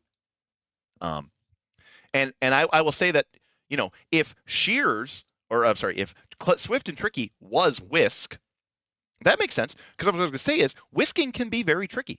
All right. Like if you're making if you're doing an emulsion, right? Like if you're making a salad dressing, right? You have to be very careful because you can break your emulsion, right? If you add the oil too quickly to your emulsion, you'll break your emulsion. You have to do it very quickly. You have to be, constantly doing it. If you're making a roux and you're making a gravy, you have to be careful with you have to do it. It can be a tricky thing to do these things.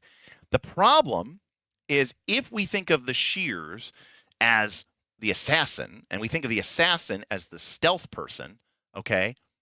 The problem, and again, we could change this, but it feels appropriate given that the thing is called tricky or sneaky or stealthy. One of the style techniques, okay, as in tied to the style itself of tricky, is called decoy maneuver.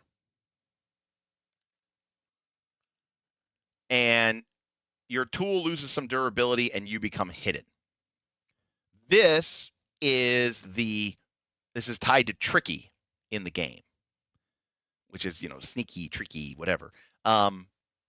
This is the game's first and primary way of acquiring the hidden condition. Now, that isn't to say that we could put Shears here and still make the Shears the assassin.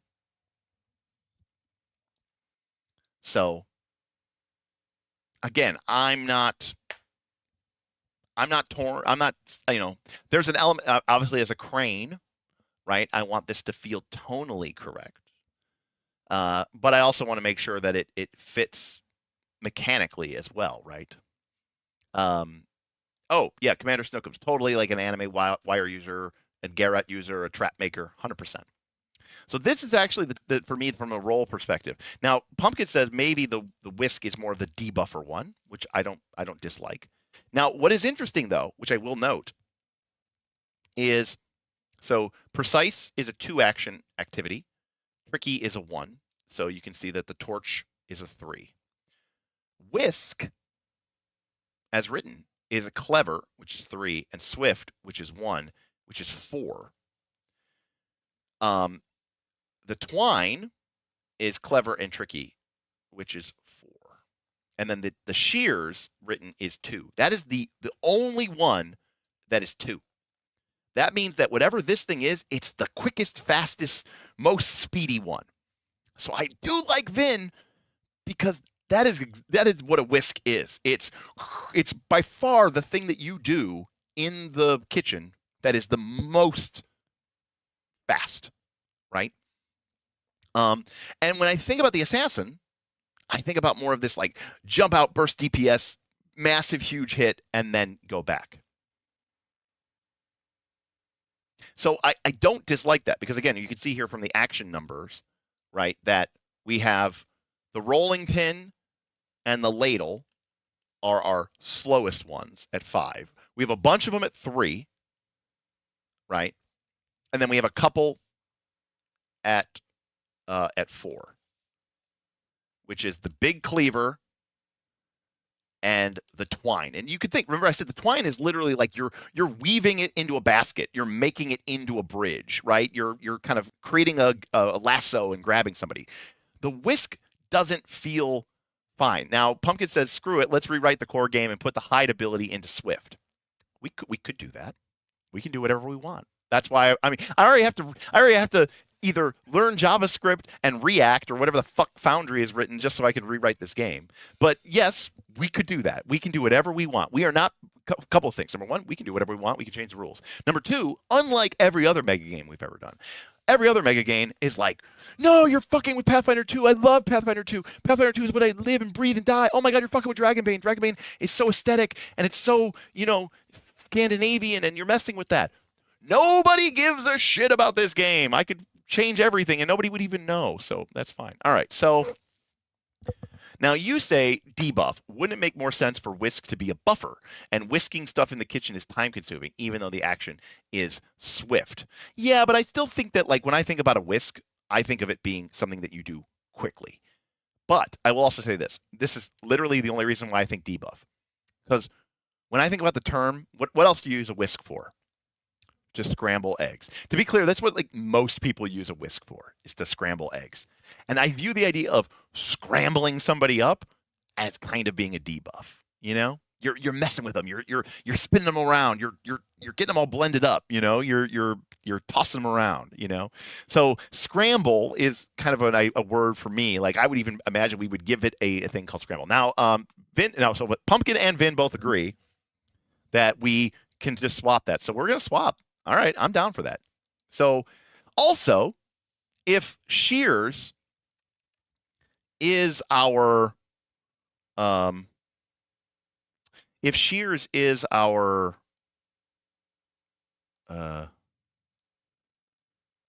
the hell's going on? Apparently, my entire thing is lagging. All right, I may have broke it. Look at that. That thing is like independent of my screen. Let me try closing that and reopening that. Can I erase this? No, that thing is just there forever. Okay. What is this called? This is called Wilderfeast Technique Roll Tool Worksheet. Okay. Let me close this and see if I can reopen this and that'll work.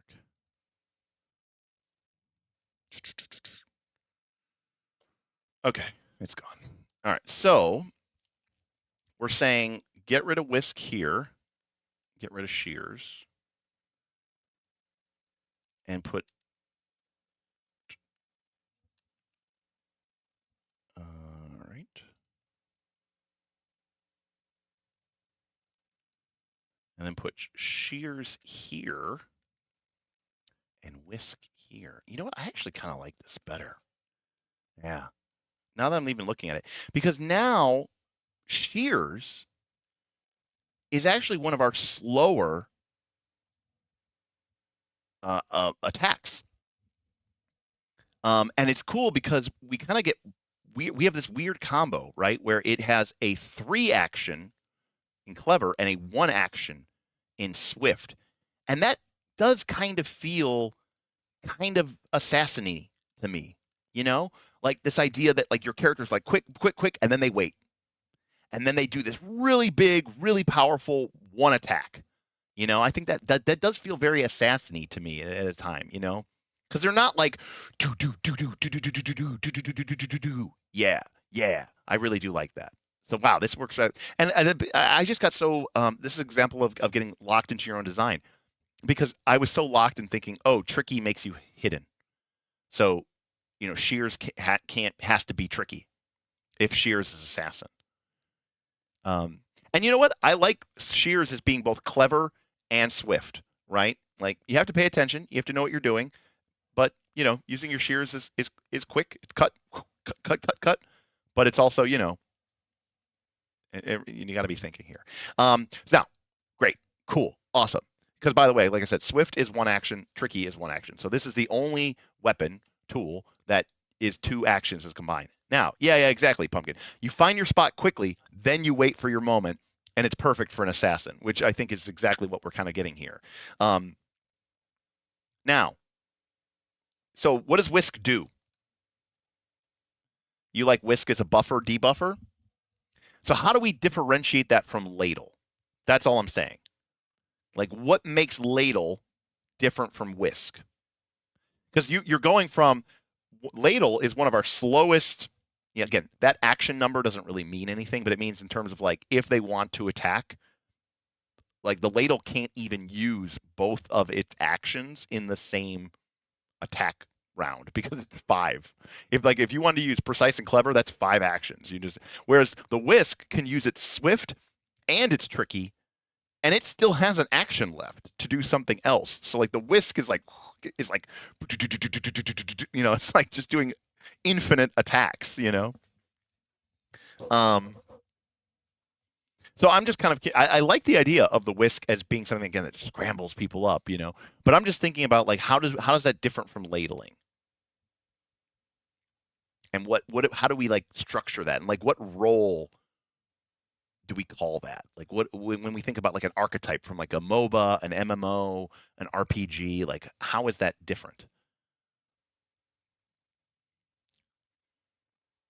So Playthrough Paul says, well, the ladle can buff allies' defenses and debuff monsters' offenses, while the whisk buffs allies' offense and debuffs monsters' defenses. Okay, that's kind of interesting. So Pumpkin says, let's remove debuffs from the ladle, make it just buffs and heals, and make the whisks debuff. So there we go. So Vin basically said the same thing. If ladle heals and buffs, we can say that the whisk is DPS plus debuff. Yeah, so I do like the idea that like the whisk is kind of just like this kind of idea of like, I don't know what the term for that is, but it's like the character that just like, you know, like lots of little hits, you know, doom, doom, doom, doom, doom, doom, doom, doom, doom, doom, doom, doom, you know, because it doesn't really do anything. So I don't know what the term for that is, but I do like the idea of then. So we'll get that, we'll make that debuff, and we'll get rid of debuffs on ladling. Yeah, it's a scrambler. Yeah, you scrambled them up. I don't know. That's pretty cool. Yeah. Death by 1,000 cuts. That's the kind of definitely kind of the vibe I think that I'm going for as well. Yeah, like the whisk is just constantly you know, hitting you. Okay, so taking a step back. Yeah, I do think it all fits, you know. So the whisk is like your warlock. Okay, you know what? Yeah, that's actually kind of a fucked up way to think about it. But the whisk is like a warlock necromancer, while the ladle is more like a cleric bard. I mean, it's kind of fucked up to think of it that way, but it kind of is true. Yeah. The only fucking weird one is torch. Okay, which part? Because of the way that they define the torch. Because if I think of the torch as I know you don't play 40K, but like in 40K, you have what's called a last cannon, and it just fires a beam of pure energy, and it shoots through anything like a hot knife through butter. Oh, it's just the fact that it's a sniper rifle. Okay, yeah, but it is a sniper rifle, basically. Yes, but again, it's because the inspiration for the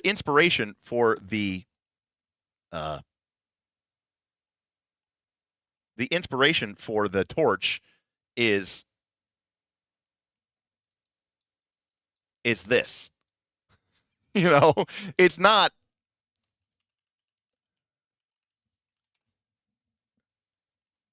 this. Well, no, that's just the point, Vin. The whole point of a torch is to apply surgical heat to only one part of the food. Otherwise, you would just put it in the oven. But like when you take like a creme brulee out of the oven after it's done cooking, you use the torch to apply precision flame and heat to just the top to crystallize the sugar and create that crunchy exterior that's all caramelized. Yeah, exactly. Use it to brown a creme brulee. Exactly. Well, sure, but you're still doing it very precisely, because if you hold it in one area for too long, you burn it. So you want to caramelize it without carbonizing it.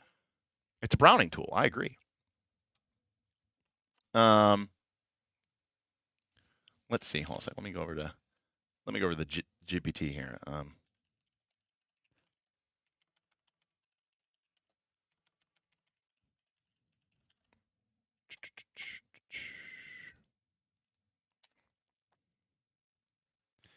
I mean, that's true. The torch is raw, so who cares? But I mean, well, you know, we can change things. Kitchen theory and TTRPGs. I mean, that's part of what the whole point of this game is for here.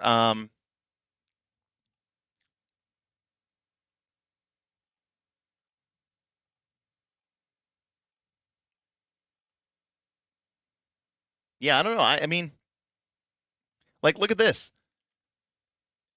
Like this is from thing. To touch up areas of meat that didn't brown evenly.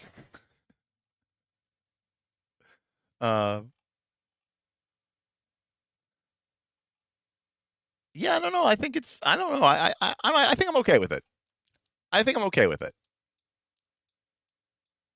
Again, I think it's just we see torch and we think this, but it's not this, right? It's this. Why do they call it the oven when you ov in the cold food of out? When what?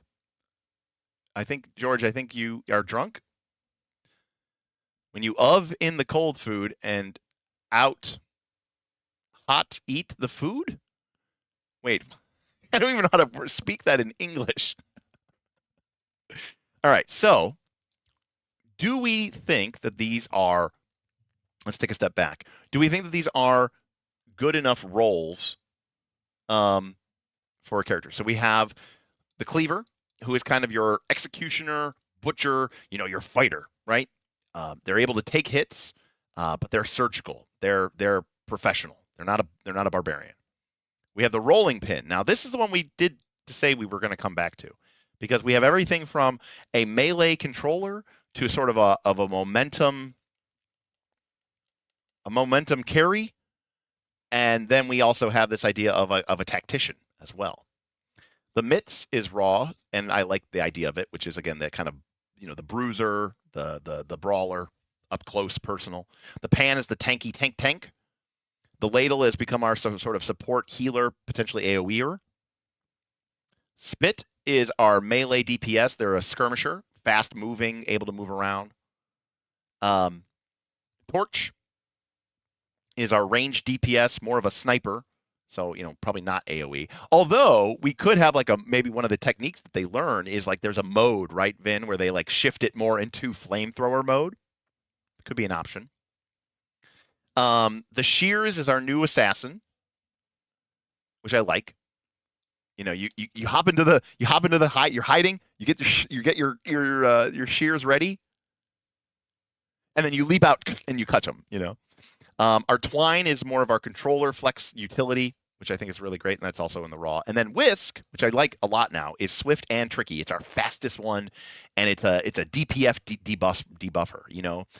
Again, kind of like a warlock. You're doing damage, you're also debuffing them, you're taking them apart, you're mixing them up, you're scrambling them up. I do like that idea.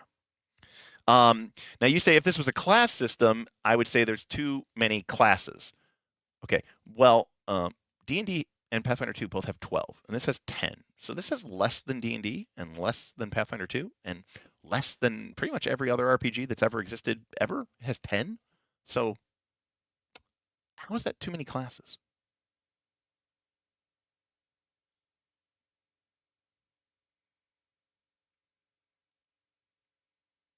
Oh, I see what you're saying. You're talking about from that perspective. Well, that's the advantage.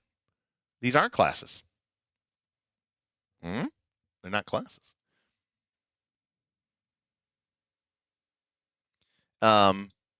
Because you're not locked into one thing. Like I said, you could use any of these techniques with any of these classes or with any of these tools. So it's a tool, not a class. But to be fair, one of the reasons why we expanded it is because if in a mega game, if you had 30 people all and then you had 3 classes, it would get pretty boring pretty quick. Because even in games that, by the way, that have fewer classes, the assumption, when I talk about there should be warrior, expert, spellcaster, I'm assuming that there will be second tier classes like Shadow of the Demon Lord or Shadow of the Weird Wizard, or something which you start as a warrior and then you take the paladin talent, or you start as a spellcaster and then you take the mage talent or the warlock talent. You end up starting generic and funneling to specificity, right? That was always my assumption in that regard. But that's also part of the thing is I want these, to be able to sort of, hold out and define their own things here. Sure. And to be fair, every tool will share with its neighbors, different techniques as well. But clearly, if we're talking about, a class, techniques which taunt and shield and stun and CC, I mean, that's going to feel very different from a skirmisher melee DPS,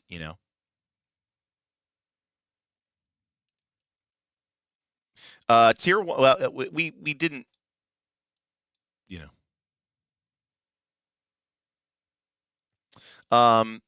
So there's a couple of differentiations to that. So again, in the core game, like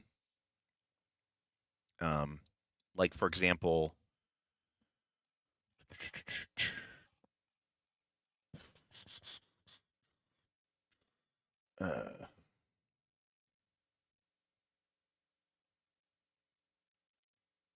like if you have the spit, this is one of the tier 1 spit techniques called needle and thread. Your spit gains range 2 shot. If you make a shot with this tool and succeed, you may pull yourself 1 stride closer to your target. So like the harpoon, the fork, the whatever, the spit, the roasting spit can become ranged. What's the other one that can become ranged? Oh yeah, the pan. One of the techniques you can take for the pan is called bouncing throw. Your pan gains range 2 shot. If you deal 10 or more damage with a shot, your target becomes stunned. Whereas the default technique for torch, the one that you don't, this is the one that you start with, is line of fire. Your torch gains range 3 shot. So the torch just default starts off with range 3. But because bouncing throw and needle and thread are beginner techniques, you could choose one of these and start the game with both. As a pan user, you could have your Captain America, Captain Pan America. Yes, it's absolutely Captain America, but with a frying pan. It is 100% Captain America with a frying pan. But in your needle and thread, you could be. I don't know whichever ones can become ranged, but yeah. But the only one that is default ranged is the torch. This is actually one of my favorite torch techniques. Okay, it's called preheat. Which is, so you have to spend 3 stamina, but it doesn't take an action. It just costs 3 stamina. You choose a pack mate within 0 strides. So choose a pack mate next to you. And again, it doesn't take any actions. So you could do this technically to everybody that's within 0 of you. You just have to pay 3 stamina each time. Until the end of the round, if that pack mate deals part damage, then that part becomes burned. So basically, it's like you take your torch and you like preheat their weapon, and then if they hit a part of the monster, it becomes burned. I think that's cool. That one had me going like, oh, that's cool. I like that one. That's very clever. Yeah, that's pretty good.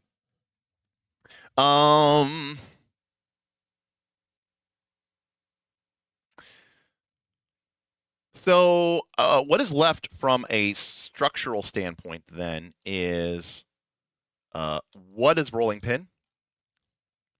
Is it a melee controller? Is it a tactician, or is it a momentum carry? So that's one.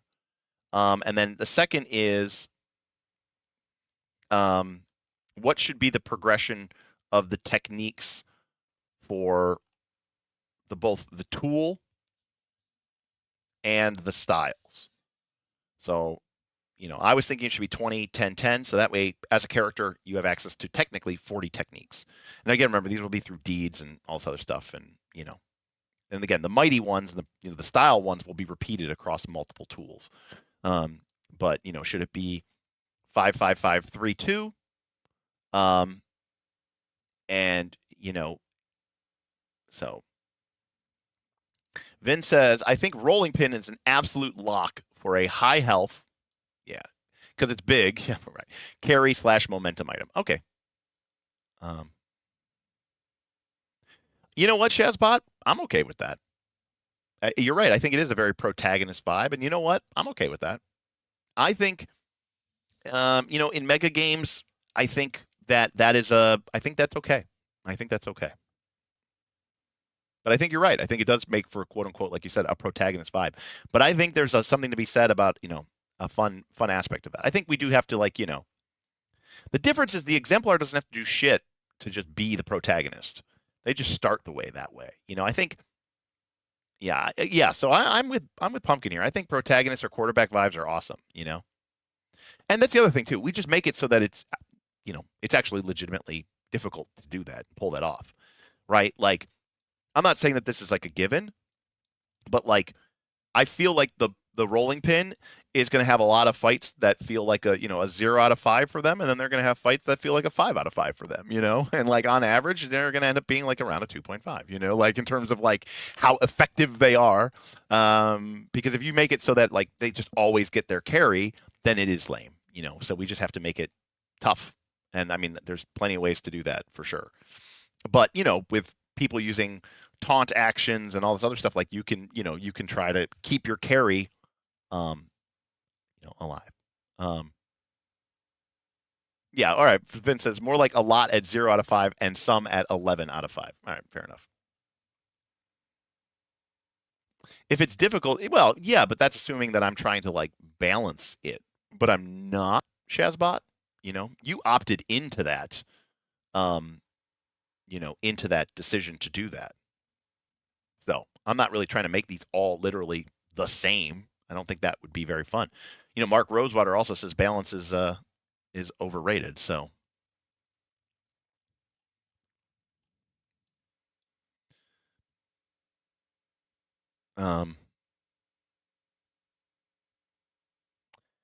so I've only run it like White Room against myself. I never run it with like a group of PCs, so I will be freely admit about that. But it is.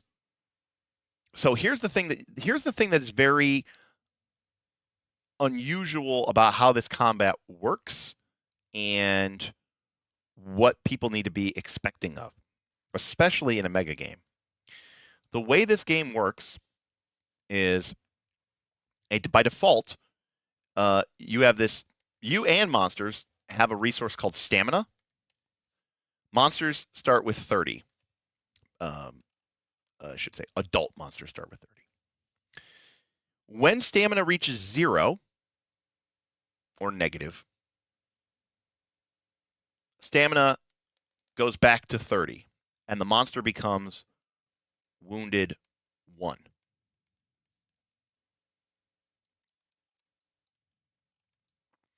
When stamina goes down to 0 or negative again, it resets to 30, and the monster becomes wounded 2.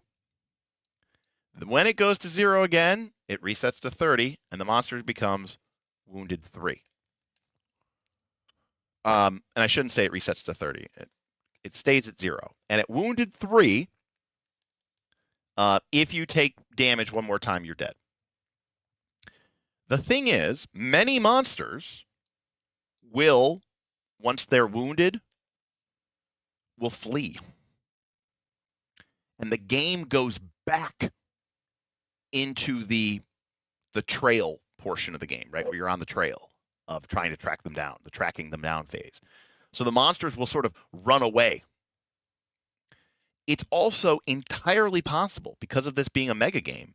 Now, normally, this might happen in a normal campaign too, where in a normal campaign, you might fight a monster and you inflict a bunch of damage to it, right? So let's say there's some big, giant, you know, I don't know, it's like a crab unicorn monster, right? So it's got the crab, so it's got the armored carapace, you know, it's got the armored carapace part, and then it has its big claw, its left claw, its right claw, but then it also has like a gigantic unicorn. Okay, so those are different parts of it. So you might break the unicorn, you know, you might break the unicorn off, and also, you know, get the monster down to wounded 1, and then the monster runs away. Now, you're playing, you know, your normal home game, and the monster, you know, flees back into the woods or whatever, and you know it's late, and you guys go, okay, well, I guess we'll pick it up next time, and we'll continue to track the monster. Okay, cool. Well, in a mega game, you don't have that. So you might end the session with the monster hurt, the unicorn broken, the unicorn horn broken. The monster's hurt, it's wounded, but it has run off into the woods. And it might be a different group. Maybe only some of the people who were originally hunting the monster might partake in the second hunt of the monster. Now, this is an adult monster. There are young adult is sort of the standard monster. There's young, there's adult, which is the default. Then there are elder, and then there are apex. Apex monsters, I think, have like 50 stamina per wounded level, right? So like, it might take you a whole fight a whole session just to get it wounded once. And then it runs away and its hit points reset. So realistically, getting a monster from literal wounded 0 through all of its stamina down to wounded 3 and then one more hit to kill it is a quite involved process. But that's the idea. The idea is that the monster runs away, and apparently this is classic Monster Hunter behavior, which again, there was a huge inspiration for this game was Monster Hunter. So there is definitely this idea of the group runs away, and then another group finishes it off and sweeps it up. So that is a part of the game that we have talked about being part of it. Wolpelstein, who is surprised to see us still going, says, Wilder Reaches X Northern Reaches crossover event when? We'd have to, that would be quite a crossover event. We could do a mega raid. No, I don't know. We'll have to do, maybe we'll do something. I don't know exactly what that would be, but that would be pretty crazy.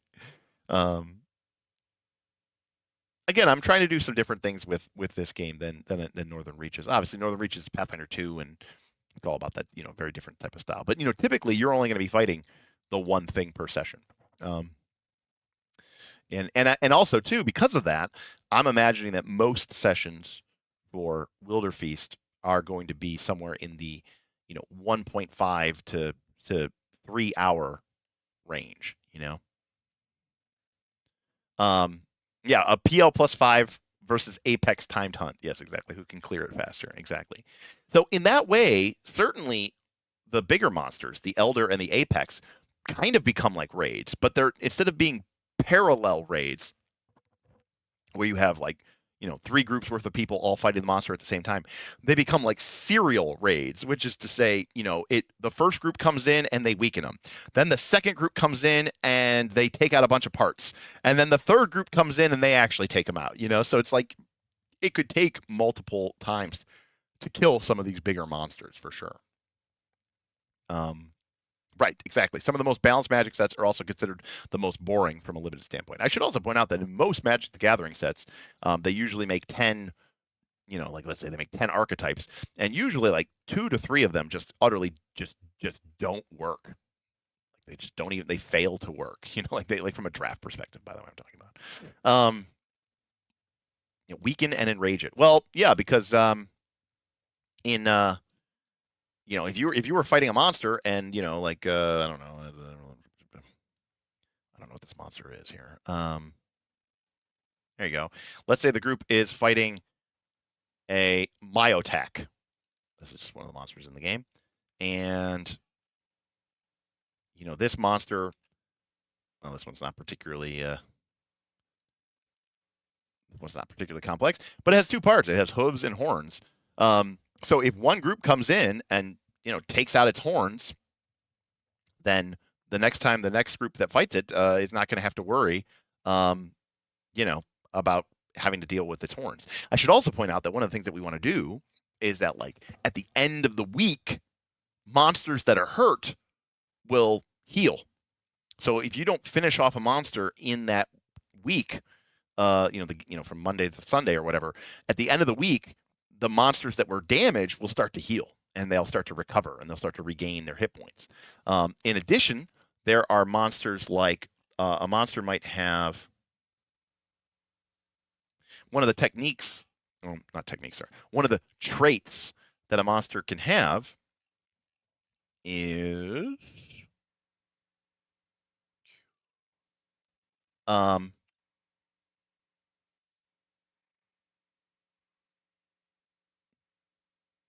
you know, is like, oh, what's it called? It might be called regeneration or something like that. But oh no, it's photosynthesis. I think it's photosynthesis.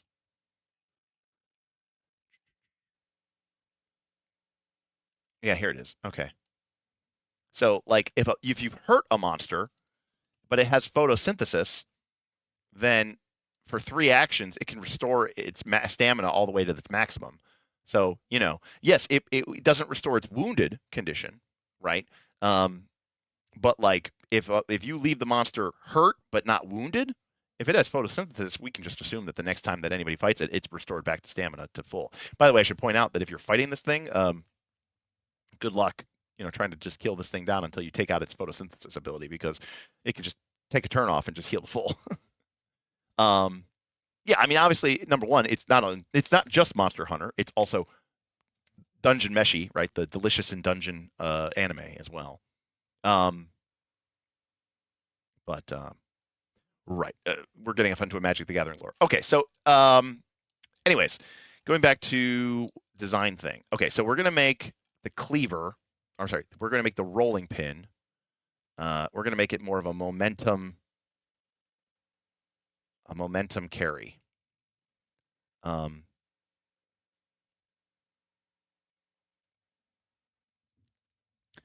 And how do we like?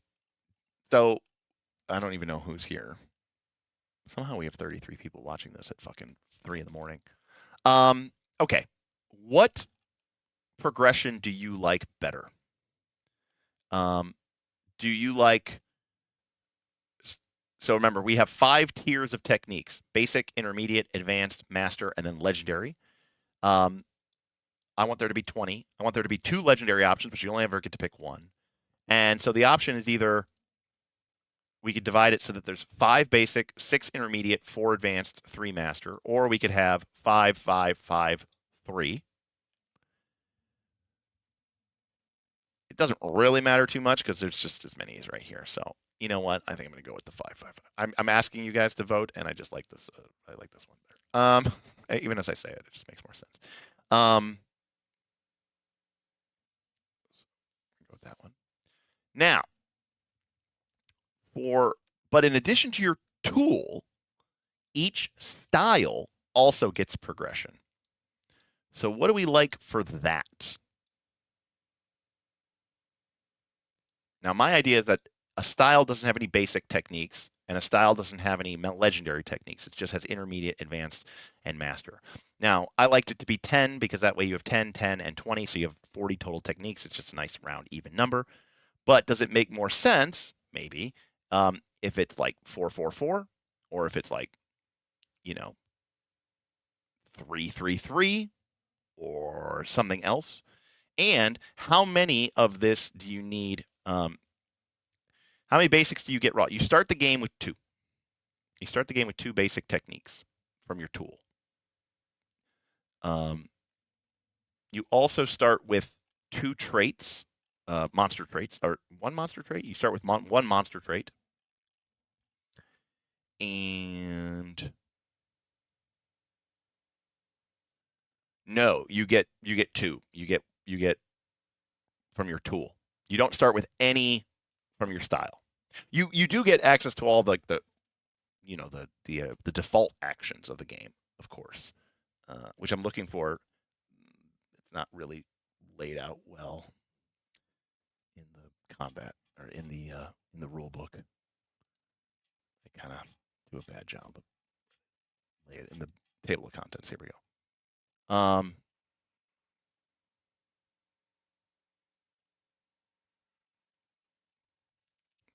I mean, it's a big long list, but oh, I see what you're saying. That's a great question. I don't know. That's a great question. I didn't think about that. These are the default options, by the way, that every character has access to at all times. So you have access to the attack action, which obviously depends on which type of style you use. You have the brace action. You have the eat action. You have the improvise action, aka attempt something not covered by the rules. You have the move action. You have the prepare action. This is the one where you take an action now, burn it, and you get it next turn. You have the repair action, which is brutal, but you restore 1 durability to your tool the monster can't repair. You have the taunt action, and then you have the use a trait variable, which is, using one of your monster traits. If it costs actions, use actions. If it costs success, by the way, techniques are considered a subtype of trait. If it costs successes, use it after you roll, and then they cost successes from your roll. If it costs stamina, spend the stamina. And if it costs nothing, because it's passive, you just use it whenever it says you can. Hey, what's up, Jaggle? So those are the default actions. So that's a great question, Vin. How do we know whether you have access to the intermediate techniques? I don't know. That's a great question. I don't know. I didn't think about that.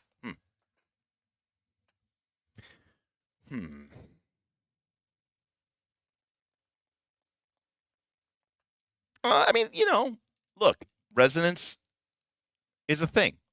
Gristlebrand. It's a 7/7, pay 7, draw 7, costs 8. Come on.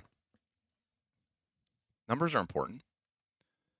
There's also something to be said about the feel of it, Like, I like the way that we've designed it with the 5, right? So in the beginning of the game, you will start with 2 techniques, because you start with 2. So in order to unlock access to your 5 intermediate techniques, you need 3 of 5. So more than half. And that means from the beginning of the game, you need to get 1 more. So once you get 1 more, you get access to a whole new pool of 5. Because in the beginning of the game, you only have access to the other 3 techniques, right? There's 5 at basic. You can start with 2, and there's only 3 other ones. So at the very beginning of the game, there's only 3 choices for you. Once you get 1 technique, you then open up the next pool of 5. And then I like that we have 3 of 5, which means it's slightly more than half, right? And that was unlocked. So I do like that.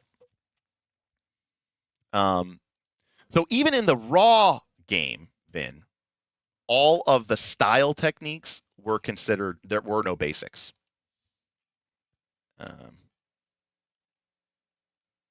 Yeah.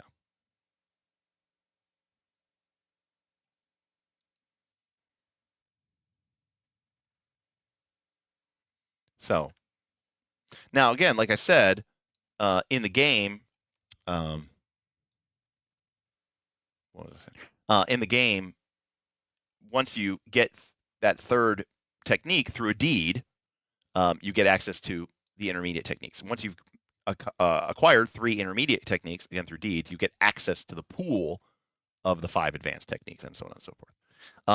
The problem with this system here of 4-3-2 is like 2 feels like too much, and 1 feels like not enough in order to get access to the next tier. You know what I mean? That's my only problem with it. I see what you're saying. Getting the technique is a deed, but unlocking a whole tier could be a deed too. I see, for the style one. So you mean there's some sort of deed that you need to do to even get access to these 4? That's an interesting idea. B, though. I mean, it could be anything, but I'm just thinking like structurally. Because I don't want you to have access to this stuff like immediately, because well, that's the beauty of it. A deed isn't a tax. It's just things that you're doing anyways. So that's like why the deeds aren't that really, a thing. That's why, like, people call it like someone's like, oh, you get screwed out of the legend. It's a disappointing thing. It's like, well, no, you just did the deeds for, you're just doing the stuff anyways. It could be very simple. It could be that it's just that you eat a Wilderfeast, you eat a Wilderfeast, type thing. Could be that. It could be as simple as that. What if? Okay. What if this? So, take a step back for a moment. Techniques are definitely tied to tools. We know that, even in the core game. But in the core game, the styles, your mighty, your swift, your tricky, the way you raise them, okay, is by eating a monster that has a higher style than you, right? So, if you go and eat this monster, remember all your styles start at 1 at least. The only style that this monster is going to to eat, to raise you, is tricky. And that's if you choose it, by the way. You don't automatically get this because you only get one thing from a monster. So you could take an increase to your tricky, or you could take one of the monster's traits that it has. Like maybe you want to pick up its this monster has the disorienting traits, which is creatures who attack you become confused. Whether they succeed or fail, they become confused if they attack you. That monster has that trait. So if you killed this monster and ate it, you could either pick up disorienting, you could pick up slippery, or you could increase your tricky, assuming that 3 was higher than your current tricky. So if your tricky was 1 or your tricky was 2, you could raise your tricky by 1. So one thing that we could do is that the way that you advance or you unlock access to the intermediate tricky techniques is by killing a tricky monster. Does that kind of make sense? That way we're tying it into the core structure of the game, right? And by the way, like every monster is kind of basically written this way, like every monster has basically got like like that's another tricky monster. I fucking just picked another tricky monster. Something like that.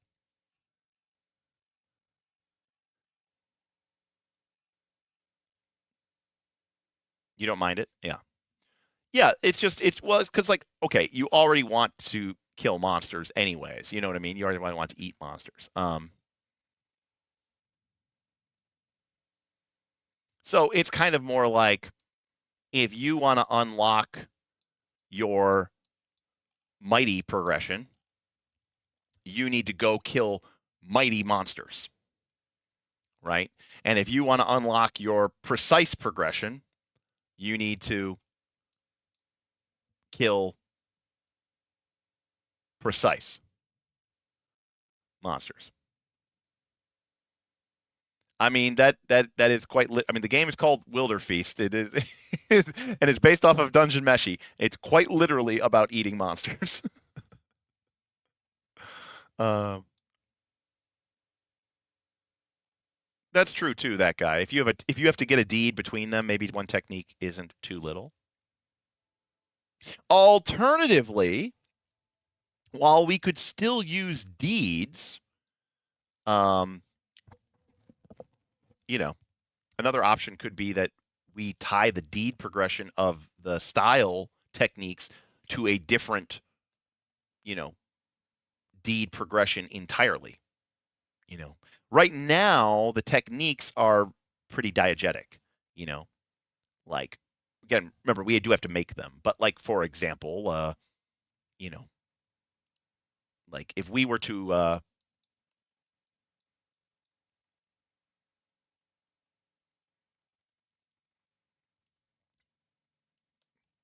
like, for example, waste not. After you finish the feast, you gain 1 serving of this ingredient, the best bit, gain +1 to any style. The deed for this would probably simply be that, you killed a monster with at least one of its parts broken, right? If you kill a monster and one of its parts is broken, then you get 1 advancement towards this, right? And like, maybe it's 3 deeds. And you're like, cool, I killed a monster, and when it died, one of its parts were broken. Mark the deed. Oh, cool, I killed another monster at some, the next time I fought or whatever, and I killed it and it got. And then after you do it 3 times, you get the waste not feature, right? You just pick that technique up automatically. That's that's the way that that's the thing. Well, now that's the thing, Garblag, is that like the way that because in the game, I know things are getting a little bit messy here. In the game, there are tool techniques, and then there are style techniques. So the way that we were talking about doing the tool techniques is that, in order to unlock, to go from basic to intermediate, you need to have accomplished 3 of there's 5 techniques at basic. So once you've gotten 3 of the 5 of them, now the intermediate deeds open up, right? So it's exactly what you're saying. It's kind of, I think we stole that exactly from you. I'm not exactly sure if that's exactly who we stole, like if that's exactly what your rule is, but I think that's what we thought it was. So, and then once you get, so like, let's say you end up getting another basic, you're at 4 or 5, cool, whatever, doesn't matter. Then when you get 3 out of the 5 intermediate, you now unlock the advanced pool. And now you're at 0, 5. So at this point, you have 1 deed open here, 2 deeds open here, and now 5 deeds open here, right? So you have 8 possibilities available to you within this deed structure. Okay, so for you, it's just 3 and move on. Well, okay, so we're kind of the same way, right? We're 3 and move on.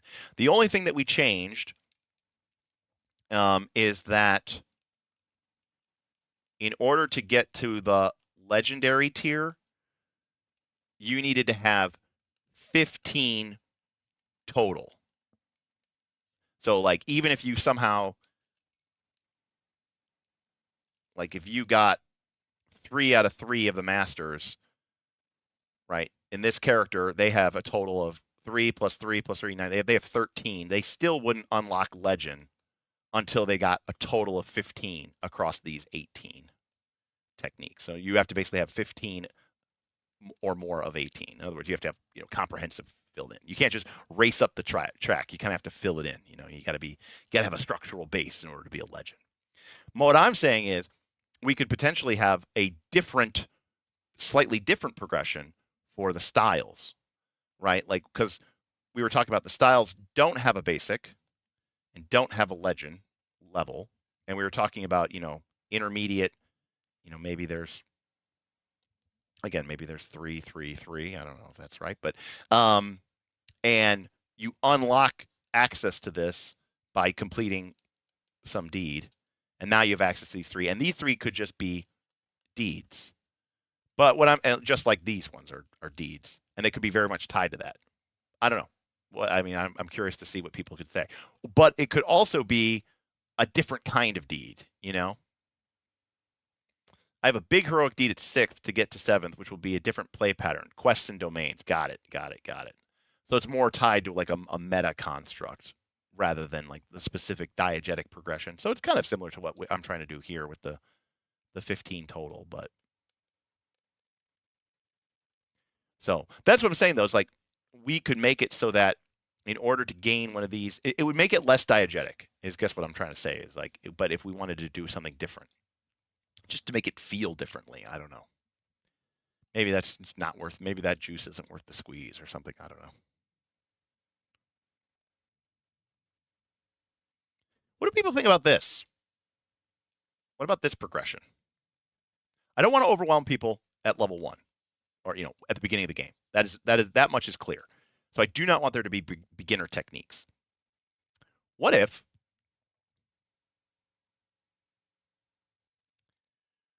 the style, like Mighty, was 3, 3, 3, and what if Mighty did have a legendary technique? That's 10. And we could just make it that, you know, I don't know, maybe you have to have all of them, and then, you know, and then you just get, once you have all 3, once you have 9 of 9, that's the deed. That, and then you get the legend. You know, if you complete the Mighty track, you get the legendary track, the deed. That just automatically unlocks. And that way it's 10, and that way we can have 3, 3, 3. But it's still 10. Thoughts? Maybe? Yes? No? And that way, you know, you can say, I've got my legendary Mighty technique, you know, and you can use it with, you know, multiple tools that use Mighty. Yes, this is correct. This is my butchered version of an attempt to create a game, and also add in heroic deeds. Like, let's be clear here. People won't complain. That's all true. I mean, this was already a crazy structure, and then I read heroic deeds, and I was like, oh my god. It's so good. It's so perfect for a mega game. It's just disturbing. I agree that people won't complain. And I kind of like that. I like the idea that it's just like, look, if you complete the whole thing, you get it. Okay. So then what we're saying then is that instead of needing 3 to advance, like we did here, we make this. Oh.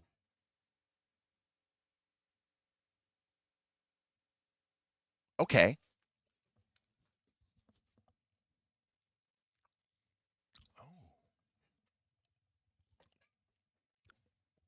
Okay, what if we don't do that? I gotta pee. One second.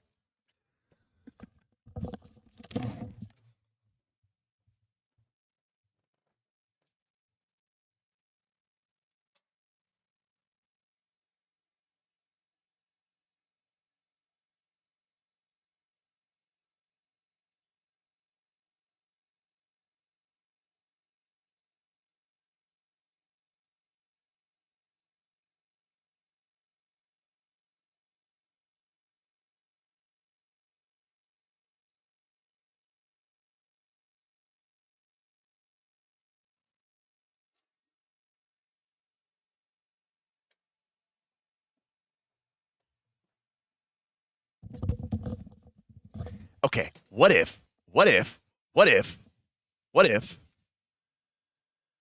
the game, it's not a what if, this is the game. The game has 4 tiers of monster: young, adult, elder, apex. What if, in order to unlock the intermediate deeds for mighty, you have to kill a young or greater mighty type monster? And then to unlock the master deeds, you have to kill an adult. And then to unlock the advanced deeds, you need to kill an elder. And then to unlock the legendary deed, or maybe even just to get the legendary deed, you have to kill an apex mighty monster. Right? So now you're tying it to the actual monsters themselves. And so for you to be a master or of mighty or a legend of mighty, you will have to have like taken on the biggest, mightiest monsters that exist in the game.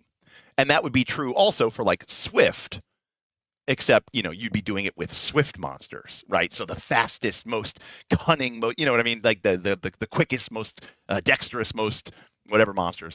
And then we tie it to that instead. And obviously you can't, unlock something else. So like if you do manage to kill an elder monster, but you haven't unlocked this yet, you would have to unlock that first or something like that. There'd be a requirement. So you can't just like, I don't know, kill an apex monster and just get to one. I mean, to be fair, if that happened, I mean, God bless. But something like that. And then we tie it to those 4 tiers of the monsters. And that kind of feels like, I mean, you're like, look, I want to fight these bigger monsters anyways. But then imagine, as a player, you're playing the game and you see on the quest chart, that there is an elder, there's an elder, an elder Roxbeak, which is like, this massive, monstrous, rhinoceros-like bird creature. And you're like, an elder Roxbeak? Oh, I need to go get that thing. I need to eat that. I need to kill that monster and eat it because I want to unlock my 3rd tier of mighty powers. I like that. That sounds cool to me. Because again, it'll drive player decisions. It'll get people excited. It'll focus player decisions. It'll drive player agency, which I think is really cool. Okay, I like that.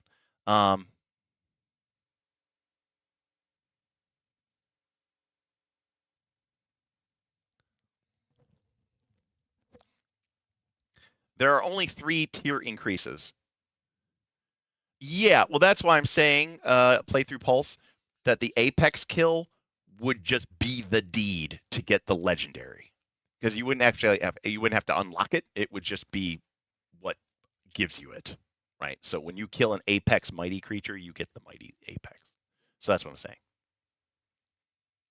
It's late. Everybody go to bed. I mean, yeah, whatever. Time is a. You know what? We're screwed anyways, Kojo. It's daylight savings time ending, beginning, whatever. It's spring forward this weekend, so everyone's gonna be screwed up anyways. so it's better for it anyways. All right, Pumpkin loves it. Oh, Garblack, everything's Wilder Deeds. Yeah. I do like that. That seems really cool to me. Okay. I like that. Now, obviously, none of the Foundry module, which is already just, by the way, a fan version, and it's pretty, it's pretty lightweight. None of the Foundry handles any of this, obviously, and especially doesn't handle deeds. And I'll be honest with you, I want the Foundry module to track these deeds for you. Not that it would be like automated, like it knows what just happened, but like I want your character sheet to have your deeds listed, and when you fulfill a deed, I want you to be able to, click a button, click the circle, and it'll say, oh, confirm that this deed, and it'll pop up, in the chat box, and it'll say, so-and-so just accomplished this deed. So that way it's like everyone knows that you did it, and,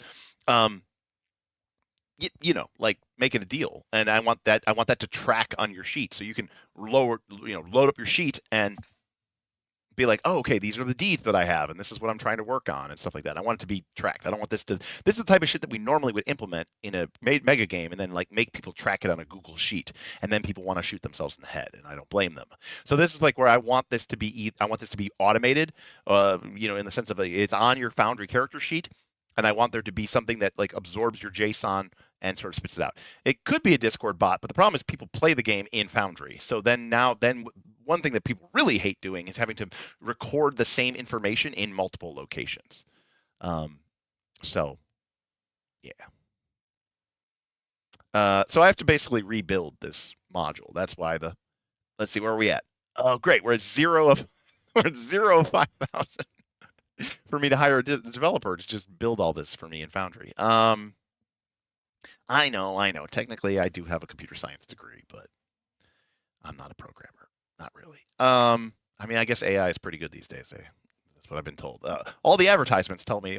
My own company told me last year, we don't need you. AI can do your job. So, well, maybe we can put that to a test. And it's not like I'm deploying something to, I don't know, control traffic lights or drive an automated car. It's a mega game for maybe at best 20 or 30 people. So, if it's buggy and Cody, buggy as shit, who cares? It's spaghetti code, but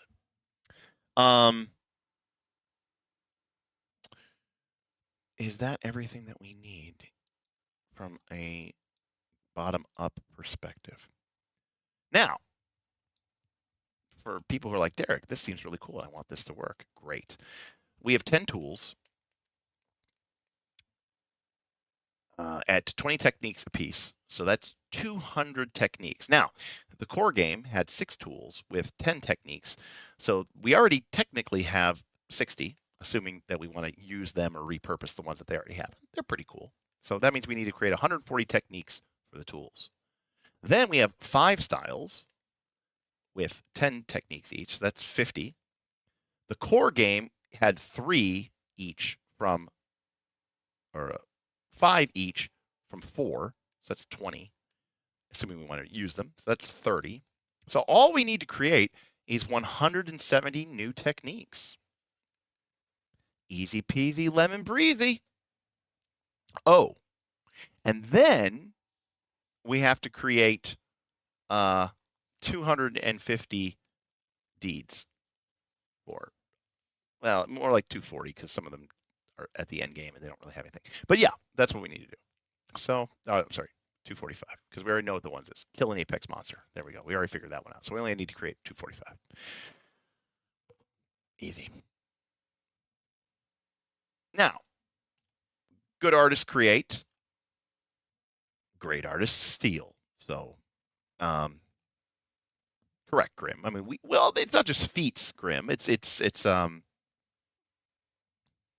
inspiration. You know what I mean? Like that's one of the reasons why I want to understand the people's role. Now, this is the primary role, right? We also know that like there's secondary roles, right? We talked about like how the Cleaver character is an executioner, fighter, butcher. But we also know that in,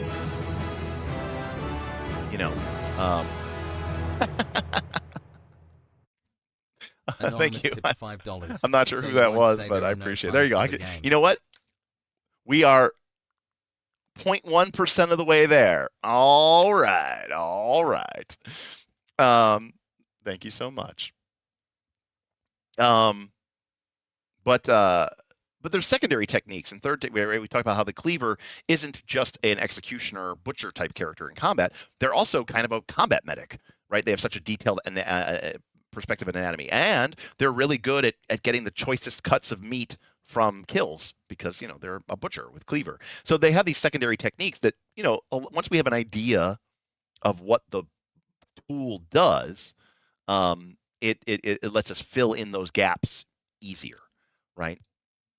And again, we kind of talked about what are the different pillars that the game interfaces with, and we talked about there's the hunt, which is the combat, but there's also the feast where you cook and eat the monster, and there's also the trail part where you're on the trail and you're tracking them on the trail, and that's more of a point crawl. There's exploration factors, there's tracking, there's foraging, and all this other stuff. Is that 5K a research cost for a Foundry dev asking for a friend who might be doing another Kickstarter in a few months? It is more of like an aggregate average. I have for creating a complete system module, that is I've heard some people are like, oh, I'll do it for a 2K, I'll do it for this, I'll do it for 4K.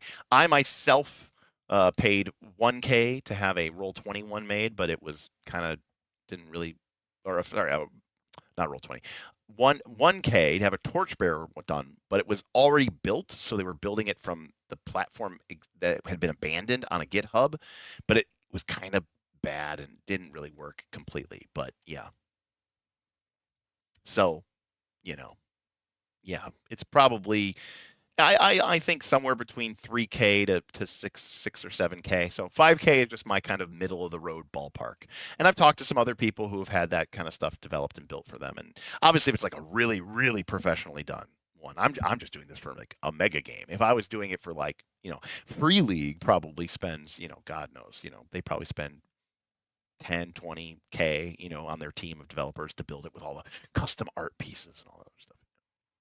And all that other stuff. The compendiums all fully mapped out.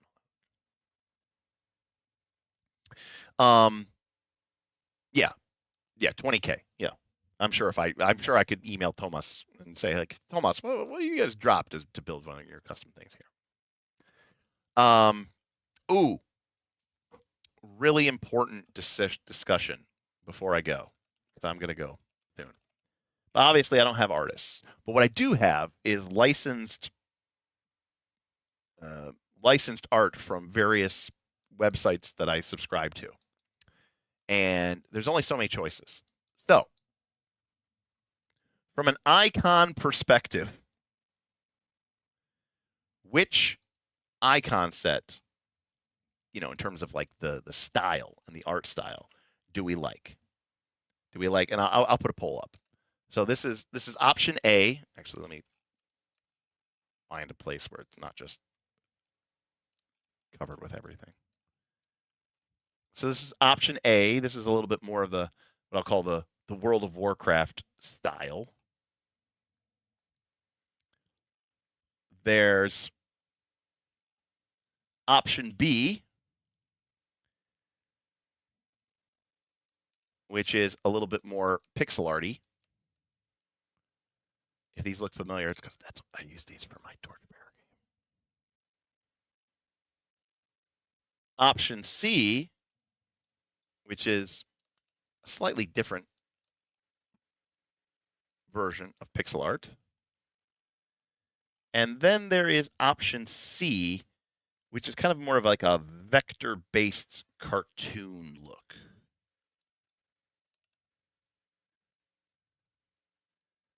Now, of course, these are obviously different things, but, it is what I'm going for here.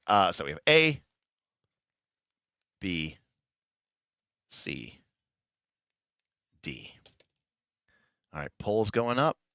In 5, 4, 3, 2. Okay.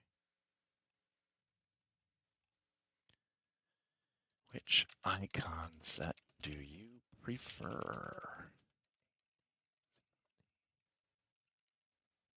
All right. Poll is There it is. Poll is up. Which icon set do you prefer? Vote 1 for A, 2 for B, 3 for C, etc., etc.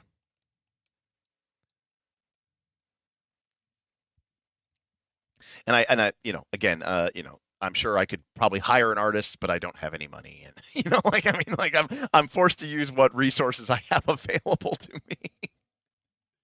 Oh, B. So the torchbearer. People like the torchbearer icons. Okay.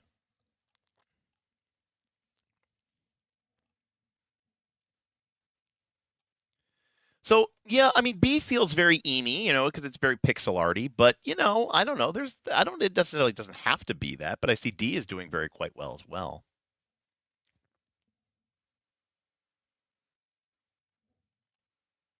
I will say that the first one, A, literally has a set for has a set just for cooking. There is that. I'm like, oh my god, it's perfect.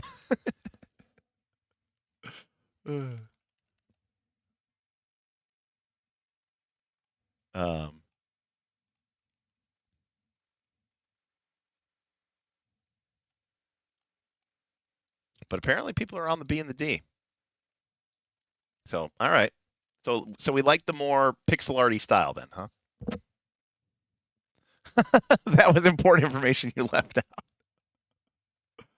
Yeah, I mean, I was just saying that particular one. Now that's interesting. So I'm curious. Now I can see that people did. I'm interested. People voted for B and D. I'm curious.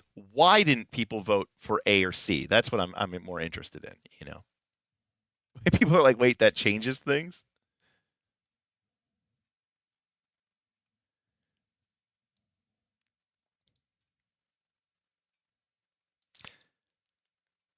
So, oh, I see. You change your mind because you know that there's cooking. Oh, okay, I got it. Yeah, I got it. Colors and cartoony, right? I mean, to be fair, I mean, I don't know. So yeah, I think personally, I agree with Garblag. A is very WoW-like, right? A feels very WoW coded. In fact, I'm sure that the person who made this icon set did so as a result of it. I should also note that the A pixel arts are 512 by 512, right? So it's 512 pixels by 512 pixels. That's why it's so much more detailed even when you zoom in. Whereas I think these ones are 32 by 32, right? So when you zoom in, you can really tell that they're pixel art.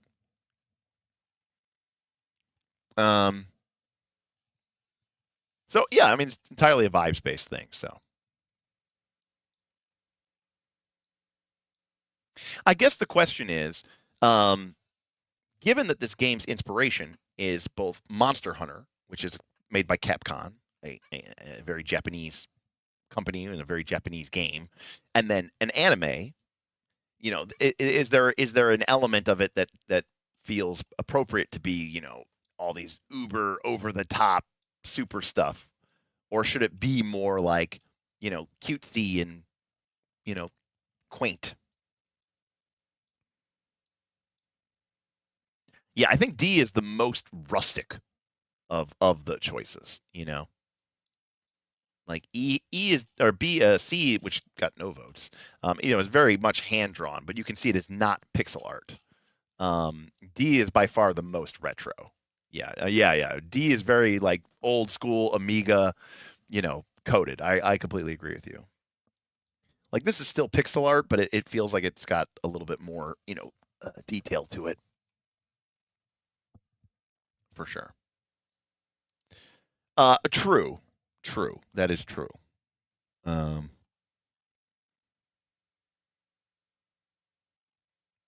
We may be somewhat limited in that respect.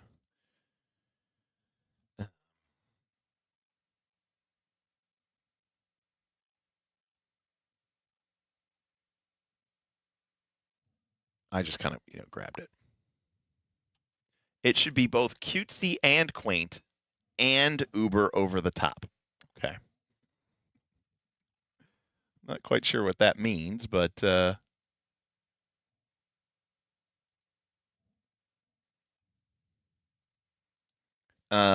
I mean, this is not a great example for our game, but using the pixel art style from this one from B, this is called the Demon Skill Icon Pack. So this is the Demon Skill Icon Pack. So that there you go. That's like a comparison of from a skill pack. Now keep in mind these are 32 by 32, and the top one is 512 by 512, right? So there's a lot more pixels to work with, which is why it looks much more pixelated. But this is the Demon Skill Pack. But again, it's it's the Demon Skill Pack. So I mean, what do you want out of it?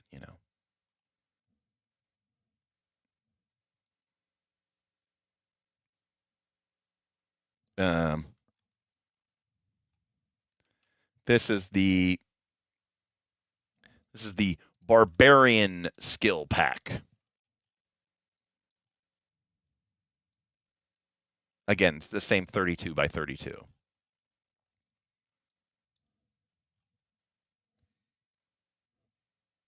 Well, if you don't like, so Sims likes the pixel art version. All right, I mean that's fine. I mean people are definitely voting for B and D.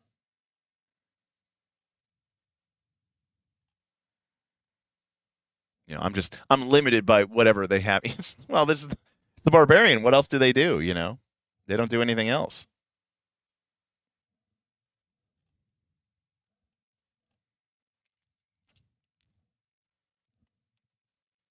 Because if you don't like these, Vin, well then that's a problem. Because these are by the same people who do these.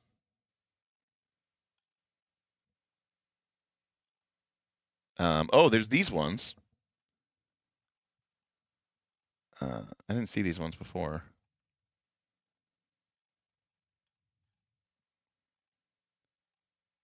So this is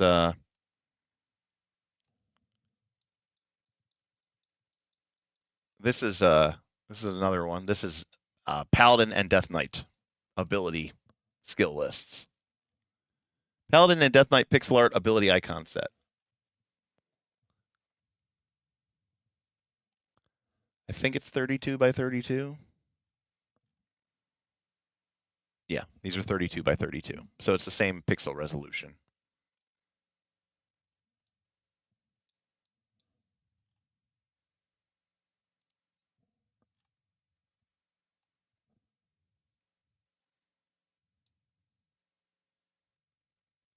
Again, we're somewhat limited, But it's nice when there's because I mean, to be honest with you, sometimes the icon can, like if I have a cool icon, I'm like, well, I want to use this icon. I better make a technique that uses this icon that makes sense. So that would be, by the way, an example of top-down design where I'm like, okay, what do I have available for me? Because I can't hire an artist, so I guess this is going to have to be an ability now.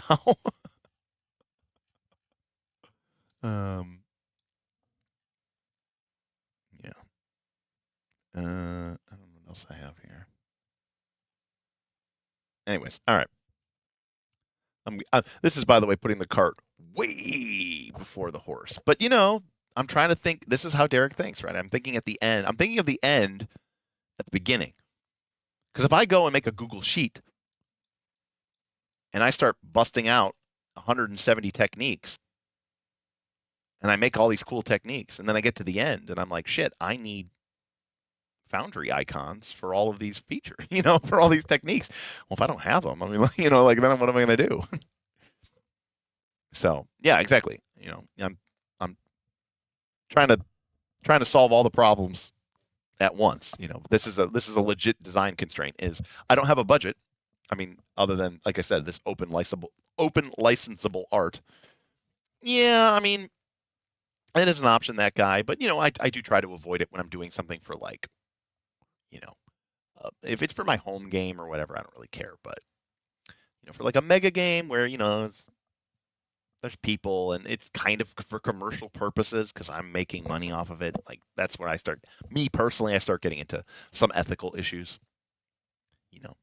I mean, I'll say this: when I played Torchbearer, I did a shitload of photoshopping of these art assets because I had to change them. But I mean, that's me doing the photoshopping, So now, do you consider Photoshop art? Dean Spencer stock art is what I used for my things. Great for that black-white trad look. Well, I mean, that's the thing, though. It's like I don't necessarily want it to be trad. I mean, the game is, very like fun, crazy, weird squid ribbon monsters. It's like that. So, oh, okay, cool.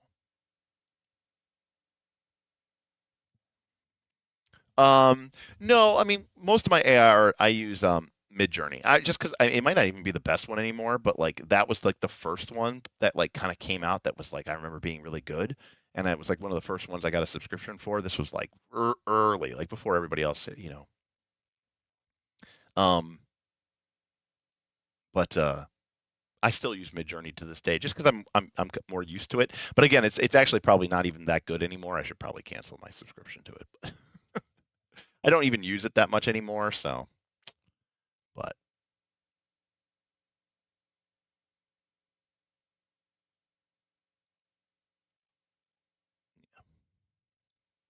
anyways, which set has a gun? Use that one. I mean, they all probably have guns. Gun icon.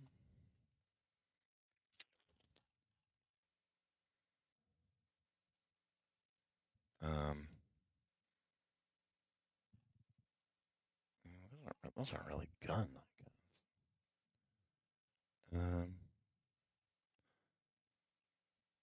I don't really have that. They have like that guy. By the way, how do you plan to pair players and GMs for the trail part? Well, we'll do it the same way that we always do games in our mega games, which is a GM. Sometimes players will say, "Hey, we really want to go hunt that monster. Does anybody want to run that game?" And a GM can sign up, or a GM could say, "Hey, I'm willing. I'm going to run a game on Thursday at 9 p.m. and I have minimum 3, maximum 5. Sign up if you want to play, and if we get 3 people, we'll play." That's how we've always done it. We use Discord and Sesh, and we have a shared calendar, and that's basically what it comes down to. And that's what we've been doing for 5 years in all of our mega games. And it's not perfect, but it works pretty good.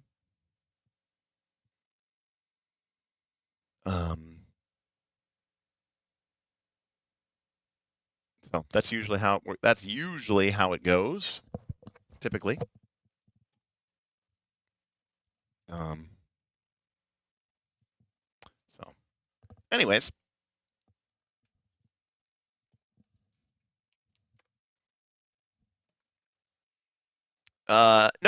No, monsters don't belong to a GM.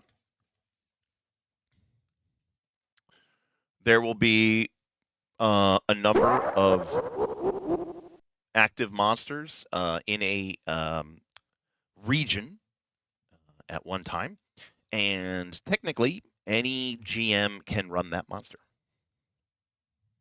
So a GM will not own a monster.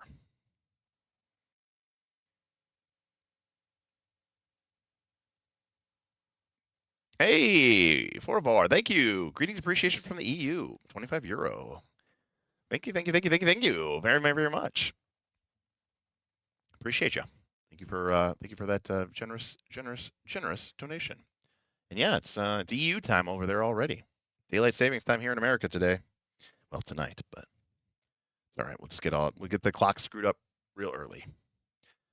I'm just enjoying my brief break before I head back. Good luck with the dev. Yeah, thank you.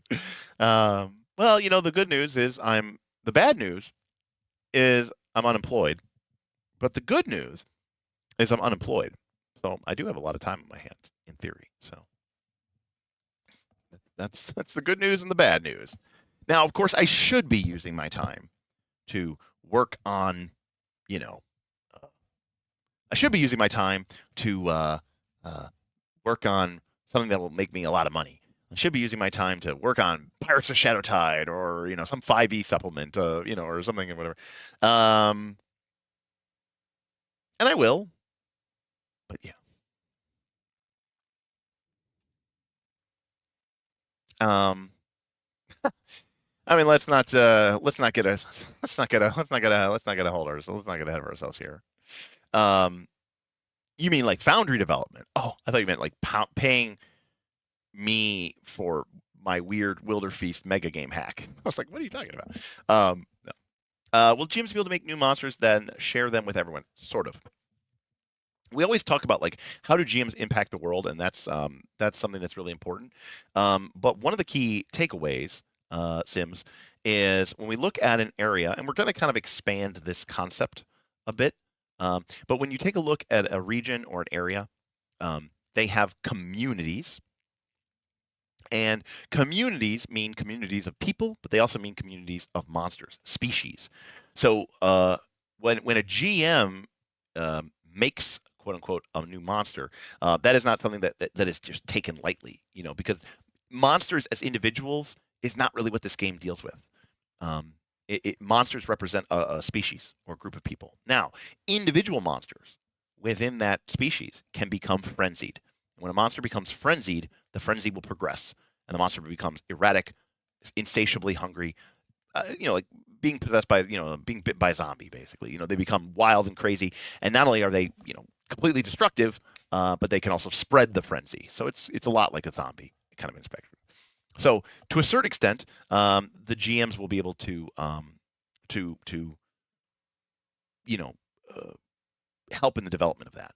But will the GMs be able to just like carte blanche, be able to, you know, what's the word I'm looking for? Will the GMs just be able to carte blanche create any creature that they want at any time? No, because that doesn't fit into the role of the monster. The monster isn't an isolated incident. The term monster in Wilderfeast is a bit of a misnomer. There really aren't normal creatures. Everything is a monster. It has to do with the weird ecology of this world. And so it's not just about a monster. It's about a species and the history of that species. Well, that guy, the rule. Hey, Thorovos, thank you so much for the Prime sub. Thank you. The rule of the one land is you are what you eat. You want me to really freak you out? You want me to really freak you out, that guy? So you are what you eat is quite literally the mantra of this realm. So yes, if monsters eat other monsters, they could potentially very much gain an ability from another monster. But what would happen if a monster ate enough humans? Ooh. What would happen if a human ate too many monsters? Could they become something else? Could they be something different? And you know, by the way, speaking of cute, friendly, fun vibes, in this game, there is a oligarchic race of giants that rule over the land from their central capital city, and they eat people by the hundreds. No one's really quite sure why, but if we follow the rule, they are eating humans to stay human and keeping them from becoming something else. So yeah, I mean they're prisoners, of course. You know, bad people, naturally, of course. But yeah, the giants at the North Pole, which is where the world's big, really only major city is, eat people. And you know, the game has sort of a unreliable narrator. You know, there's this idea of like, well, why are they doing it? You know, is it to stay human? You know, what would happen if they didn't? Would they become something else? But yeah. Anyways. But yes, in theory, the game I think even talks about this. It says something about like That's a great question, Simon. If you are what you eat and you eat bad people, what does that make you? Could make you bad. What would happen if a human ate another human? You would become more human, I guess. You would become an ultimate human. Yes, when you stare too long into the stew stares back into you. Oh, nice. We have a monthly in-person 7-table game. Wow, but all tables experience the same one-shot. Oh, nice. Cool, cool, cool. Neat. Well, we do talk about that a lot. So Pumpkin. So in terms of like creating my evil giant penguin monster. So one of the things about this game is that we are going to GM lock you. So if you sign up to be what is called a guide in this game, if you want to be a guide of a region, you cannot play in that region. And that's because you are going to have a lot of fictional control over that region. So essentially, you will be on the council for that region. No, I would assume that if a human ate another human, we would in fact have them becoming definitely less human and more of a monster or something. I don't know. Maybe you're right. Maybe that's weird. I don't know. That'd be super weird. I don't know if the game can handle that. We've broken the game. So the giants are evil because they eat bad people. Maybe the giants are evil and they just eat people. Or maybe they're not. Who knows? We don't know. Nobody knows. There's some metaphysics stuff that I also want to get into, like about what does it mean to be human? What does it mean to have balance in your life? And, blah, blah, blah, blah, blah. But this was helpful. I mean, we have our tools, we have our tools locked in. We have some play styles developed. We have a progression developed. I love this idea of the deeds. I like the 5-5-5-3 a lot better than I liked my original one. Yeah, this is good. This is all very good. Now, I still have to build it, obviously. But the plan would be that we would lock them, Pumpkin, kind of like back in season 1. For a mega game, do you try to keep tables together or encourage GM players to move around? Well, we don't have tables. I mean, every session is an ad hoc for a war. So no one stays together ever. Basically, you might never play with that GM again. You might play with them several times a week. You might play with a person once. You might play with them a bunch of times. Blah blah blah blah blah. In fact, little side note, one of the other systems that I'm adding to this game, we didn't even talk about this, but one of the other systems that I'm adding to this game, this is stolen from the One Ring, is this idea of your humanity score.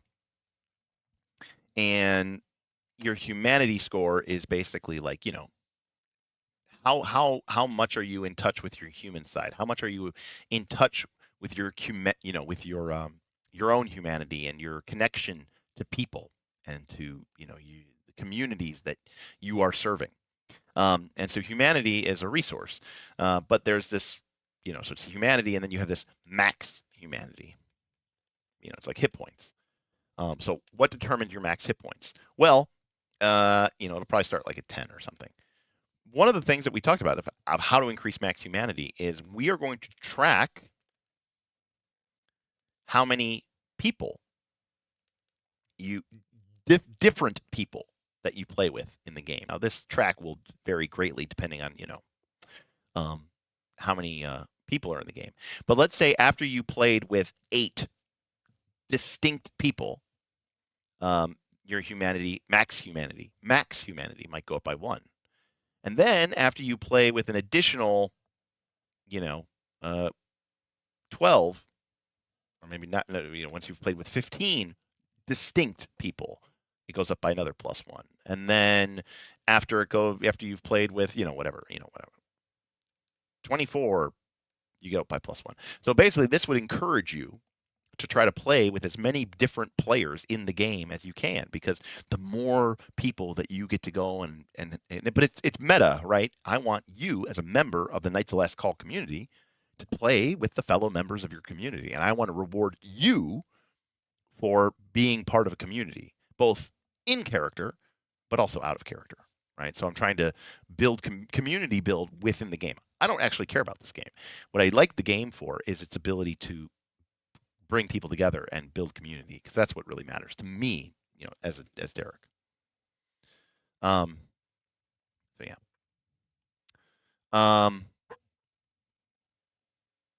Right.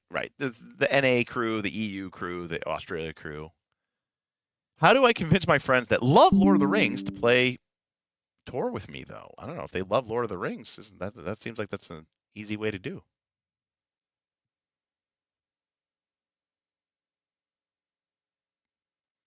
Do GMs choose the adventure for the session and give a brief? We don't really have adventures, so I mean, in Northern Reaches, GMs create their own stuff. So in Northern Reaches, every GM just creates their own unique, bespoke thing, whatever they want it to be. If they want it to be, a den of ghouls living under the thing. Yeah. So if a GM wanted to, if we had, if we had a region, we've got the Cinder Vale Woods here. No, we are also going to have. I want to put a bond system in Pumpkin. That might have to be in the expansion. Like I want to do it though. Yes, by playing with people multiple times. Yes, I 100% want to have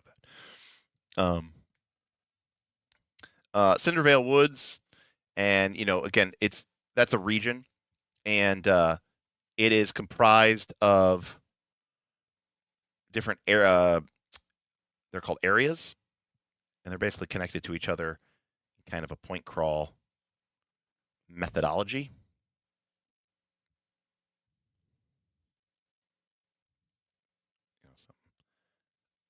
Something like that. I don't know. Anyways, so you might know as the GM, because you're locked to this, you'll know where every single you'll know where every single monster that is currently frenzied is active. And these monsters will have, created different signs and threats. And so presumably, you will basically be like, hey, I'm running a quest to, I'm running a session hunt for people to hunt down this particular monster, and people can sign up for it. And you would just say, okay, cool, I'm picking this monster.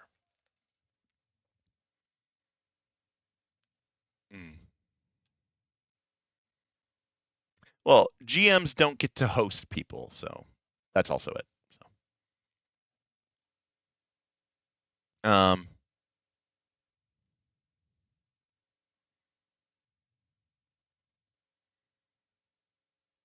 GMs don't.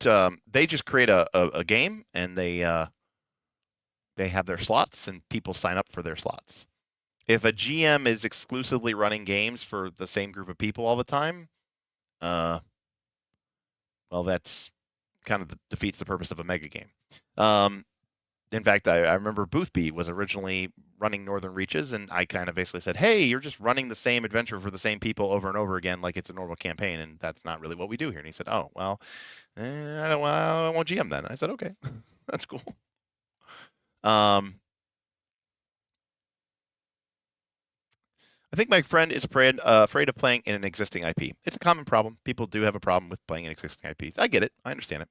They don't want to mess up the IP, which is understandable. I mean, technically, everything is kind of part of an IP. You may just not be familiar with it. Like, the Forgotten Realms is an IP, right? There's something that's supposed to happen in the Forgotten Realms. Like, what if your group kills Dritz? What if your group, what if Brunar Battlehammer dies? What if the Lords of Waterdeep are wiped out? You're fucking up the IP of the Forgotten Realms. Like, do you care? I don't like. I mean, yes, it didn't have a, I don't know, it didn't have a movie made about it or a book made about it, but it had a video game that billion people played. What if you nuke Baldur's Gate to the ground? Like, I don't know.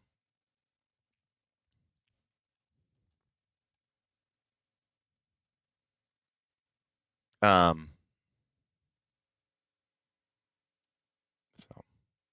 no, Tor is really good. But to be fair, using Derek likes it as the reason for believing me is fair. It's fair to be cynical. In that case, can multiple sessions hunt the same monster? Absolutely not. If a monster dies, it's dead. One of the key things of our mega games is persistence of world. We don't, we don't just like run the same adventure for 7 groups. If the monster dies, if it dies, it dies. Now, to be clear, the GMs, let's say that this region has, I don't know, 5 guides. There's 5 GMs who are signed up to run in this region. If a GM says, hey, I'm running a monster hunt for this monster on Friday, then, the other 4 guides will probably be like, cool, I won't run a monster hunt on that monster then. Like, you would be kind of a dick if you did that. So, we would probably, the idea is that you share the load, so to speak. Lords of Waterdeep is an excellent game. So that's a complicated question. The issue with the issue with NR3 is, and I'm saying this as a person who is not really involved in the day-to-day aspects. My general sense of NR3 is that a lot of GMs ended up sort of telling their own stories over the course of multiple sessions, and they were basically telling like a 4-parter, and it was basically like an adventure. And so it basically ended up getting the same cast of people who kept playing on the same time of the same week, just like it was a normal session, because like the GMs kind of like took the game and they took the mega campaign and sort of made it more into a bunch of small individual campaigns, if I'm being honest. And that's maybe that's just part of how they want to play, and I'm not here to yuck anybody's yum, but I can say that is not how I would prefer these games to work. In that respect.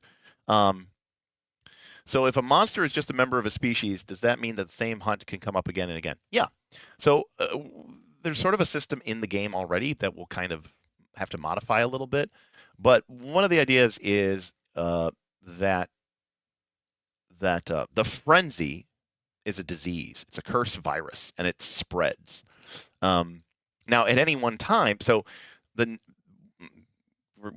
like a system of track, but basically this region, the Cindervale Woods, will have a harmony score. And basically at the end of the week, if there is a threat, okay, now a threat might be a frenzied monster, which is the most common threat, but it could also be something like maybe, I don't know, it could be something else like a community of uncaring people are damming a river. They're building a river. They're going to dam up an area, and it's going to, wipe out a population of monsters. That could be a threat as well, right? If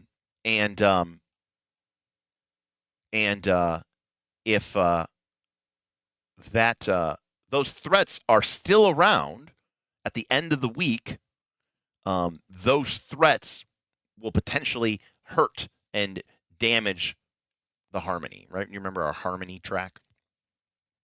Right, it's based off of the prestige tracks from Root. Anyways, so if you kill the monster, the threat is done. That monster will not harm the threat. However, the frenzy virus is a problem, and so each region, each week, will have this frenzy spreading, and each community of monsters will have a chance to generate new and more frenzied monsters, right? So it kind of like regenerates the frenzied monsters, over time. So yes, but like it's not like literally, because remember you don't just go hunt monsters. Because if you just go hunt monsters, that's bad. You're doing a bad thing. So unlike Monster Hunter, you don't hunt monsters. This is like it's like alignment in D&D, right? You don't hunt monsters. You hunt frenzied monsters, right? Oh no, they're uncurable and they're turning into real monsters who are going to, cause destruction and upset the natural balance, and we have no choice, sadly, but to hunt them down and to kill them. You don't just fight monsters because, at the end of the day, you're sort of a nature conservatist. Will it become stale? I don't know. Ask the Pathfinder 2 player who literally went from levels 1 through 20, just fighting extreme plus encounters every week, 3 times a week for 20 weeks. Never got stale to them. So I don't know. That being said, like I said, the threat doesn't have to be a monster. So there could be a community of humans in one of the areas, and there could be a community of humans in another area. A community could be a town, a tribe, whatever. And the threat could be that they are about to go to war. That's the threat. And if that threat is left to fester, that will hurt the harmony of this region. So if a group of players goes to deal with this threat, well, that is not going to be involving the hunt rules, where the hunt rules are used for fighting and killing a frenzied monster. It's definitely not going to result in a Wilderfeast.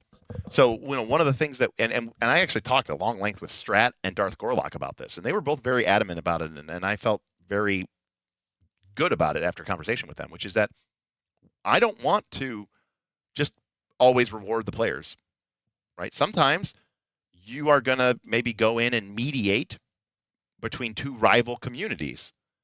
And you know what? You don't get to kill and eat a monster, and you don't get your cool new power and ability by doing that.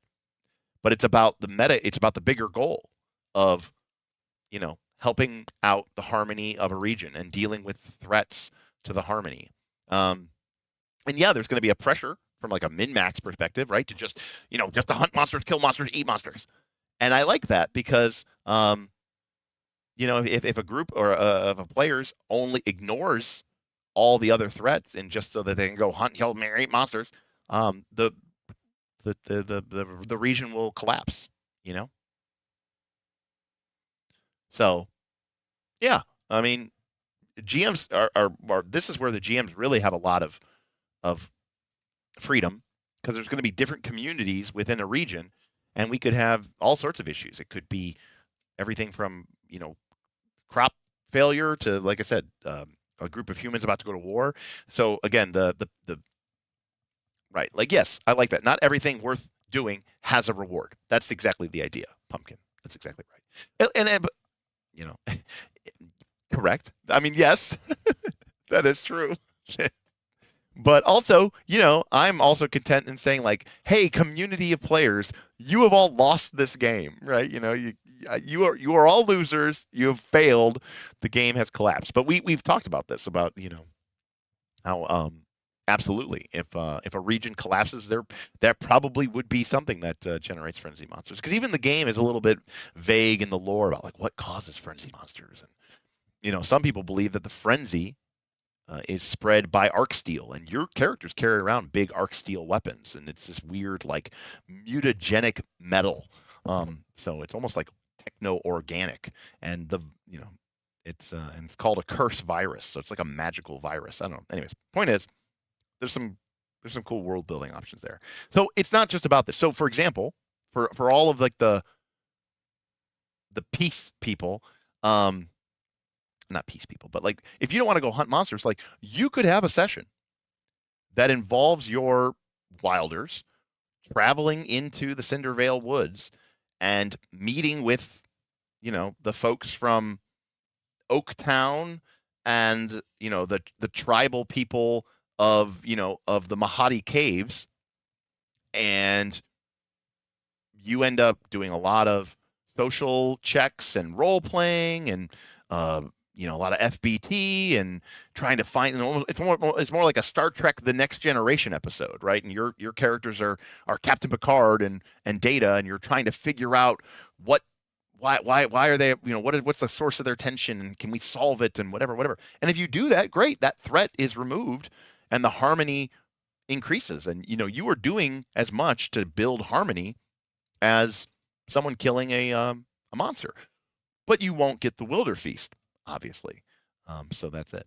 I did, and I would have completely done that, by the way, Sims 3. I would have completely done that. There was a threat that if it failed, if the players didn't succeed as a community to deal with that threat, it was end the game early. Undecided.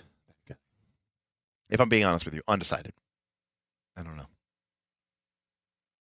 I mean, can I take a step back? Can we talk? Like, if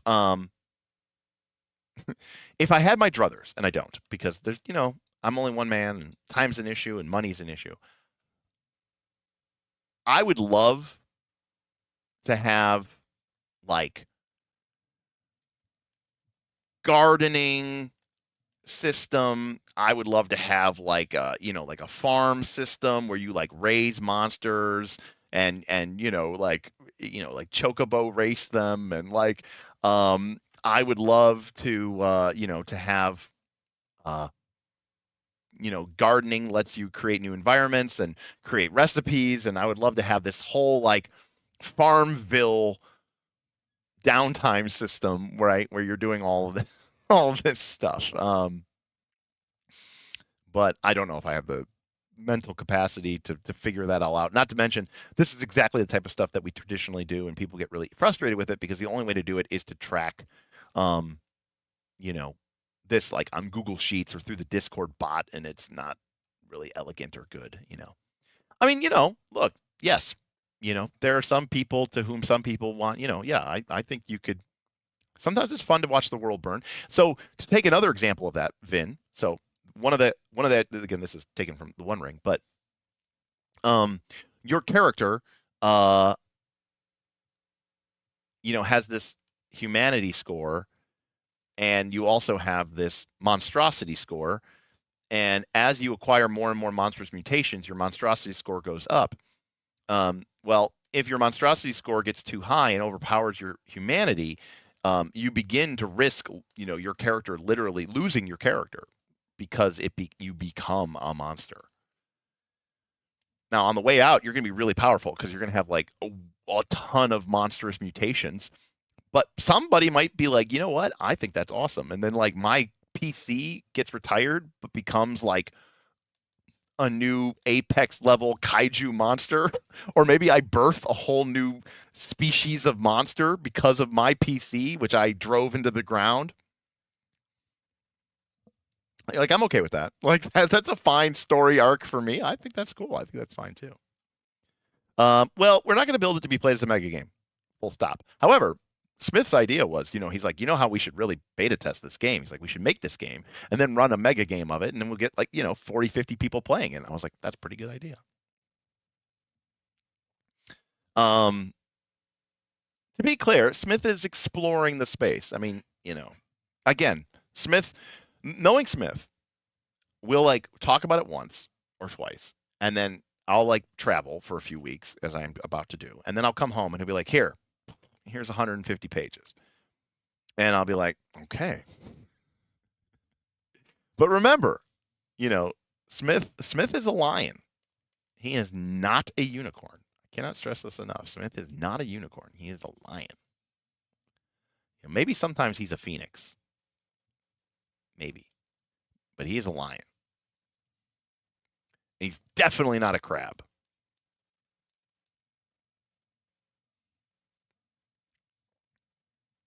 Why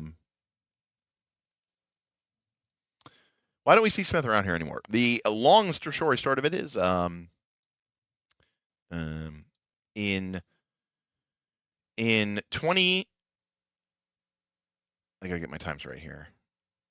in 2024, the company that he and I worked for, Vertical Knowledge, was sold was sold to venture capital and became part of a company called Babel Street.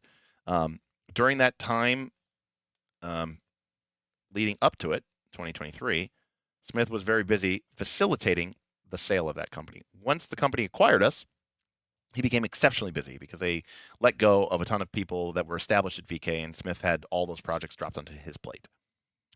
Then in 2025, I was laid off as part of the company starting to restructure. And at that point, Smith, the ship was going down, and Smith was doing everything he could do to sort of save the husk of the company that he had helped build. Smith started this company back in 2008 or 7 or something. He had started it along with the CEO. Now, at this point in time, the CEO has been out for a while time. Anyways, so that's when I got laid off. At this point, the company was on life support, and Smith was basically struggling to keep it, from completely collapsing because he still believed in the mission of it. And that takes us to 2026, where so that was Derek got laid off, and now they basically fired everybody else. So Smith no longer works there. So he is no longer busy.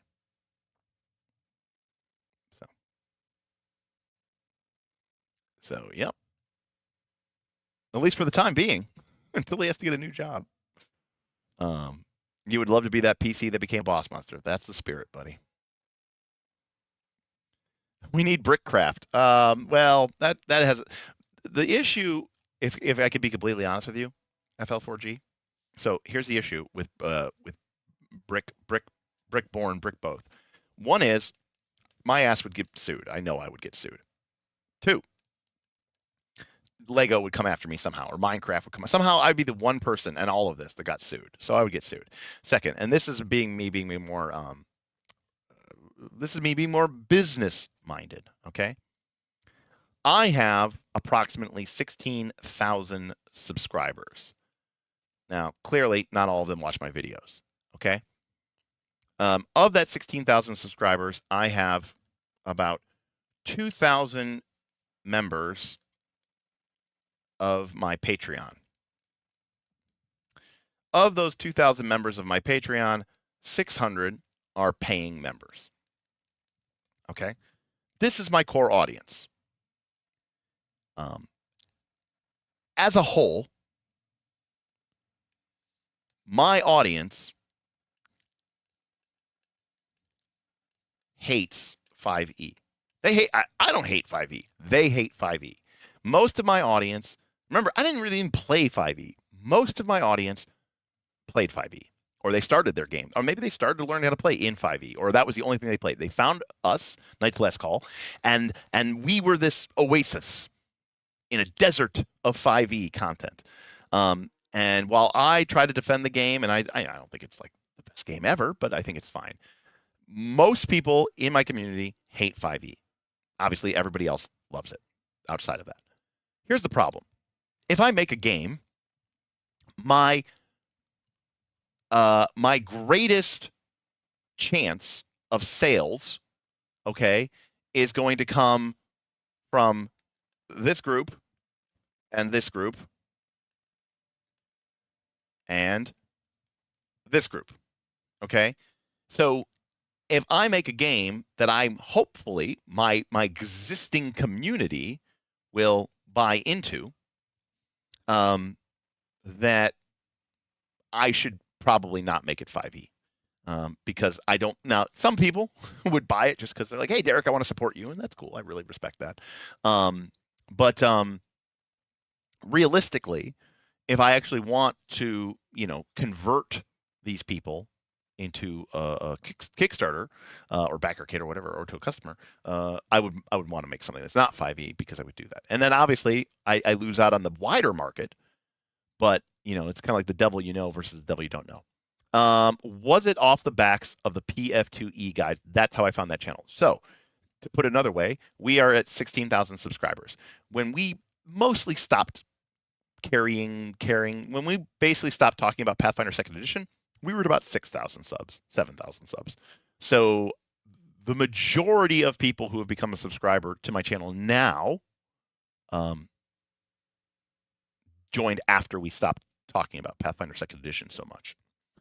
Now, to be clear, a lot of those subscribers may just be a subscriber and they never watch our videos anymore. You know, they just never unsubbed because they didn't hate us, but they don't really follow us anymore because we don't talk about Pathfinder 2nd Edition, and they joined, 5 years ago when we did. So there's naturally a percentage of that. So,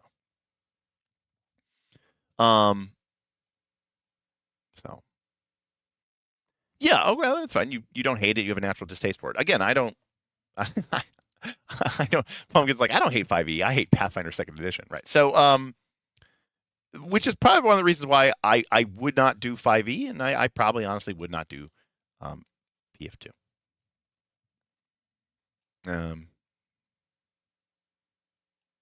So.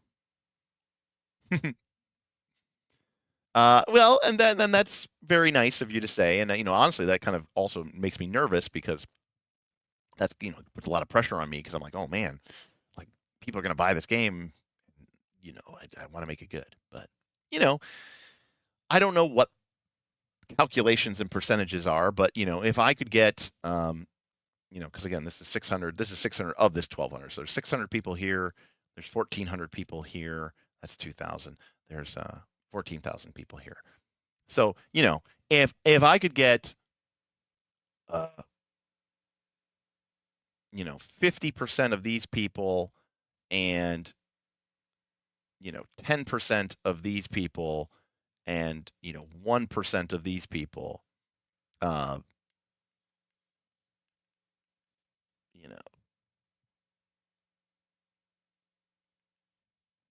that's it's about 600 people.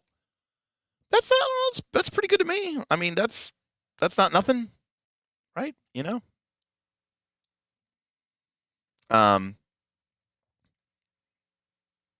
But again, just to point that out. So there you go. Okay, that's I think that's being fairly optimistic. So let's say 600 people. I don't know. What's Nimble cost? I don't know.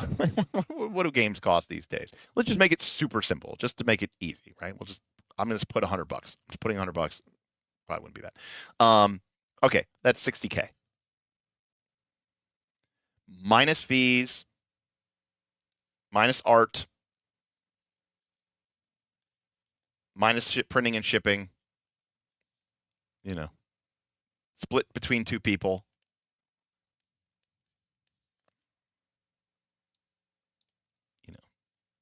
After taxes, $4,000. So you can see why this is unlikely to, be the beginning of something amazing that, Smith and I start off a revolution of game design.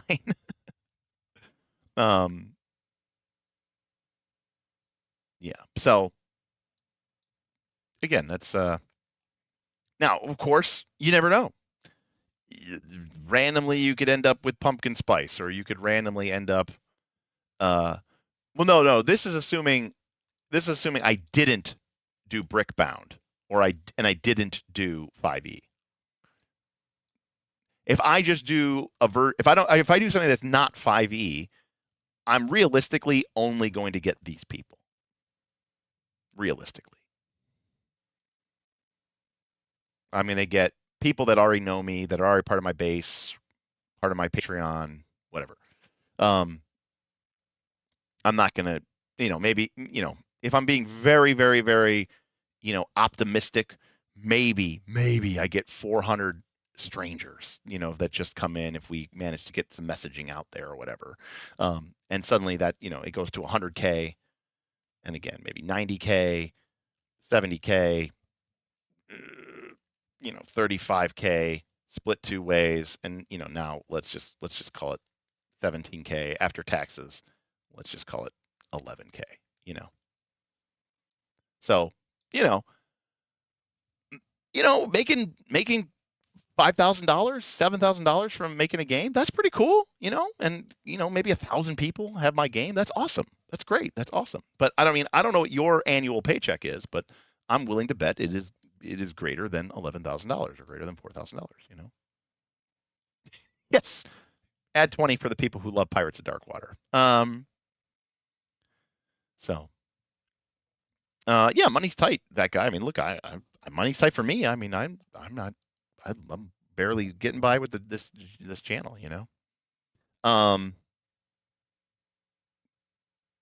Right.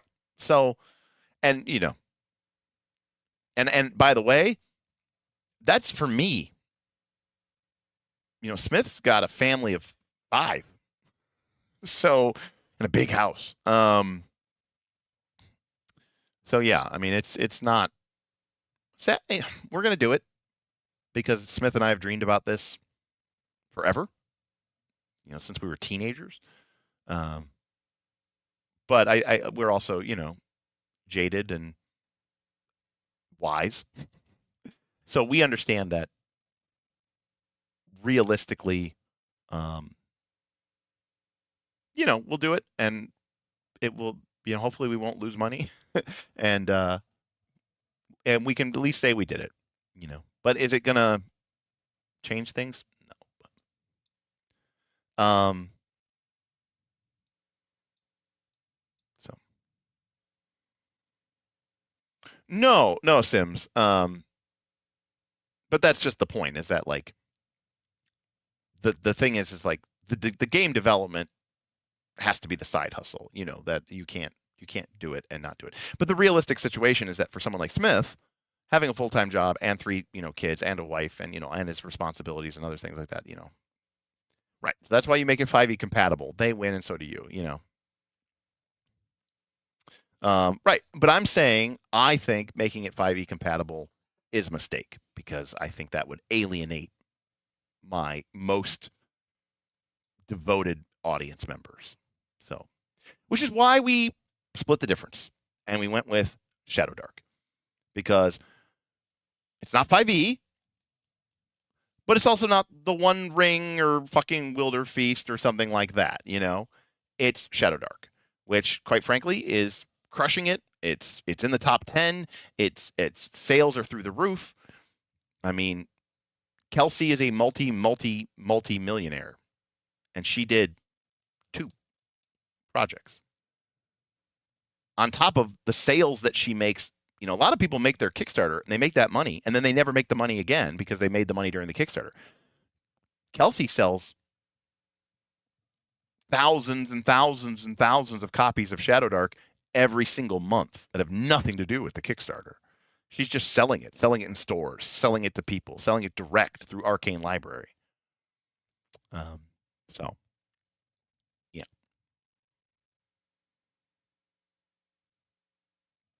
We could bend the reed a little bit and see what we can get away with,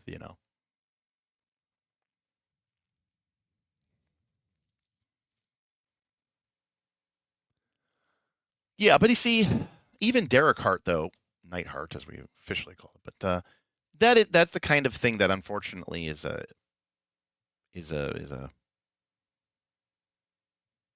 product of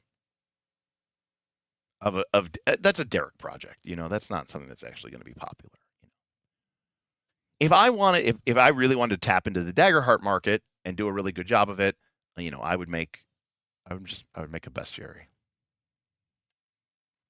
It'd be like bestiary for playing Daggerheart like 5e.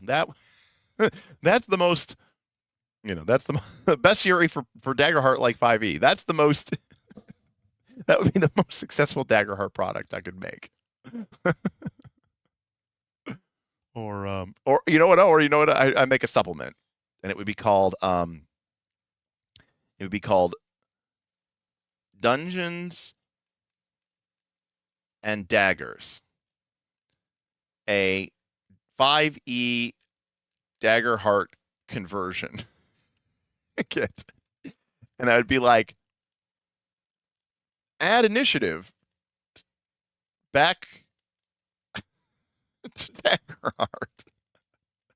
You know, like I would just roll out all. I would just slice out all the PBTA elements of Daggerheart, and I would just make it 5e again. And people would be like, "Oh my god, yes, this is what I want."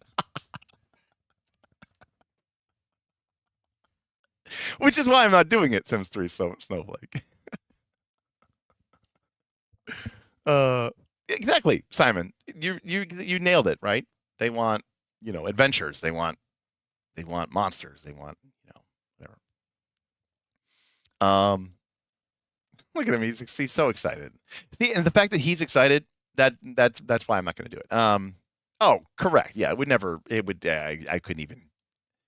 You'd be surprised. Actually, anybody who knows this, who knows like the deep lore of Derek, knows I will do there is a way higher percentage chance that I will do something just to troll people, rather than doing something that I actually care about. Because see, if I do something I actually care about, like I really care about it and I want it to be really good.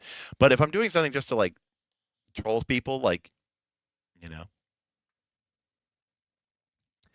hey, look, man, I applaud your efforts to, to cash in on the 5e on the 5e train. I mean, I'm not even joking when I tell you that, like, when we go to these conventions, like every time we leave the convention, like, Glicker is like, I should just be selling dice, like. Like he's just like, why am I even doing this? I should just make dice. I should just make dice. I should just make minis. He's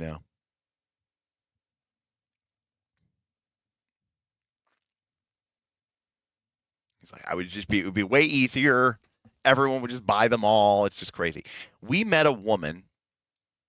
Was she? I don't know if it was like a group. It was just her.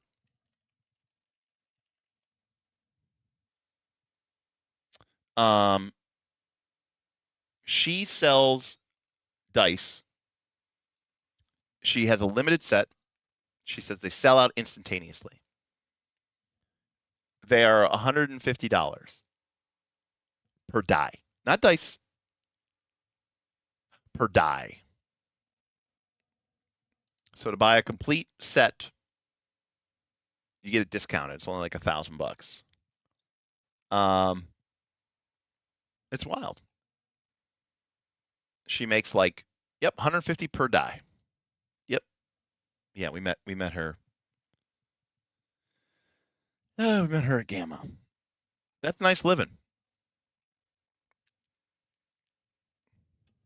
Again, it's, I've said this before, and I'll say this one more time before I leave. Okay? I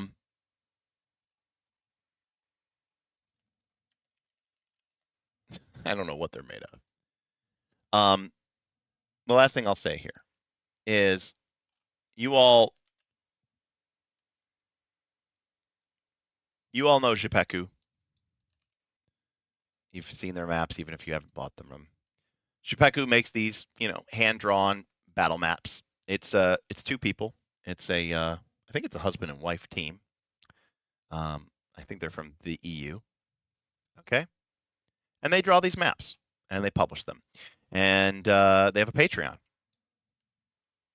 And their Patreon model works the way that old school Patreon model works, which is every time they make a post, you get it and you pay. So if they post 3 times, you pay 3 times. It's not a monthly charge. If they don't post anything for 3 months, you don't get billed anything for 3 months. So they make stuff when they want to make stuff. And when they do, you pay. You signed up to pay.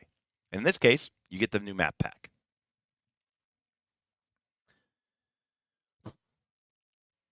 They make $82,000 every time they post a map pack. It's going to be the king. It's crazy. But and there are months where they post multiple maps.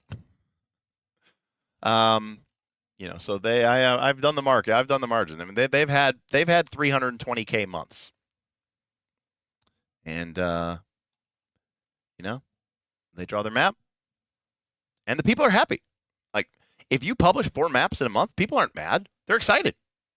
They're like, cool, I can't believe it. I got 4 maps this month. Wow. I wish they did this every month. No one's mad about it. This is what they signed up for. They're excited. So it's all about scale.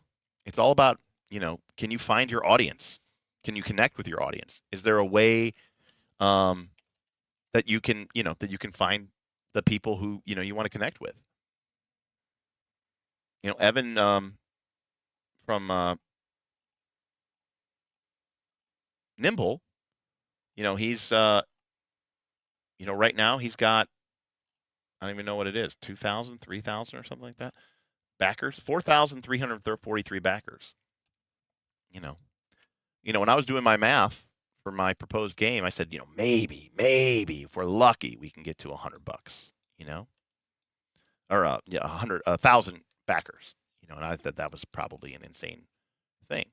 But like, if you take 1,000 and it becomes 4,000, suddenly, 11K becomes 50K, right? Suddenly that becomes a lot more of a reasonable number. But how do you reach that many people? No one can tell you how. No one can tell you how. And that's the problem, that at the end of the day, even the people who know, one of the reasons I really love Kelsey is because Kelsey will tell you she has no idea. Like, if you ask her, like, how would you repeat your success? She would say, I don't know why I was successful the first time. It's not like Shadow Dark was the first OSR game. It wasn't like, it's like, it's fundamentally just 5e with maybe, some black and white art and simplified stripped down mechanics. But for whatever reason, it just struck, so it is luck. A lot of it is luck, and yeah, I mean, there's repeatability. There's like I said, every time I go onto conventions, but especially GAMA, I'm reminded of how much about role-playing games I know, and about how little of the business of role-playing games I understand. So, good stuff. Or, what I could also do, if I want to burn all bridges for all time, is I overpromise. I create the most insane Kickstarter of all time. I make it just surgically targeted to hit the widest possible group of like 5e people, and I just say everything that they want to hear. I get 10,000 backers. Average pledge $200 because there's some sort of special cool mega deluxe edition. Make $2 million. And then just vanish. Just vanish into the wind, and then you can get that email 15 months, 24 months from now, where your project has been officially closed. Just Grimwild it, Nonat did it, Grimwild did it, Wicked Ones did it. There's a long and storied history of people grifting the shit out of the RPG industry. So that's an option too. I could do that as well. That's also an option. I'd burn all my bridges with all of you for all time, but maybe $2.5 million set me up pretty nice, I will admit. So we'll see. I mean, or I could create I could pitch you a game and a bunch of promises that doesn't actually exist, and I don't even know if it can be designed. And then I'll take all your money, and then I'll start to work on the game, and hopefully I figure out a way to make it work. And even if it takes a year or 2 years, and maybe a radical redesign of what you actually originally signed up to kickstart. But hey, you're getting something, right? That's another option. I would prefer to avoid all of those. So that's where we're at. In the meantime, I want to make a Wilderfeast mega game for like 20 people. So let's do it. And we are 0.1% of the way there. So that's going to do it for me. Happy Daylight Savings Time Day, everybody. Thank you to Thorthos for the Prime sub. Thank you, Forvor, for that very generous EU super chat. Thank you, Whoopelstein, Dirty Phil, Sorrel, all for the wonderful, wonderful tips and supports. I appreciate you so much. If you found this fascinating, Number one, what's wrong with you? Why did you watch this? Number two, maybe you should join our Patreon because honestly, you're a weirdo and a loser like us, and you deserve to be with your own kind. Come, join us. Bask in the glow of the dumpster fire. That's going to do it all for me. We'll see you next time. Knights of Last Call.